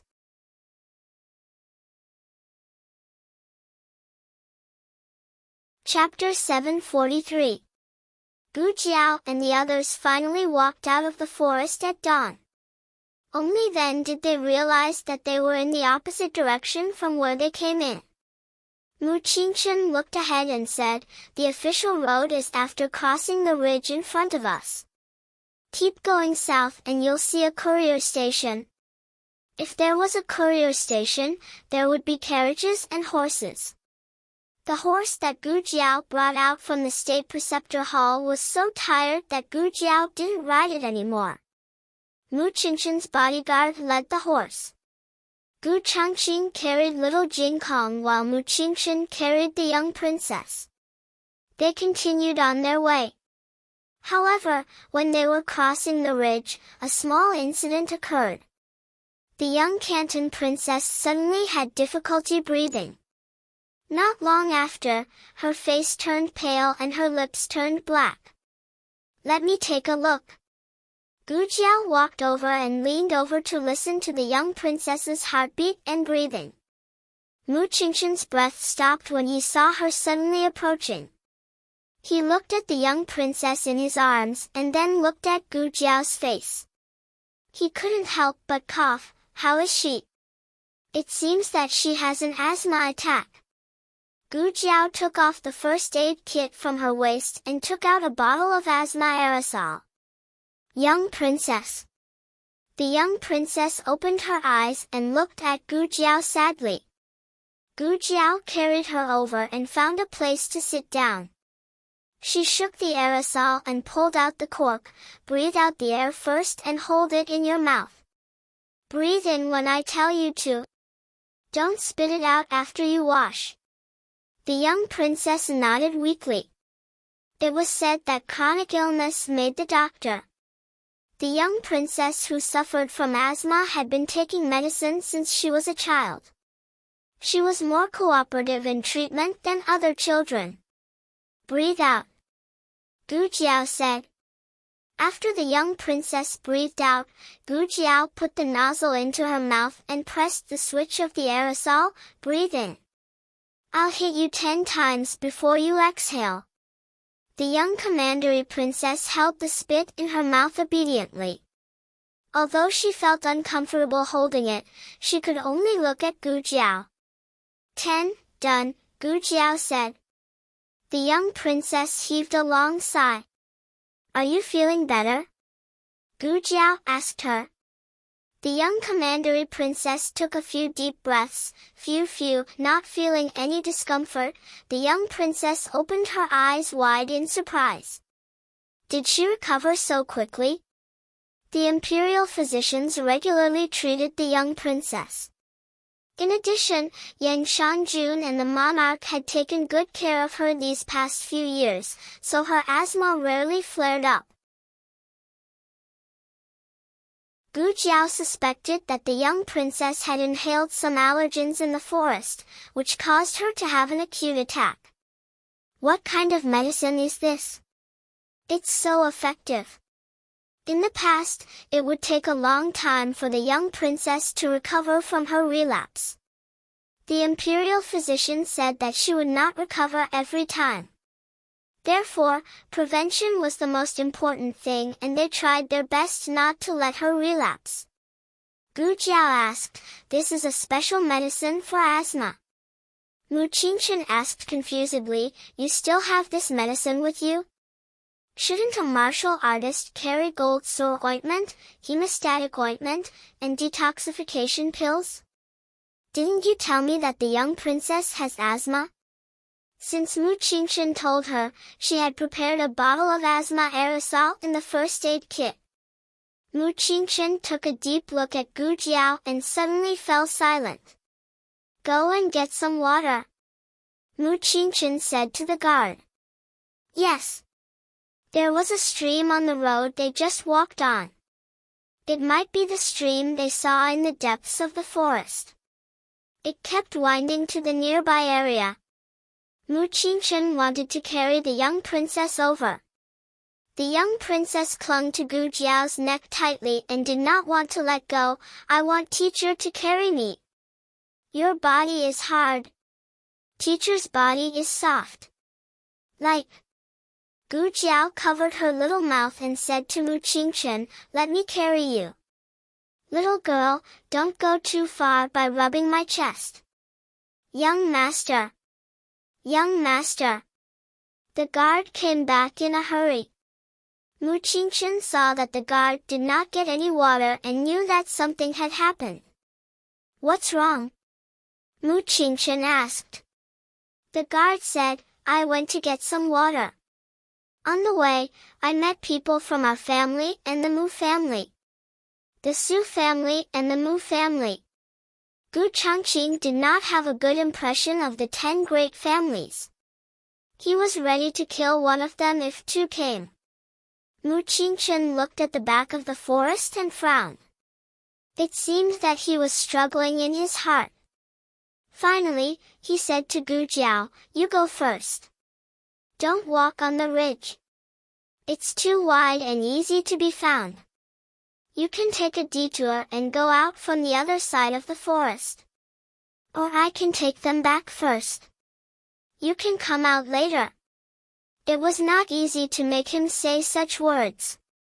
In his heart, he did not believe that the Mu family and the Su family would take the young princess away. But, he did not know why, but he felt that it was right to let them leave first. Maybe he already had a guess in his heart that he did not want to face. "Then we'll go." Gu Jiao turned around with the young princess in her arms. "Goodbye, Mu Qingchen." The young princess waved her hand obediently. "Goodbye, Mu Qingchen." Gu Changqing followed her with little Jing Kong in his arms. They walked a few steps to the east and entered the forest. When they were far away, they could still hear the conversation there. "Qingchen, why are you here? Have you found any clues?" "No, second uncle. But I heard that the young princess has gone back." "What? Gone back?" "Yes. I met an injured guard just now. I don't know which family he belongs to. He said that he saw someone take the young princess out of the forest and walk in the direction of the ridge. The young princess is safe. She's fine. Then we came here in vain. I don't know if it's too late to go after them now." Mu Qingchen looked at his second uncle with disappointment in his eyes. The young princess lay in Gu Jiao's arms for a while and fell asleep again. Gu Jiao looked at the little girl in her arms and said, "I didn't expect that the disappearance of a little girl would cause all kinds of monsters to come out." Gu Changqing said, "The top 10 aristocratic families are not on good terms. This day will come sooner or later. In the past, everyone was jealous of the Xianyuan family and wanted to get rid of them. But when the Xianyuan family really died, they all wanted to be the next Xianyuan family." Gu Jiao asked, "By the way, why are you here?" Gu Changqing said, "Xiao Hun told me." He had planned to go out of the city to see Gu Yan, but Xiao Hun caught up with him when he reached the gate of the inner city. Gu Jiao asked, "Did you tell him that you were going out of the city?" Gu Changqing said, "No. He guessed it himself." Gu Jiao raised her eyebrows. "My husband is so smart." Gu Changqing's face darkened. The forest was against the mountain and the light was not very good. The two walked very carefully. Gu Jiao asked again, "By the way, Is everything going well with the crown prince? Gu Changqing said, it's going well. Gu Jiao said, he's so trusting of the people sent by the underground martial arts arena. Gu Changqing explained, he gave me a kind of poison. I have to take the antidote once a month, or I'll die. Gu Jiao looked at him, you drank it? Yes. Gu Changqing nodded and looked at Gu Jiao, I think you can cure it. Gu Jiao said, I don't think I can cure it. Gu Changqing was speechless. Gu Jiao's ears twitched. She turned her head and looked into the depths of the forest, there seems to be some movement over there. Gu Changqing looked over, I heard it too. Should we go and take a look? Gu Jiao thought for a while, let's go and take a look. Gu Changqing carried little Jing Kong with one hand and wrapped his other hand around Gu Jiao's waist. He used his qinggong to bring her over. The two hid behind a big tree with the child in their arms. About 100 steps away, a young man in a Taoist robe was fighting with two masked men in black. In the middle of their fight, there was a handsome, young man. It's Feng Wuxiu and Taoist Qing Feng, Gu Jiao whispered. You know them? Gu Changqing asked in a low voice. Gu Jiao nodded, I've seen Taoist Qing Feng in the Grand Preceptor Hall. I've seen Feng Wuxiu's portrait in the library. Why is Feng Wuxiu younger than in the portrait?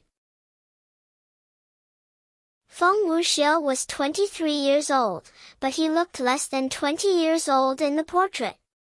Now that she saw the real person, he looked 3 years younger.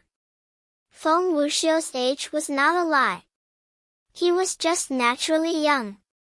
Taoist Qing Feng and the two men in black were fighting fiercely. The men in black were not much weaker than Qu Xian.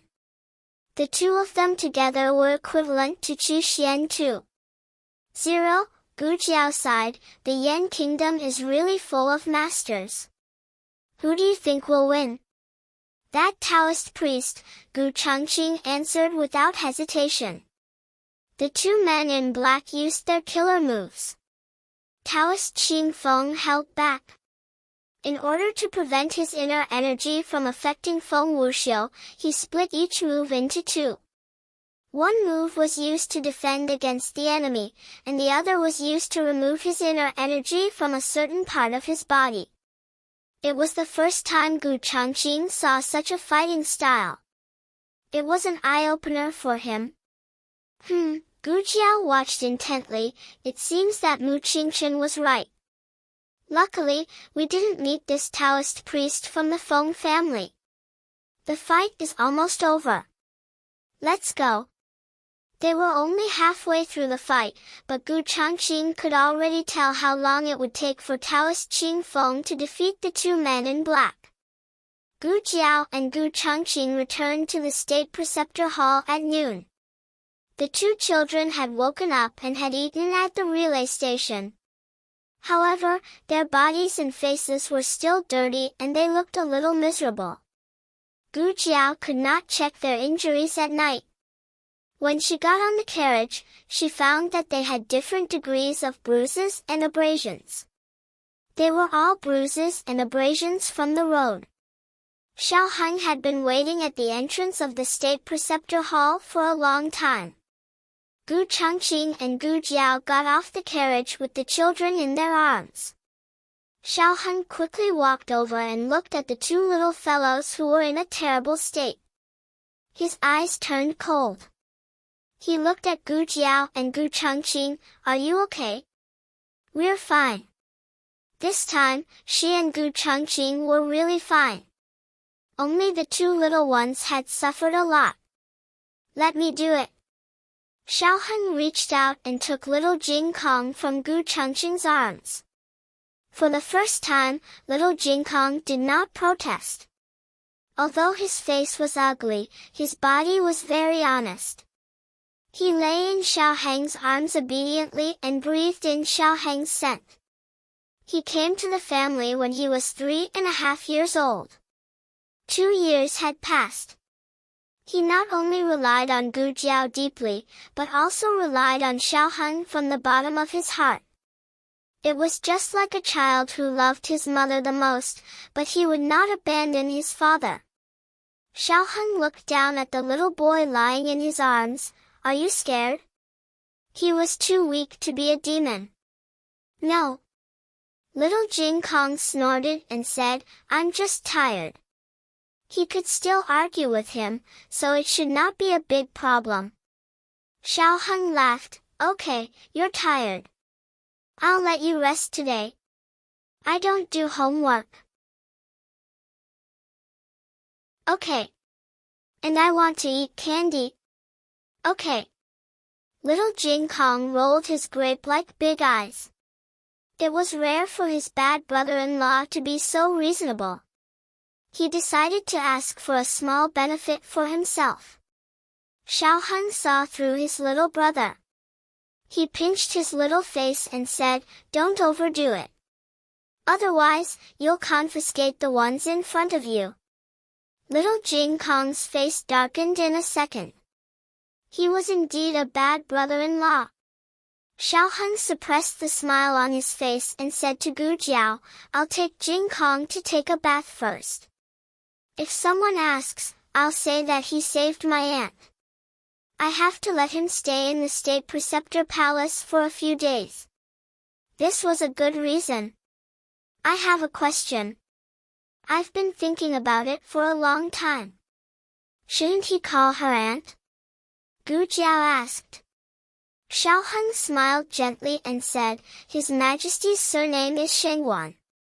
According to the custom of the Great Yan dynasty, people with the same surname should be called aunt. Gu Jiao suddenly understood. Oh, I see. Then I'll send little princess back to the palace first. Xiaoheng looked at little princess who was holding Gu Jiao's neck and said, No, the monarch is on his way. Speak of the devil. The monarch heard that little princess was sent back to the palace, but she was nowhere to be seen. So, he wanted to go to the State Preceptor Palace to ask about the situation. When he learned that little princess was in the Qilin Hall, he rushed there without hesitation. Your Majesty, please slow down.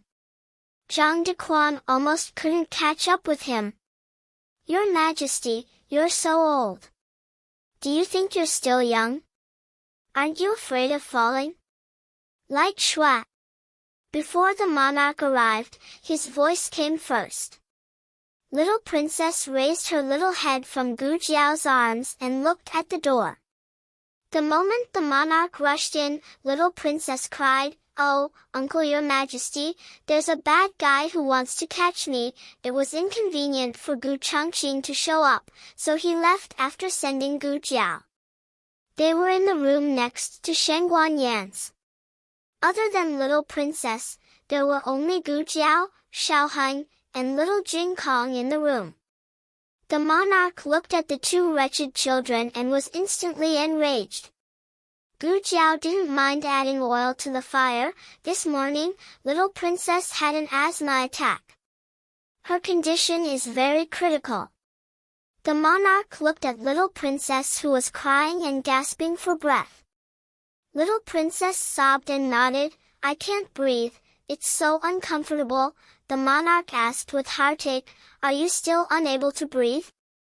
Little princess sobbed and shook her head. I can't breathe now, my teacher gave me medicine. The monarch asked Zhang Dequan to take the two children next door to eat something.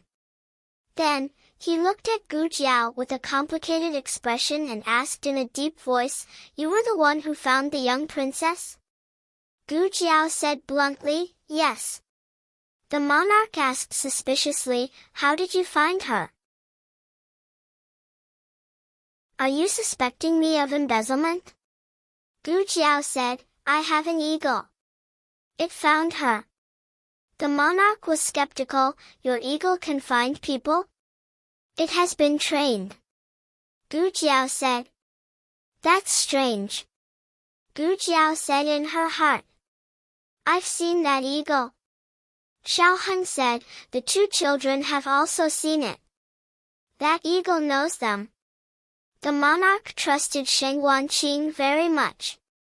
He didn't dwell on this, but asked Gu Jiao, where's the person who took little princess? I didn't see him. Xiao said first. Gu Jiao said without changing her expression, yes, I didn't see him. The two children escaped into the forest from where they were imprisoned. I found them in the forest. I see. The monarch went next door to ask little Jing Kong and little princess. After all, little princess was only 4 years old. The clues she could give were limited. She only remembered that she was caught again and again, but she couldn't remember what those people looked like. Little Jing Kong remembered the appearance of the peddler, the man in black, and the master of the Dong family. But Xiao just told him not to say that he didn't remember because he didn't see clearly. Zhang Dequan said, Your Majesty, the two children are still young. It's normal that they can't remember clearly after such a big scare. The monarch left the Kailan Hall with a gloomy face. Gu Jiao looked at the monarch's receding figure and asked Xiao why didn't you tell Jing Kong and me? Xiao took her hand and tucked her hair behind her ear. Because we don't have enough evidence even if we tell them. Maybe the aristocratic families will join hands and accuse us. Gu Jiao asked, so we'll just let it go like this? Xiao combed her hair. No. The monarch won't. Little princess has suffered so much this time and almost lost her life. The monarch won't let it go. Those who are scheming behind our backs will soon realize that they have overestimated their abilities. On the 3rd floor of the book collection pavilion, the monarch and the state preceptor sat opposite each other and drank tea. The state preceptor poured tea for the monarch and himself. Your Majesty, do you really want to do this? The monarch said seriously, that's right. The state preceptor smiled faintly, picked up the teacup and took a sip. We agreed at the beginning that the state preceptor hall will not intervene in the affairs of the imperial court, will not participate in the struggle for power, and will not ask about the aristocratic families. The monarch said earnestly, I am not ordering you as the monarch of a country, but as an old friend asking you to help me.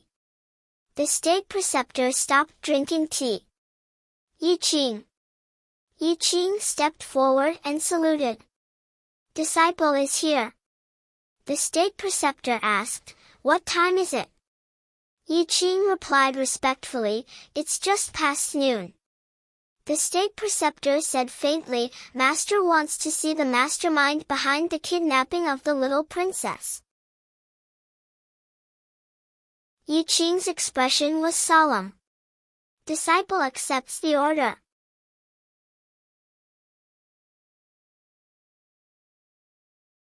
Chapter 744. The Mu family. Old Master Mu sat on the main seat. All the people who went to do things had returned. It was his second son, Mu Hong, who came to report to him. Father. Mu Hong stood in front of Old Master Mu and reported what happened in the forest truthfully. The families are fighting fiercely. I don't know who sent the young commandery princess back. Humph. Old Master Mu snorted coldly. They all look aloof from worldly affairs, but they are secretly more powerful than anyone else. Mu Hong said, I heard that there were many casualties. The specific situation depends on what the major families say. Old Master Mu frowns and says, I didn't expect so many things to be involved in this. Mu Hong said with shame, it wasn't so troublesome. If that little bastard hadn't escaped with the young commandery princess, we wouldn't have gone all the way to look for them. In the end, we led the people from the major families there. If they had stayed in that house quietly, who would have found out? But things had come to this point. It was useless to say these regretful words. It's all that little bastard's fault. Mu Hong couldn't help but complain. Who would have thought that a 5-year-old little bastard would mess up the Mu family's overall plan? Old Master Mu exhaled deeply. Have you dealt with everything that should be dealt with? Mu Hong said, Father, don't worry. All the evidence has been destroyed. Old Master Mu said again, what about the people who caught the young commandery princess? The young commandery princess has seen their faces. Mu Hong replied, they are dead. I don't know which family killed them. Dead men tell no tales. No one will find out that it was the Mu family. Old Master Mu said thoughtfully, the fox of the Dong family seems to know a lot of things. Mu Hong said indifferently, he's not afraid even if he knows, unless he can show evidence. But the Dong family is not clean. He doesn't have the guts to bite the Mu family. Although the undercurrents between aristocratic families were turbulent, there were some shady dealings that no one would reveal to the surface. If the Han family and Mu family hadn't acted against Consort Wan first, the Mu family wouldn't have thought of using this kind of method to suppress the Han family. Grandpa Mu closes his eyes and sighs. That's it. Don't mention it again. Tell your men to keep their mouths shut. Mu Hong cupped his hands and bowed. Yes, Father. I understand. What are you doing here? Mu Tao's shout suddenly came from outside the door. Grandpa Mu frowns warily. Mu Hong turned around and quickly walked to the door. He opened the door and bumped into Mu Chuan, who was shaking outside the door. Mu Chuan looked at Mu Hong in horror. Mu Hong also looked at him in surprise. The two of them had different feelings of shock. Mu Chuan's had a hint of unfamiliarity and fear, as well as a slightly complicated feeling. Mu Hong quickly came back to his senses. He looked at Mu Tao, who was striding forward, and greeted him. Big brother. Mu Tao grabbed Mu Chuan's wrist and walked out. Brat, who allowed you to enter your grandfather's courtyard? Didn't you go to school? Why didn't you say hello when you came back? Mu Chuan's feet were nailed to the ground. Is it true? He asked. Mu Tao paused. He looked past Mu Chuan and at Mu Hong, who was inside the door. Mu Hong took a deep breath and asked slowly, Xiao Chuan, how much did you hear? Mu Chuan's eyes turned red. I heard everything. Mu Hong looked at Mu Chuan and said, listen to second uncle and forget what you heard. Mu Chuan shook off his father's hand, raised his hand to wipe his eyes, and quickly walked out of the door with red eyes. Mu Tao frowned. Where are you going? Mu Chuan choked. I'm going to tell fourth brother. Mu Tao's face darkened. Brat! Come back here. Mu Hong looked at Mu Tao. Big brother. Mu Tao nodded knowingly. I know what to do. I will let Xiao Chuan stay at home for the next 2 days. Mu Tao grabbed Mu Chuan back and locked him in his own courtyard. He let the guards and the Mu family's men of sacrifice take turns to watch him. The Mu family, which was thought to be foolproof, was approached by people from the state preceptor's hall. The leader was Yi Qing, the chief disciple of the state preceptor. Yi Qing was wearing a dark blue robe of the state preceptor's hall. The white edge of the lapel and collar were embroidered with light blue bamboo leaves, which was the symbol of an inner disciple. Yi Qing held a long sword and stood outside the gate of the Mu family with a stern expression. Under the orders of the state preceptor, I invite family head Mu to the state preceptor's hall. Mu Tao and Mu Hong went out to greet him. Mu Tao was shocked and guilty at this scene, but he still said politely, "My father is not well. I don't know what the state preceptor wants to say. Why don't I go with you?" Yi Qing held his long sword horizontally. "You are not qualified."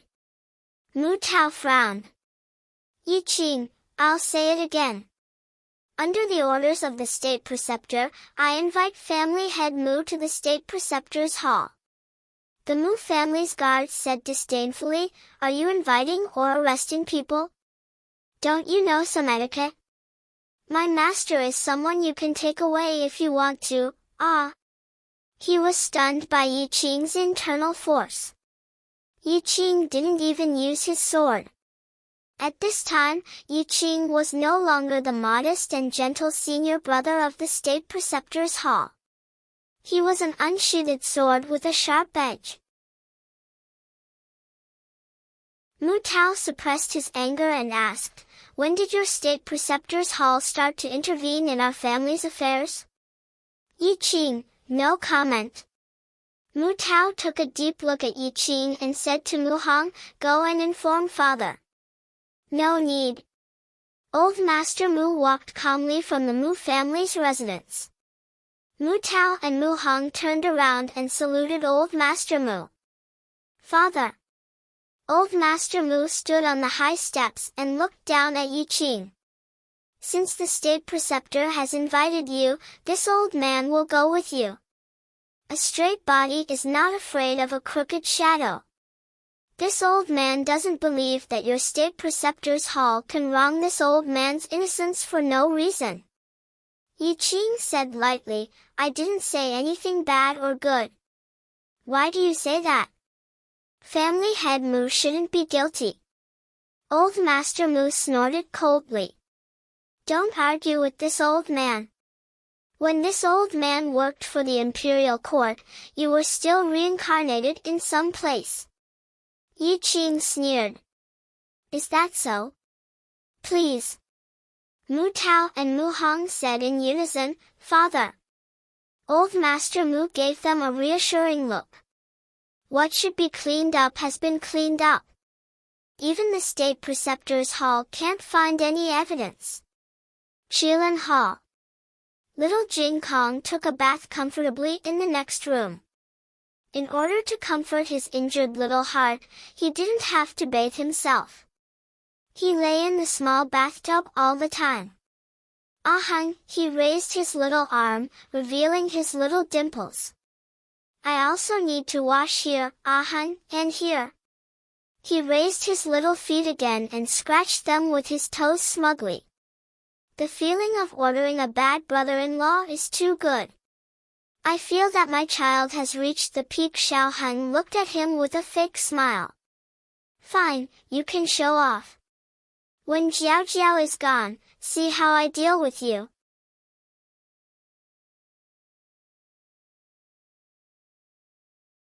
Chapter 745.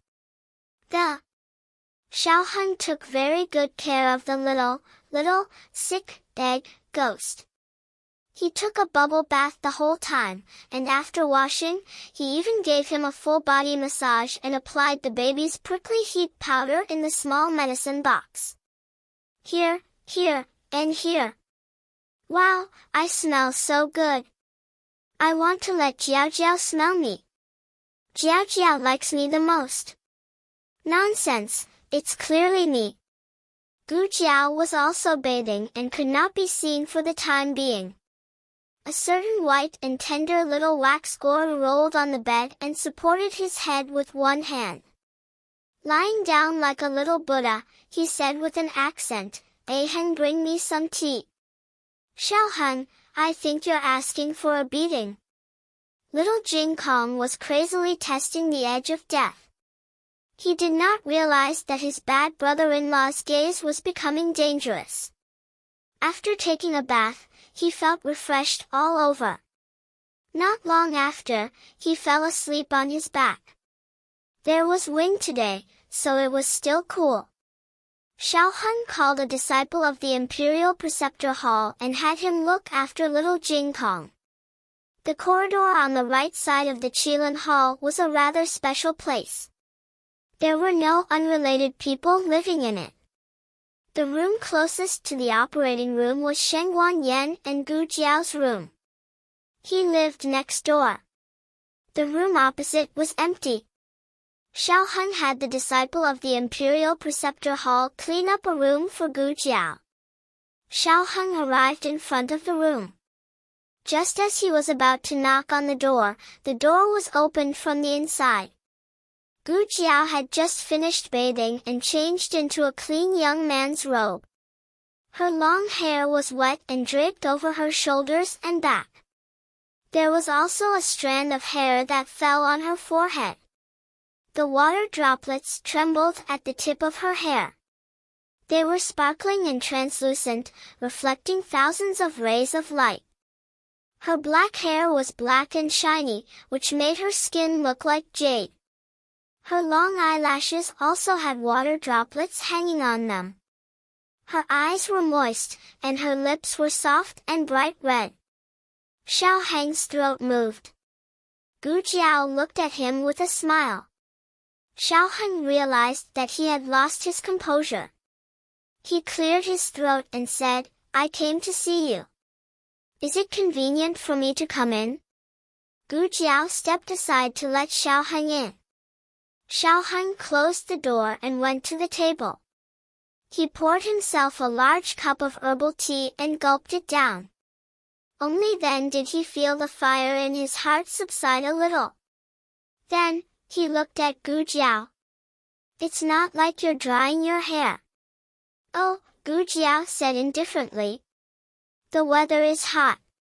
It'll dry in a while." She went to the small table by the window and opened the small medicine box. Xiao Heng looked at the ointment she took out and asked, "Are you hurt?" Gu Jiao shook her head. "No, I was just bitten a few times by mosquitoes. The mosquitoes in the forest were too poisonous." She didn't feel anything when she was bitten, but when she took a bath, she found that she had several big bumps. "Was Jing Kong bitten by a mosquito?" she asked. "He's fine. There are only a few small red spots," Xiao Heng said as he walked over to her with a cotton towel. "Let me see. Where are you bitten?" Gu Jiao looked up and pointed to her neck. "Here." She rolled up her sleeves and pointed to her wrist. "And here." She didn't have any other thoughts.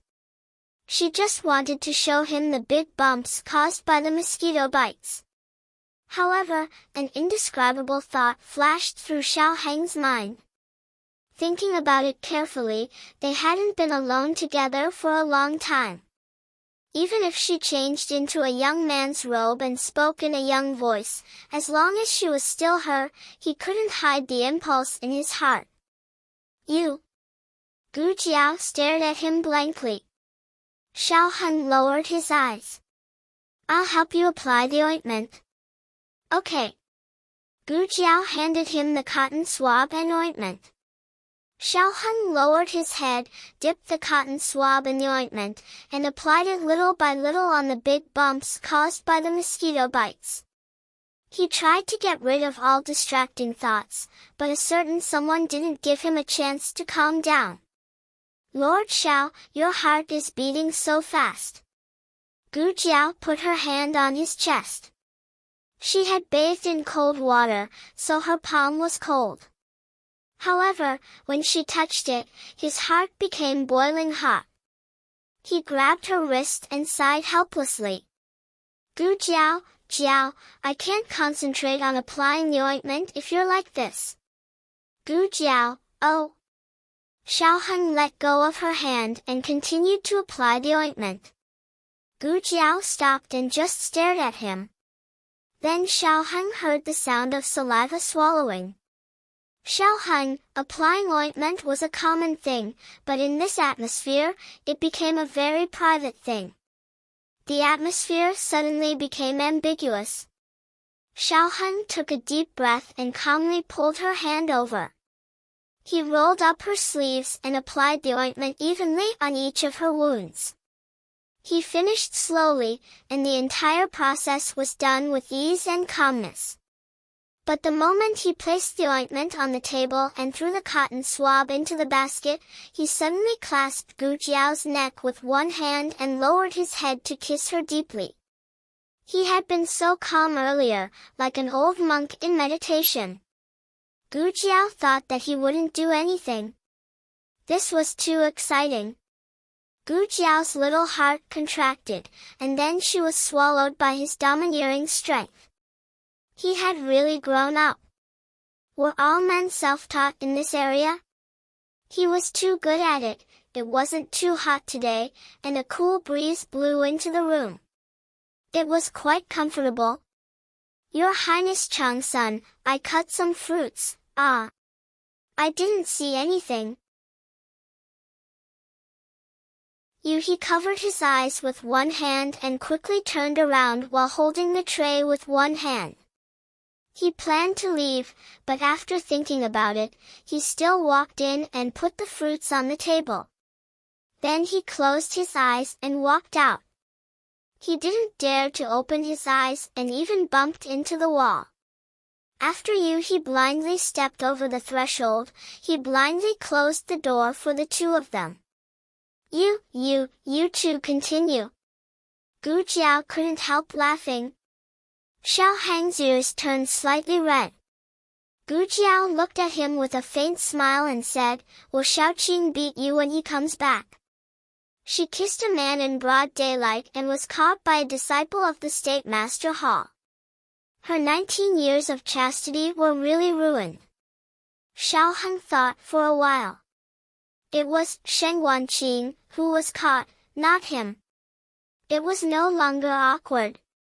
We'll talk about it when he comes back. He lifted her delicate chin and kissed her again.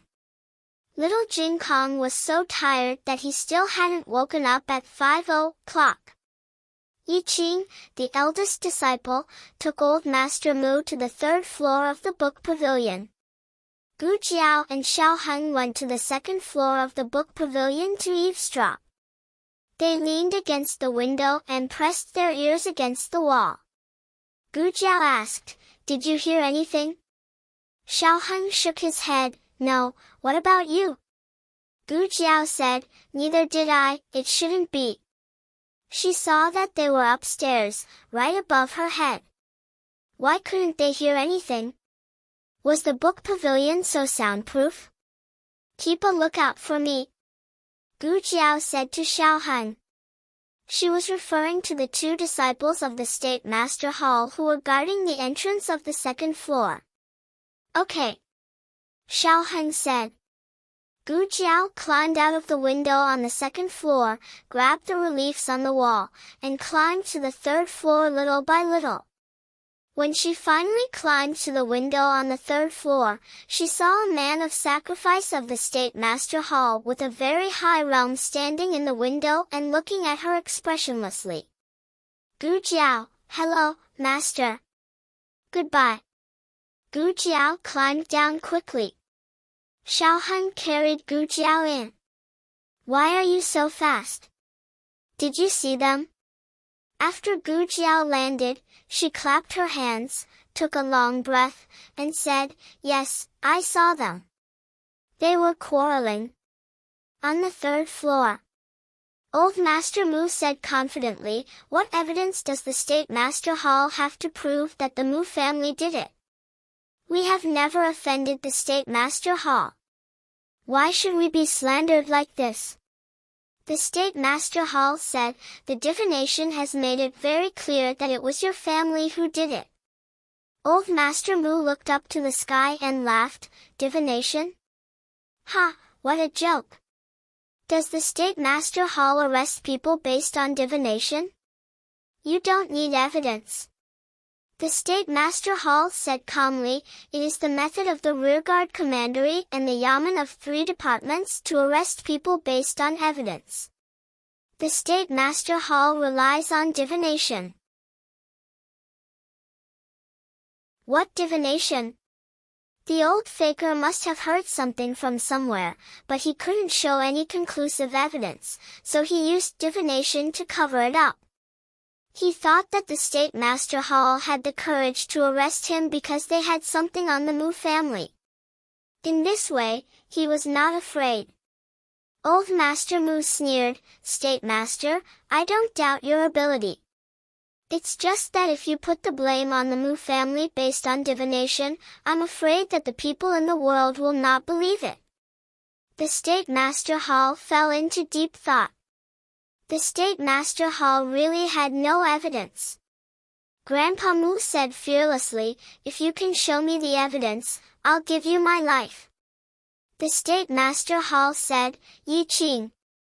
Yi Qing said, "Yes, Master." The State Master Hall said, "Call the witness." Old Master Mu's face changed. Yi Qing went downstairs in person. Gu Jiao and Xiao Han looked at the direction of the stairs from behind the bookshelf. Not long after, the two of them saw Yi Qing bring a middle-aged man with a fat figure upstairs. Gu Jiao was slightly surprised. "It's him?" Xiao Han asked, "Do you know him?" "Yes." Gu Jiao nodded. The State Master Hall looked at Old Master Mu. "Master Mu, do you know him?" Old Master Mu frowned. "No. His name is Peng Hai, the manager of the underground martial arts arena in Chengdu." Manager Peng happened to come to Chengdu. The State Master Hall said slowly, "Yi Qing, give me the portrait." Yi Qing took a portrait and handed it to Peng Hai. "Do you know this person?" The person in the portrait was the peddler who took the young princess. Peng Hai carefully stared at the portrait for a long time. "Ah, isn't this Tong? Tong 5.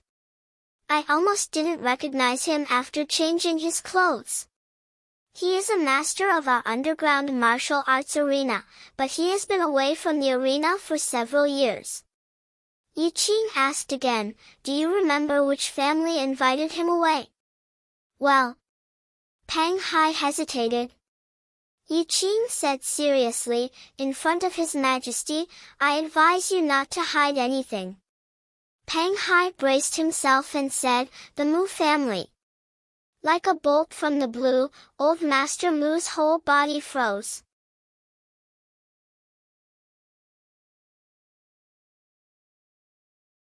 Chapter 746. The novel will be updated more quickly. Gu Jiao and Xiao Han had been waiting on the second floor of the library until the disciples came to close the door, but they didn't see Patriarch Mu come down. Xiao Han said, "They may work until very late. Let's go first and ask Yuhi later." Gu Jiao responded, "Okay." The two went out of the library and returned to the Qilin Hall. Little Jin Kong had just woken up and was sitting cross-legged on the bed in a daze. He slept for a long time and became muddle-headed. But as soon as Gu Jiao stepped over the threshold, he came to life in an instant. He jumped out of bed, stepped on his shoes, and ran over, shouting in a very low voice, "Jiao Jiao." He couldn't let others hear him. Gu Jiao touched his little head. "Did you sleep well in the afternoon?" "Yes." He nodded. Children are full of energy. Even if they experienced a day and night of running around, they can basically recover after sleeping for a whole day. "Huh? Where's the light Shui?" he asked. Gu Jiao said, "She's with her uncle."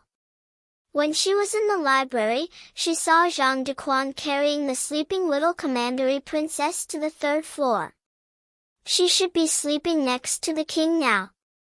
The little commandery princess doesn't have the energy of Jin Kong. Gu Jiao estimated that she would sleep until tomorrow morning. "Are you hungry?" Gu Jiao asked. "Yes." Little Jin Kong said. Xiao Han came in, glanced at the little guy, and said, "What do you want to eat?" "I'll ask the kitchen to make it." Little Jing Kong's face darkened in a second. If you didn't say anything, Jiao Jiao would have made food for me just now. Xiao Heng looked at Jing Kong's angry appearance, which made him look like a chubby pufferfish. Xiao Heng curled his lips and said, "Oh right, Jiao Jiao. Help Jing Kong take a look at his teeth." "What's wrong? Do you have a toothache?" Gu Jiao asked. Little Jing Kong quickly covered his mouth and mumbled, "It doesn't hurt." Xiao Heng said, "Why doesn't it hurt anymore? Didn't you say that you had a toothache 2 days ago?" I don't have any." He put his hands behind his back and looked up at the sky. Little Jing Kong did say that he had a toothache 2 days ago, but that was because he did not want to spoil his brother-in-law's extra homework. Gu Jia thought that little Jing Kong was 5.5 years old. It was indeed the age for him to lose his teeth. It was time to check his oral cavity. "Let me see," Gu Jiao said. Little Jing Kong gave his bad brother-in-law a resentful look. He could reject anyone in the world, but not Jiao Jiao.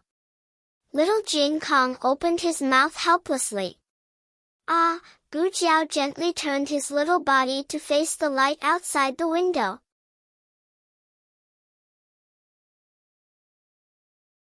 Then, he took a cotton swab from the small medicine box and checked his baby teeth one by one. "One of your front teeth is loose." Gu Jiao said, "Pay attention to brushing your teeth during this period. Don't eat candy, and don't use your tongue against it." Little Jing Kong felt as if he had been struck by lightning. He could brush his teeth properly and not use his tongue against it, but it was too pitiful to not be able to eat candy. Xiao Heng walked over and patted his little shoulder pretentiously. "You must have loosened your teeth from biting that man's tooth. This is a heroic act. You should be proud. Why do you look so sad?" "That's because of you. Bad brother-in-law did it on purpose. He had no candy to eat." Xiao Heng sighed to Gu Jiao. "I just promised to give him candy." Gu Jiao said sternly, "Don't give it to him." Xiao Heng looked at little Jing Kong and raised his eyebrows. "Oh!" Little Jing Kong roared in his heart. Ah! Bad brother-in-law is too hateful." The kitchen made porridge and egg noodles with vegetables. Firstly, it was to take care of Sheng Guanyan's injury. Secondly, little Jing Kong couldn't eat meat. They ate in Sheng Guanyan's room. Although it wasn't the first time little Jing Kong came to Qilin Hall, he was always late. If Sheng Guanyan wasn't asleep, then he was asleep. Now, they were officially meeting. Xiao Heng already had a princess mother, and now he had a crown princess mother. Xiao Heng thought little Jing Kong would ask, but little Jing Kong accepted it very smoothly. Little Jing Kong walked out of Bai Shui Alley with his hands behind his back. He said with the same accent as Uncle Zhao, I know. You have a new identity. You're quite familiar with it." "Xiao Heng, you can think of it that way." Gu Jiao also told Sheng Guanyan about little Jing Kong's origin. He was a little monk adopted from a temple in the countryside of Zhao country. He didn't have parents, only a white-haired master who couldn't move. Gu Jiao put on protective gear for Sheng Guanyan and helped her to sit down at the table. On the other side, Xiao Heng held little Jing Kong's hand and entered the room. It wasn't the bald little monk. It was a big cute baby with a small ponytail. He had a small round face, delicate and handsome facial features, big eyes, and long eyelashes. Little Jing Kong came to Sheng Guanyan like a gentleman and said politely, "Hello, Your Highness, my name is little Jing Kong." Sheng Guanyan didn't speak, she just stared at little Jing Kong. She stretched out her hand and gently touched little Jing Kong's face. Gu Jiao, what's the situation? Xiaoheng, I don't know. After the two finished their eye contact, they continued to observe Sheng Wanyan's reaction. Little Jing Kong was also dumbfounded. Why did this beautiful auntie touch him the moment she came up? Sheng Wanyan opened her mouth and asked softly, "What's your name?" Jing Kong. Little Jing Kong repeated his name.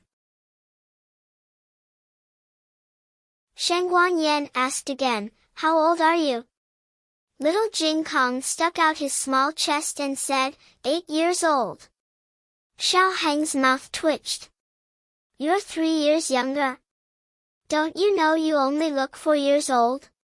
No one would believe this kind of nonsense, okay? Jing Kong. Gu Jiao looked at little Jing Kong. Little Jing Kong spread out his hands and said, "Well, I'm 5.5 years old." Xiaoheng, 6 months is also counted? You. Sheng Wanyan wanted to say something but stopped. She smiled and said, "You're so cute." Little Jing Kong said with a smile, "You're also very beautiful." After the two complimented each other for a while, the family began to eat. Little Jing Kong was too small, so there was no special stool for him in the state preceptor hall. Xiaoheng specially brought a high chair for him. Little Jing Kong sat opposite Sheng Wanyan, while Gu Jiao and Xiaoheng sat opposite each other. During the meal, Sheng Wanyan glanced at little Jing Kong from time to time. She seemed to like little Jing Kong very much. Little Jing Kong felt the kindness from Sheng Wanyan and was very happy to get close to her. He also generously shared his vegetarian meatballs with Sheng Wanyan. After dinner, he took Gu Jiao to the yard to catch fireflies. Xiaoheng and Sheng Wanyan stayed in the room and watched the two playing from the window. Xiaoheng expressed his doubts. "You seem to be very interested in Jing Kong." Sheng Wanyan, who was sitting on the official's chair, looked at little Jing Kong and laughed. She said, "No, it's just that when I saw him, I thought of someone." Xiaoheng paused and asked, "Who?" Sheng Wanyan said, "Your uncle." Xiaoheng said, "I have many uncles." Xianyuan Li had 6 sons in total. Sheng Wanyan said, "Your youngest uncle. When your grandaunt was pregnant with him, she was old and her body was seriously damaged. Your youngest uncle was much smaller than ordinary children when he was born. He could only walk when he was 2 years old and could only speak when he was 3 years old. He was weak since childhood and was the only one in the Xianyuan family who didn't practice martial arts. He was also the least known to the world. The men of the Xianyuan family were all outstanding in martial arts and had a lot of achievements. Only little Six always stood behind the door weakly and couldn't do anything. He even fell ill when he went out to bask in the sun. Little Six often laughed that he didn't look like a child of the Xianyuan family. In the entire Xianyuan family, he was the most useless one. He couldn't do anything for the Xianyuan family. He was really ashamed of the Xianyuan family's bloodline. Xiaoheng said, "Jing Kong is as strong as a calf. He could eat, sleep, and do evil. He rarely got sick, and even if he got sick, he would recover faster than ordinary people.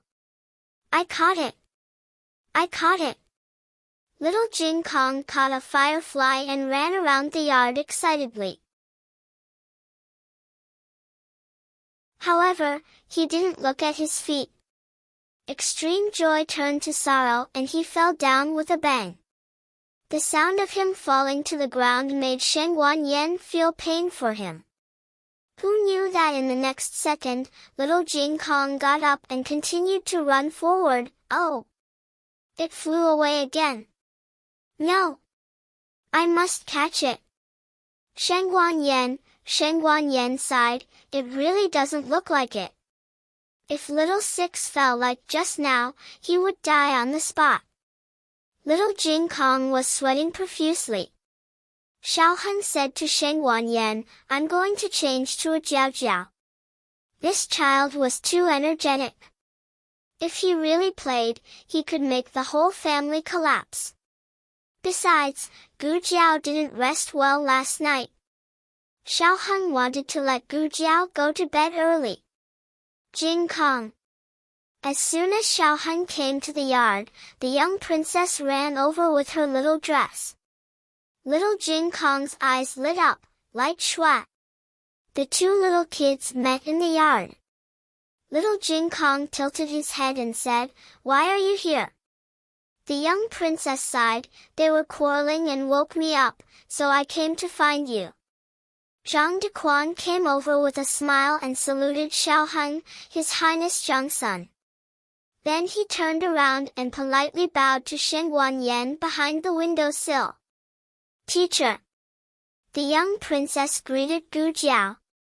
Then she raised her little head and looked at Xiao Hun, waiting for Xiao Hun to greet her.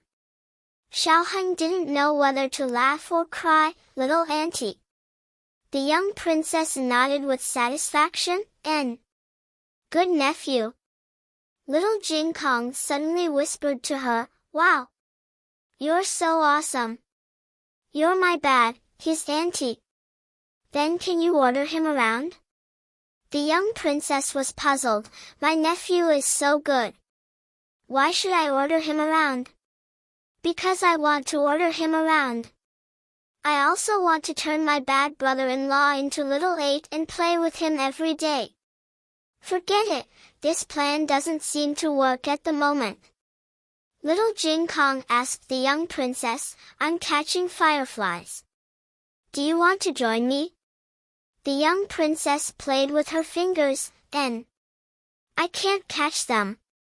Little Jing Kong patted his small chest, It's okay. I'll catch them for you. In the library, except for 2 men of sacrifice from the state preceptor's palace, the emperor asked everyone else to leave, leaving only him, old Master Mu, and the state preceptor. Yi Qing was guarding the aisle. No one knew what the emperor said to old Master Mu. They only knew that old Master Mu was taken away by the people of the rearguard commandery. You can leave, too, the state preceptor said to the men of sacrifice. The 2 of them nodded and left the study. The state preceptor looked at the emperor who was at his wit's end and asked, Your Majesty, are you worried that the rearguard commandery can't find evidence that the Mu family ordered Tong Wu? Although Peng Hai's testimony could prove that Tong Wu was an aide of the Mu family, it couldn't prove that it was the Mu family who ordered it. Maybe Tong Wu was bribed by someone else. The emperor snorted, If Wang Su can't even find evidence, he might as well resign. The state preceptor poured a cup of tea for the emperor. Your Majesty, why are you at your wit's end? Are you thinking about how to deal with the Han family? The Han family couldn't escape the crime of dereliction of duty. The emperor didn't speak. The state preceptor said, In fact, Your Majesty has long wanted to take back the Han family's Black Winged Cavalry and the Mu family's military power. With all due respect, the young princess's suffering is distressing, but this matter came at the right time. The emperor looked at him, It's rare for you to talk about the imperial court with me. The state preceptor smiled, I don't want to talk about it, but Your Majesty is waiting for me to talk. The emperor stood up and paced in the room for a long time. He came to the window and looked at the bright moon in the sky. Suddenly, he said, 25 years ago today was the day you divined the divination for the Xianyuan family. The state preceptor's hand that was drinking tea paused. The emperor recalled, You said that the North Star appeared, and the emperor came out of Xianyuan. The state preceptor slowly held the teacup, Your Majesty. The emperor said, "I'm thinking that I have already killed everyone in the Xianyuan family. I can sit back and relax, but why do I always feel uneasy in my heart recently? Are the people of the Xianyuan family really dead?" "No," the state preceptor said. The emperor frowned. The state preceptor said indifferently, "There is also the crown princess and the emperor's grandson. They also have the blood of the Xianyuan family in their bodies. Your Majesty, if you want to eliminate all future troubles, you should kill them together." The emperor turned around and looked at the state preceptor coldly. "Their surname is Shengguan." The state preceptor met his gaze indifferently. "Jing Yinin is also surnamed Jing." The two people's eyes were in a stalemate in the air for a while. The emperor turned around and continued to look at the sky. "I don't want to quarrel with you." The state preceptor picked up the teacup. "Yi Qing, see the guest out." Yi Qing pushed the door and entered. The only person in the whole Great Yen who dared to ask him to leave was the person in front of him. The emperor frowned and said, "You tell my divination again. See if there is still the North Star appearing, and the emperor comes out of Xianyuan." The state preceptor said, "No." The emperor said coldly, "Are you going to defy the decree?" The state preceptor said neither humbly nor overbearingly, "Revealing the secrets of heaven will shorten my life. I have already lost 10 years of my life. If I calculate again, I am afraid I will lose my life. What's more, the same divination can't be calculated twice." The emperor flicked his sleeves and left. "Where is the little princess?" the emperor asked the eunuch outside the library. The eunuch said, "Your Majesty, the little princess went to the Qilin Hall." "Why go to the Qilin Hall again?" The emperor frowned impatiently and strode toward the Qilin Hall.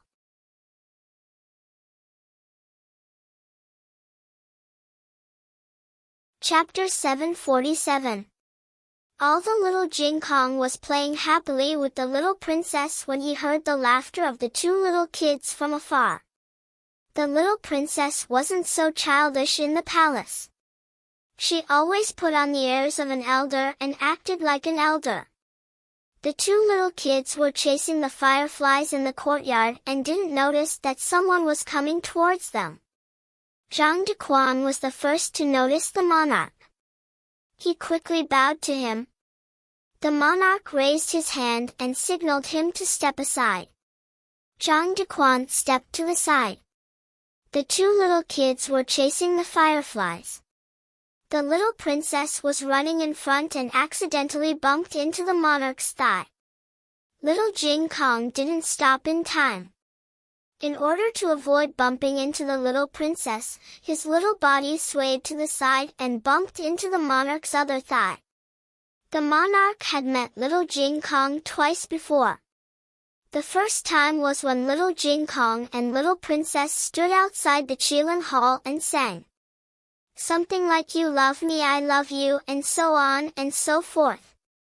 Until now, those sweet words were still echoing in the monarch's mind. As for the appearance, the monarch didn't take a closer look. The second time was at noon.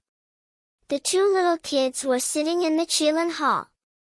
Their faces were dirty and he couldn't see their faces clearly. Now that little Jing Kong was in front of him, he finally had the chance to look at his young and tender face. There was no doubt that he was good-looking. Little Jing Kong's excellent appearance didn't diminish because of his tan. Whether it was his fair and tender appearance in the Zhaoguo kingdom or his current tanned appearance, he was extremely cute. But there was a trace of heroic spirit in his delicate eyes. More importantly, there was no trace of fear in his eyes when facing the monarch of the Yan dynasty. When this child grows up in the future, he would definitely be extraordinary. "Uncle!" The little princess hugged the monarch's thigh. Little Jing Kong responded with an "oh" and took a step back. He politely greeted the monarch, "Uncle Light Shua, how are you?" The monarch's gaze fell on little Jing Kong's face. As he looked, he couldn't help but frown. It was a very strange feeling, and even he couldn't tell what it was. "Your Majesty."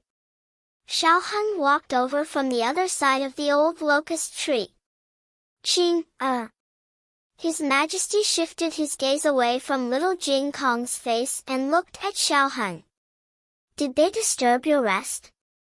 Xiao Hung was now setting up a weak and sickly persona. He would pass away in half a year. He adjusted his breathing and said weakly, "No, it's too hot. I can't sleep." The monarch looked at him and said, "If you feel uncomfortable, ask the imperial advisor to get you some medicine." Xiao Hung smiled bitterly. "Don't waste the herbs." For a dying person, taking medicine was just a psychological comfort. Xiao, black-bellied, Hung had a good grasp of his character setting. The king's gaze was still unconsciously attracted to little Jing Kong. He frowned. "This child," Xiao Hung said, "Dr. Xiao said that he had just come back from the forest. It's best to observe him in the imperial advisor's palace for a day or two. After making sure that his body and mind are fine, we'll send him back. I've already sent someone to inform his family. After all, he was the child who risked everything to save Shengguan Shui. It was reasonable for him to rest in the imperial advisor's palace for a few days." The monarch looked deeply at little Jing Kong and didn't say anything more. "Light Shua, we should go back to the palace." The young princess reluctantly waved goodbye to them. "Goodbye, Jing Kong." "Goodbye, teacher." "Goodbye, little nephew." "Goodbye, cousin." Shengguan Yan waved at her from behind the window. The monarch looked at Shengguan Yan and frowned. In the end, he didn't say a word. After getting on the carriage, the young princess happily played with the light-colored glass bottle in her hand. The glass was translucent. There were fireflies caught by little Jing Kong inside. They were flashing like stars in the sky. But the monarch thought of that child.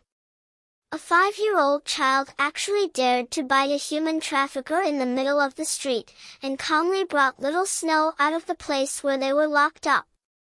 He even found a hiding place and hid for an entire afternoon. He was hungry and gave all his food to Light Shua.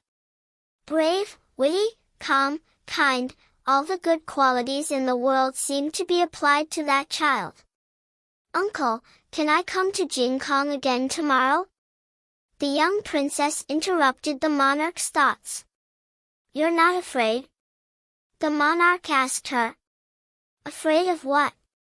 the young princess asked him. The monarch said with a smile, "Didn't you say this afternoon that you won't go out in the future?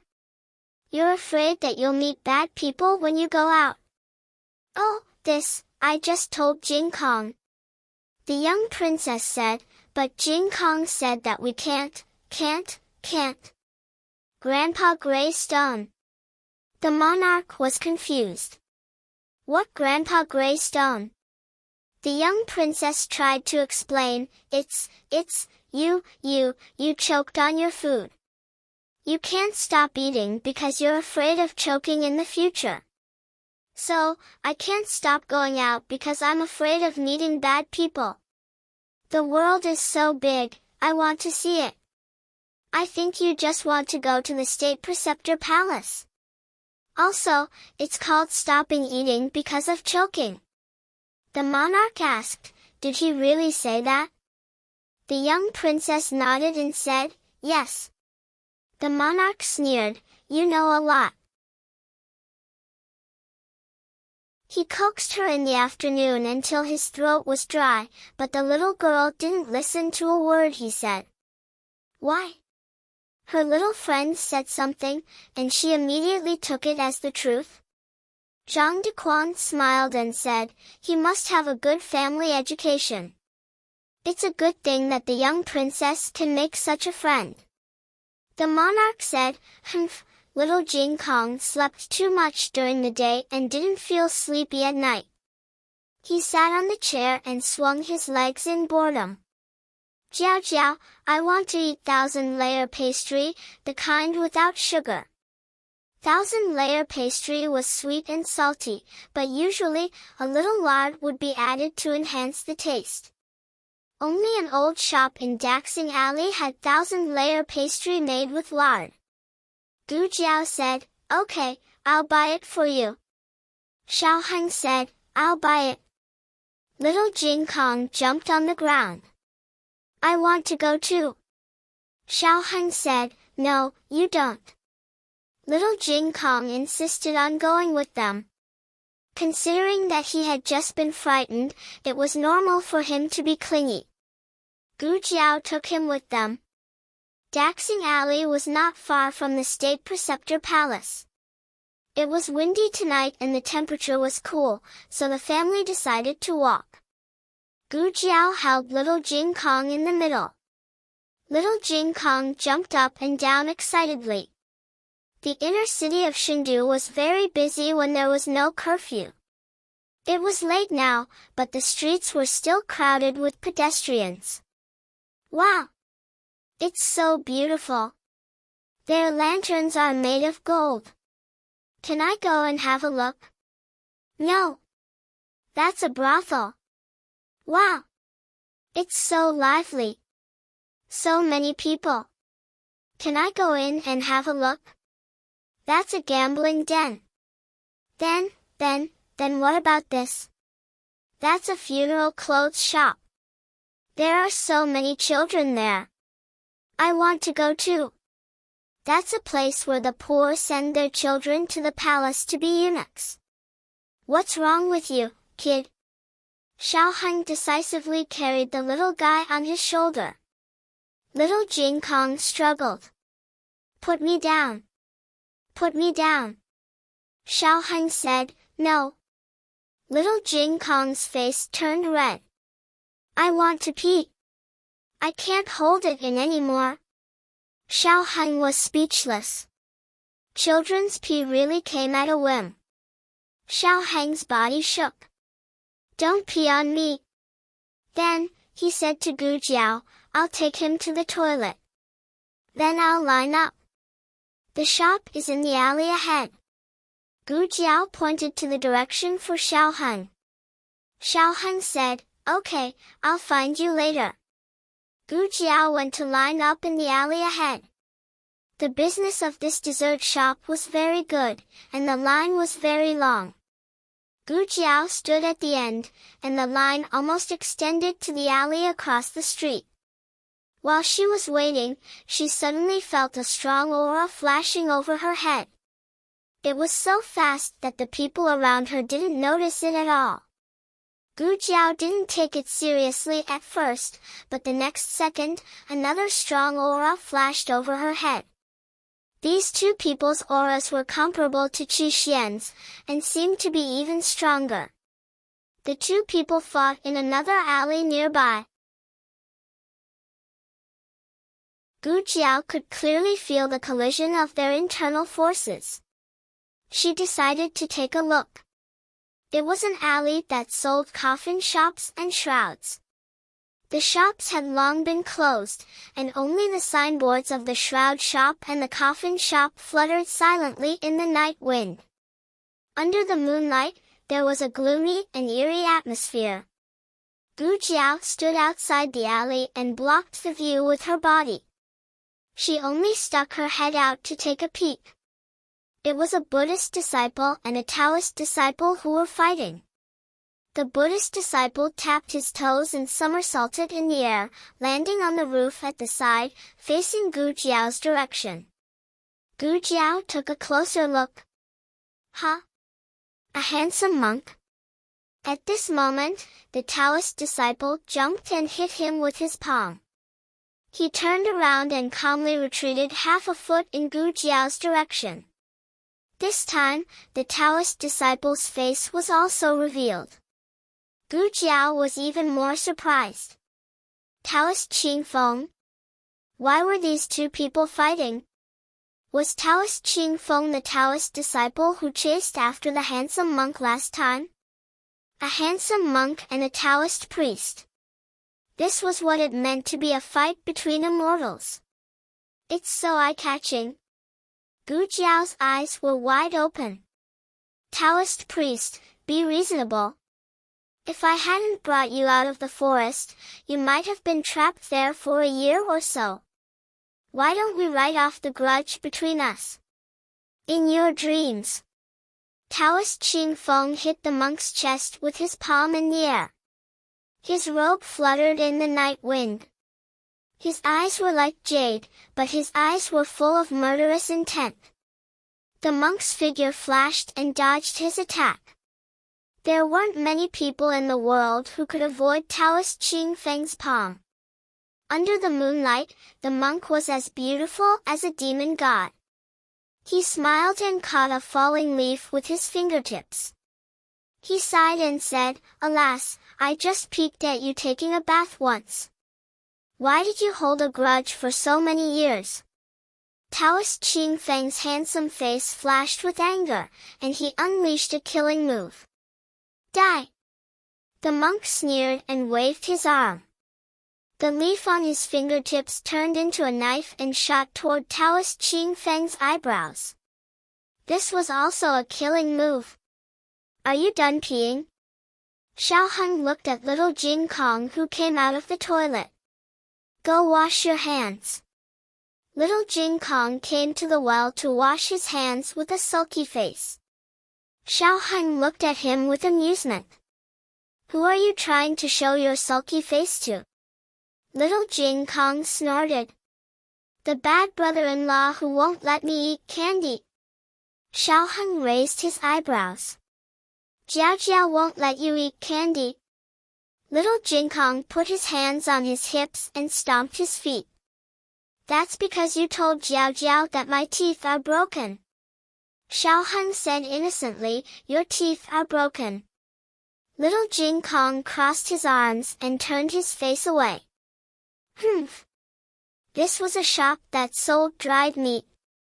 Xiao Heng bought some dried meat for Gu Jiao on the way. Then Xiao Heng took little Jin Kong to the shop that sold 1,000-layer pastry. There were many people in the queue. Xiao Heng looked from the front of the line to the end of the line, but he still couldn't find Gu Jiao. Little Jin Kong asked seriously, "Did you remember wrongly? Jiao Jiao didn't come here to buy 1,000-layer pastry?" Xiao Heng held a bag of dried meat in one hand and little Jin Kong in the other. He said, "It's here. I didn't remember wrongly." Little Jin Kong thought for a while. "Did Jiao Jiao also go to the toilet?" "I want to find Jiao Jiao." Xiao Heng said, "Don't run around. Just wait here." Little Jin Kong refused to cooperate. "I don't want to.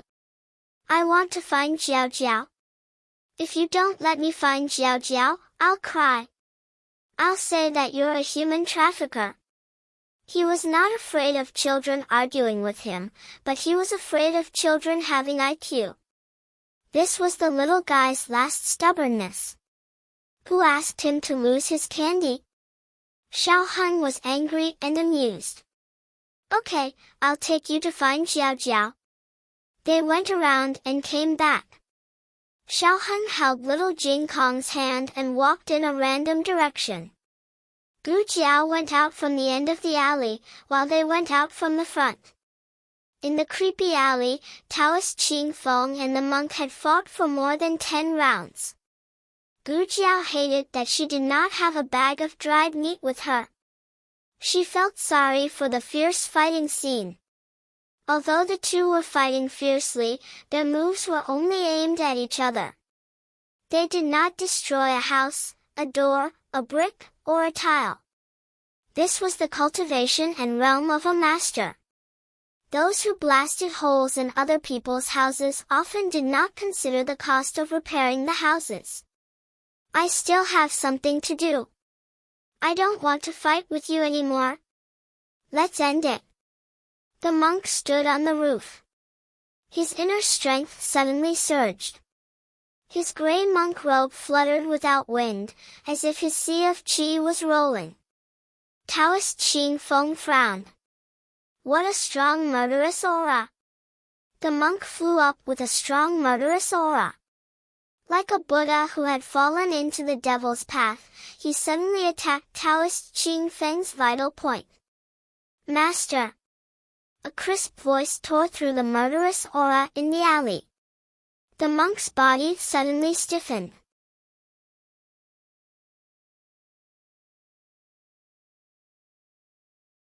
Chapter 748.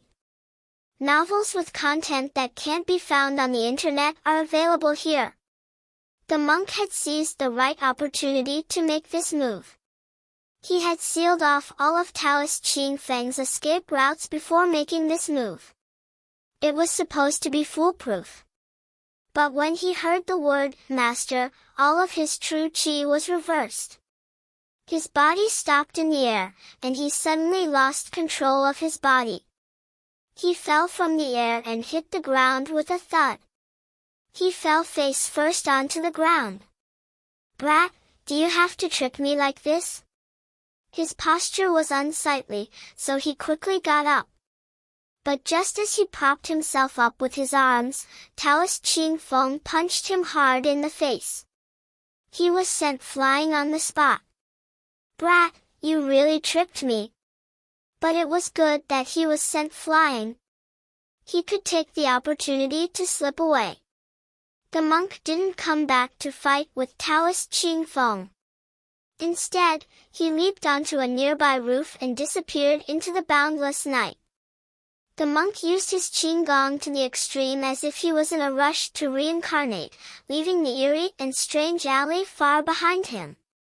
He wanted to run 800 miles in one breath and finally stopped at a deserted street corner.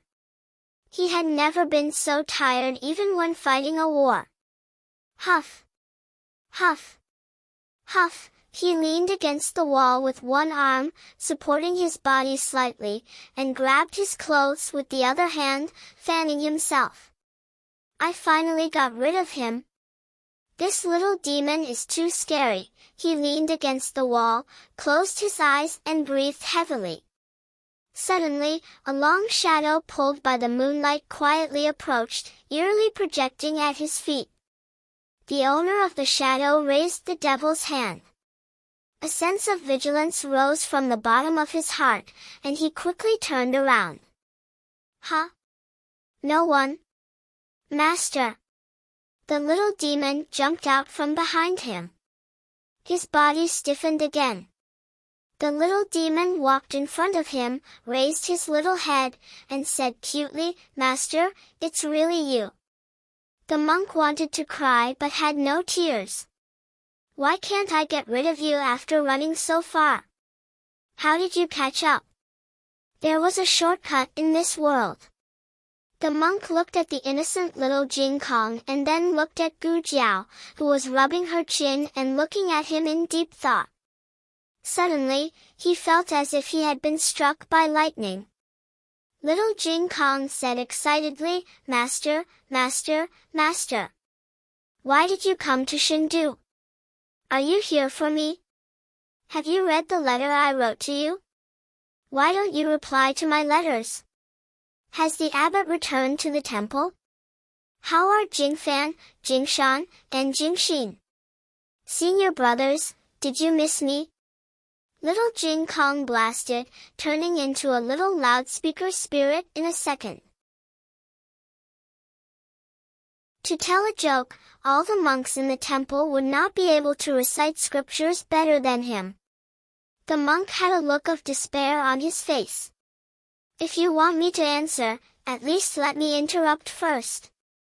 Master, Master. Let me introduce you to Jiao Jiao. Little Jing Kong could not wait to introduce his master to Jiao Jiao. Gu Jiao walked over and stood beside the two of them. She tilted her head and looked at the beautiful monk. She narrowed her eyes and said, "So you're the old man with the white beard." The monk was confused. "What old man with the white beard?" Gu Jiao looked at the little guy beside her. "Jing Kong, didn't you say that your master is an old man?" Little Jing Kong said seriously, "Yes. I'm a little guy, but isn't my master an old man?" He said it himself. "If you don't do it, do you want me to do it?" Little Jing Kong imitated him perfectly. The monk, who always found all kinds of excuses to order his disciples to do this and that in order to slack off, was speechless. Ahem. He cleared his throat and made a Buddhist salute with one hand. "Amitabha, my Buddhist name is Liaochen." Gu Jiao chuckled. On the other side, Xiaoheng met Taoist Qing Feng. He recognized that this was the young Taoist who saved him on the street last time. However, Xiaoheng did not know his true identity because there was no portrait of Taoist Qing Feng in the library of the State Preceptor Palace. Xiaoheng greeted him. "Taoist." Taoist Qing Feng looked at Xiaoheng and nodded slightly. Then he turned and walked away. Xiaoheng was speechless. Xiaoheng looked at Taoist Qing Feng's back and said thoughtfully, "It seems that he doesn't remember me. He did a good deed and never took it to heart. What a virtuous Taoist." Xiaoheng waited for a while at the entrance of the alley. Gu Jiao led little Jing Kong to him. Little Jing Kong was jumping up and down even more happily than when he came out. Behind them was the young monk who fought with the young Taoist just now. He was wearing a gray monk's robe. He was tall and handsome and held a string of Buddha beads in his right hand. At this moment, he looked like a merciful monk. When he fought with Taoist Qing Feng just now, he looked like a murderous demon. The three of them stopped in front of Xiaoheng. Gu Jiao said to little Jing Kong, "Introduce him to your brother-in-law." Little Jing Kong nodded. He came between Xiaoheng and Liaochen and stretched out his gentlemanly hand. "Brother-in-law, this is my master, Liaochen." "Master, this is my brother-in-law, Xiaoheng." Gu Jiao agreed to introduce Xiaoheng's true identity. Gu Jiao used her original voice to talk to Liaochen just now. Now that there were many people on the street, she changed her voice to that of a teenager. Xiaoheng was mentally prepared. He greeted politely, "Master Liaochen." Liaochen made a proper Buddhist salute. "Benefactor Xiao." The intersection was not a good place to talk. Coincidentally, there was a stall selling dumplings nearby. Little Jing Kong looked at the stall and drooled. They decided to go and have a seat. "A bowl of dumpling wrappers," Gu Jiao said to the stall owner. The stall owner was stunned. This was the first time he met someone who wanted to eat dumpling wrappers. Gu Jiao said, "Use water." The stall owner said, "Okay." Gu Jiao and Xiaoheng were not hungry. Gu Jiao looked at Liaochen. "Master Liaochen, what kind of filling do you want to eat?" Xiaoheng looked at Gu Jiao strangely. No matter what kind of filling a dumpling, there was meat in it. It was not a glutinous rice ball. Liaochen chuckled. "Cabbage and pork filling." Gu Jiao said to the stall owner, "A bowl of cabbage and pork dumplings, a big bowl." The stall owner looked at the monk in front of him and was even more confused. They sat down at a small square table. Little Jing Kong wanted to sit next to Gu Jiao, so the two of them sat on one side. Xiaoheng and Liaochen each sat on one side, facing each other. The stall owner boiled a bowl of dumpling wrappers with water and brought it over. Gu Jiao dripped more than half of the soup, leaving less than a third. She mixed it with vegetable oil, vinegar, and some pickles and handed it to little Jing Kong. Little Jing Kong ate heartily.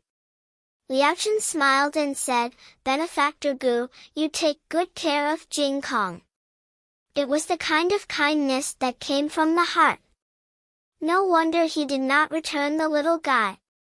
Gu Jiao said lightly, "It's okay." Xiao Heng looked at Gu Jiao strangely. Did this monk offend Jiao Jiao? Xiao Heng thought carefully.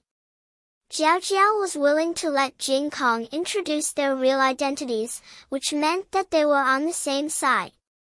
Maybe they had offended Jiao Jiao in some small way. Xiao Heng continued politely, "By the way, Master Liaochen, do you have any grudges or misunderstandings with the Taoist just now?" Liaochen narrowed his eyes and smiled. "You mean Qing Feng?" "Qing Feng?" Xiao Heng felt that this name was familiar.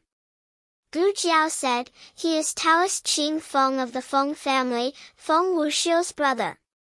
With that said, Xiao Heng had an impression. It's that 26-year-old martial arts prodigy, the young expert who defeated Han Yi. Han Yi was known as the best master among his peers, but that was only because Taoist Qing Feng did not leave the mountain. Plus, the Han family was used to bragging, so even Han Yi himself believed it. He really thought he was the best. Gu Jiao nodded. "Yes, that's him. Why do you seem to care about him?" With Xiao Heng's temperament, he would not care about the personal affairs of someone he met for the first time, even if one of them was a master from Jing Kong. Xiao Heng said, "We met once. Once, I fell down on the street and almost got hit by a carriage. It was that Taoist who saved me." "Really?" Gu Jiao looked at Xiao Heng. She had never heard Xiao Heng mention this before. Xiao Heng nodded to Gu Jiao. "He didn't leave his name and I didn't have anything to do, so I didn't mention it. I just went to say hello to him, but he didn't seem to remember me. Maybe he forgot." Liaochen laughed out loud. "What are you laughing at?" Gu Jiao asked curiously. "He didn't forget your husband, he didn't remember him at all." Liaochen smiled gently, his charming peach blossom eyes curving into beautiful arcs. "That Taoist, he's face blind." "Brother." Around the corner, Feng Wuxiu, who had been waiting for a long time, finally saw his brother. He hurried forward and asked his brother, "Brother, was that man the stinky monk from back then?" "Yes, it was him," Taoist Qing Feng said. Feng Wuxiu said angrily, "That guy still dares to come to Xin City. Isn't he afraid that the Feng family will tear him apart?" Taoist Qing Feng did not speak. Thinking of something, Feng Wuxiu asked again, "Brother, did you get the thing back?" "The thing?" Gu Jiao looked at Liaochen. "Are you saying that you stole something from Taoist Qing Feng?" "First of all, I didn't steal anything from him." Liaochen spread his hands. "It's not his." Xiao Heng, Gu Jiao, Liaochen sighed. "All right, since you want to know, I'll tell you. Master, here are your dumplings." The owner brought a bowl of steaming dumplings over and placed it on the table. Liaochen picked up his chopsticks and put one into his mouth. He smiled with satisfaction. "It tastes good. It's nothing special. It's just a book. The letter of credence of the Yan Kingdom." It all started a few years ago when Taoist Qing Feng went to the Grand Preceptor Hall to borrow a book. Before Taoist Qing Feng became a monk, he was a student of Canaan Academy. Because of his outstanding talent in martial arts and spells, he attracted the attention of the Grand Preceptor. But because the Grand Preceptor Hall never accepted disciples from aristocratic families, they did not become master and disciple. Later, Taoist Qingfeng became a Taoist priest. The Grand Preceptor still liked him very much and even made an exception to lend him one of the letters of credence of the Yan Kingdom. He was carrying the letter when Liaochen bumped into him. While he was bathing in the stream at the foot of the mountain, Liaochen secretly took the letter. It would have been fine if he had just stolen something, but to prevent Taoist Qingfeng from catching up, Liaochen even took away his clothes. Without his clothes, Taoist Qingfeng could only sit in the water and wait. When night fell, not a single disciple passed by. That was not strange. Taoist Qingfeng was relieved to change and bathe because he knew there would not be any disciples or villagers here. Taoist Qingfeng could not stay in the water like a fish for the rest of his life. He had no choice but to go up the mountain in a relaxed manner. His lightness skill was good.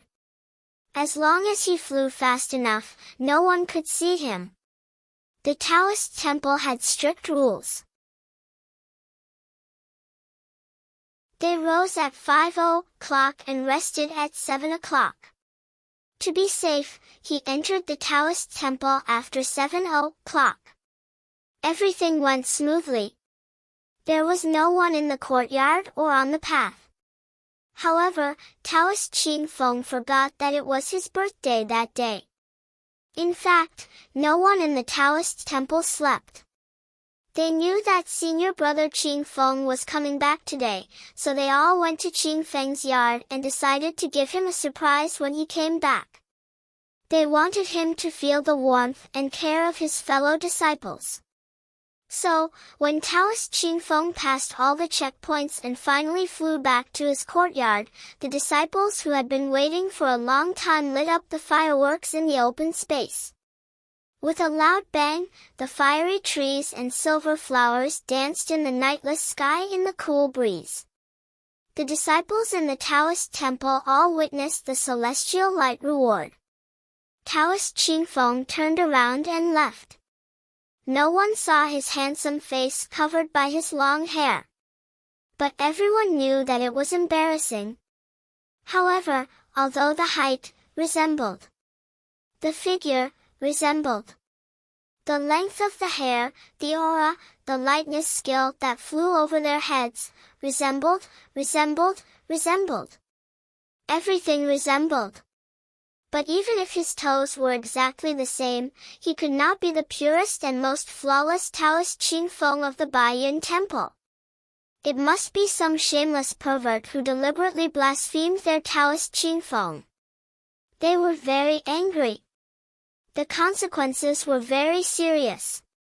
So, the Baiyin Temple posted a wanted poster with a high reward on the Jianghu website. The kind with a picture.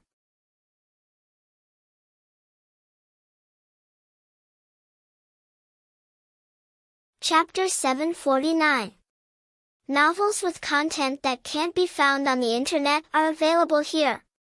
Gu Jiao crossed her arms and looked at Liaochen. I don't believe that you just stole a book. You must have done something else to make them remember you and come all the way to kill you. Liaochen put his palms together. It ba, monks don't lie. Gu Jiao looked at his empty bowl. There was not a single dumpling left with cabbage and meat fillings. Even the dumpling soup was gone. Gu Jiao thought, are you a monk? Master. Where do you live? Little Jing Kong asked. Master. Liaochen paused and smiled. I have a place to live.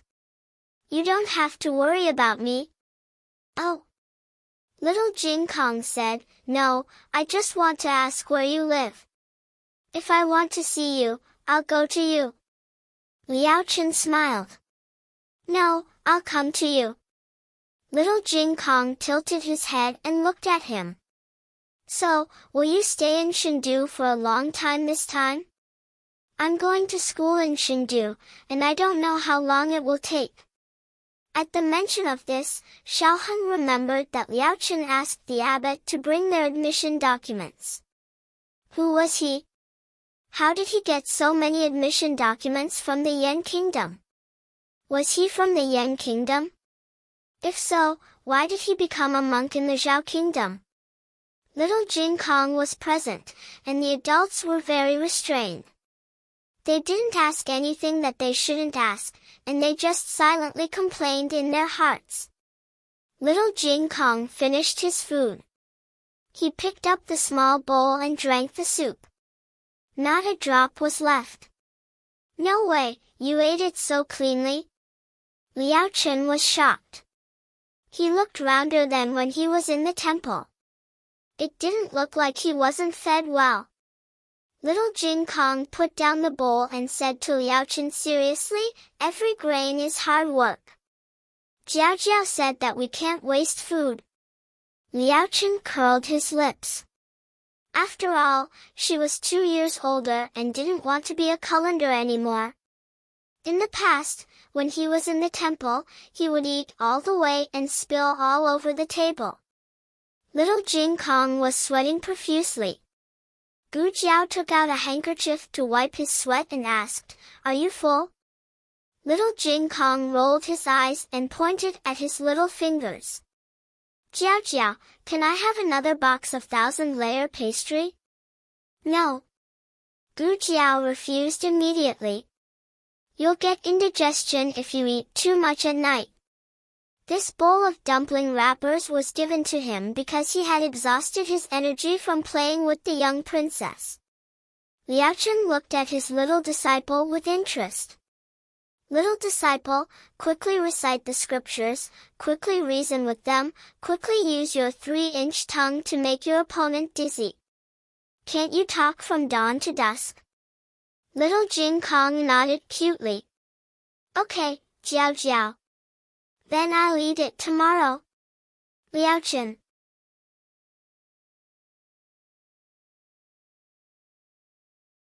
Why can't you be so obedient under my name? Gu Jiao touched his round belly. She wanted to see if he could eat a small piece, but she decided against it. He was already a little watermelon. They sat at the stall for a while, then got up to walk on the street to help little Jin Kong digest his food. Gu Jiao held little Jin Kong's hand and walked in front. Xiaoheng and Liao Chen followed behind. Little Jin Kong was still the most clingy to Gu Jiao, but Liao Chen's arrival made him feel happy. Liao Chen suddenly said, "It's getting late, you should go back." Little Jin Kong stopped and looked back at him. "But master, you haven't asked me where I live." Liao Chen smiled gently. "Ah, really? Where do you live?" Little Jin Kong said, "I live in the State Preceptor Palace now. I may go back to the academy in a few days. My classes are in the prodigy class of Lingbo Academy, and I eat and sleep in the Linglong Pavilion of Kanglan Women's Academy next door." He explained in detail, as if he was worried that his master would not be able to find him. Liao Chen smiled. "Okay, I'll remember it." Liao Chen said goodbye to the three of them, then turned and walked into the alley opposite. Xiaoheng said, "Let's go back too." And then Gu Jiao nodded and looked at little Jin Kong, who was yawning. "Can you still walk? Let me carry you." Little Jin Kong touched his round belly, and his eyes flashed with a little hesitation. Finally, he turned around and stretched out his little arms to Xiaoheng. "Brother-in-law, carry me." He had eaten a lot and was already a little chubby boy.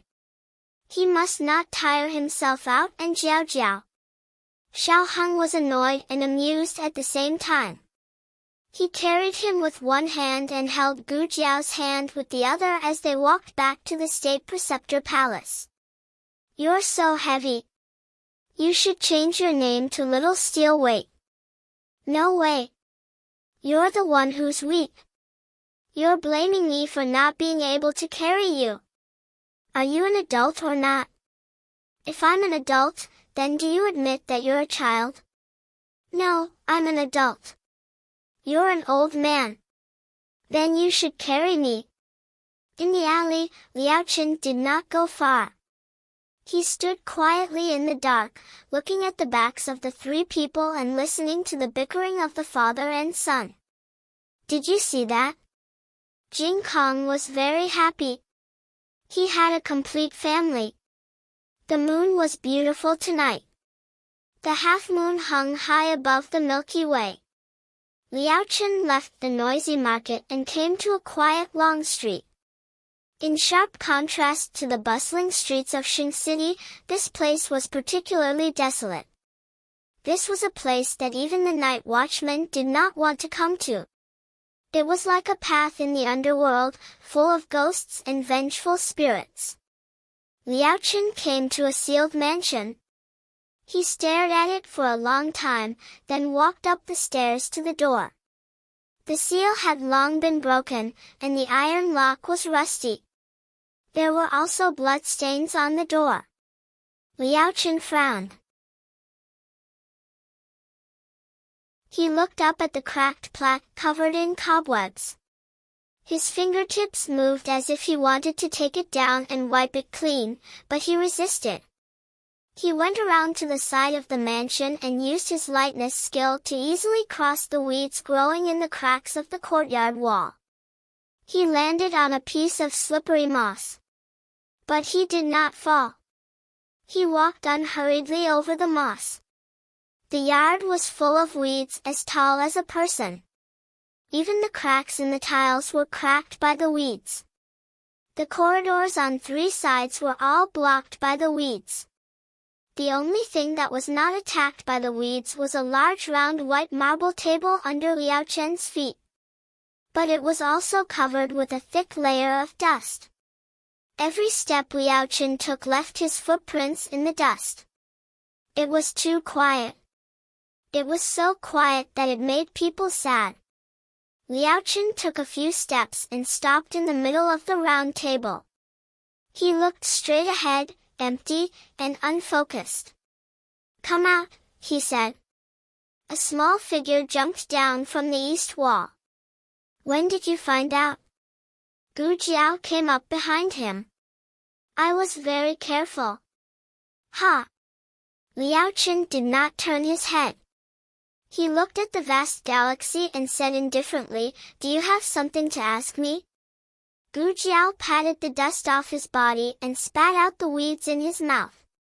"Did you know who I was a long time ago?" he asked. Liaochin said, "How long do you mean?" Gu Jiao thought for a moment and said, "Last time on Mount Guan, you must have recognized me a long time ago. But I don't know if you purposely fell into a trap the first time in the countryside and waited for me to save you." Liaochin said indifferently, "Falling into the trap was an accident. Pretending not to know you was intentional. You adopted my apprentice. I had to see what kind of family adopted him. I went to your village and saw your family. That's all." Gu Jiao walked to his side and turned his head to look him up and down. His mood now was not the same as before. His peach blossom eyes were no longer evil, and the indecent smile on his lips was also gone. His entire person was shrouded in an invisible aura. Gu Jiao pulled back his gaze and looked in the same direction as him, the vast expanse of the starry sky. "Fine, I'll believe you for now. But why did you pretend not to know me?" Gu Jiao asked. "Wasn't it because I was afraid that you would occasionally bring back little troublemakers to show your filial piety to me?" Liaochin said seriously, "I'm not used to interacting with people. I'm more comfortable with strangers. Otherwise, I'd be annoyed if you secular people kept interacting with me. That's a barely acceptable reason." Mainly because Gu Jiao didn't think this question was very important, so Gu Jiao didn't care whether he lied or not. But Gu Jiao needed him to answer the next question honestly. Gu Jiao turned his head to look at him. Do you know where this place is? The training field, Liaochen said. As soon as he finished speaking, he realized that Gu Jiao wasn't asking about the empty space under their feet, but the entire mansion. Gu Jiao turned around and stared at his profile. You even know that this is the Xian Yuan family's training field. What is your relationship with the Xian Yuan family? Don't say that you don't know. The spear technique you taught me is the 7 styles of Xian Yuan. I already know. Liaochen looked at the half-moon and clenched his fingers. He didn't speak. Gu Jiao said, "It's fine if you don't want to answer this question. After all, you're not related to me. You don't have to tell me anything about yourself." Then let me change the question. Her expression became serious. She asked in a tone that brooked no refusal, "Is Jing Kong related to the Xian Yuan family, that you're tuning in to the Dreamy Chapters YouTube channel? We're so grateful for your support, and don't forget to subscribe to join us on this incredible journey through captivating stories. Your generosity through donations truly makes a world of difference, as it's the primary source of revenue that allows me to expand and enhance this channel for you. Thank you from the bottom of my heart for being a part of this adventure.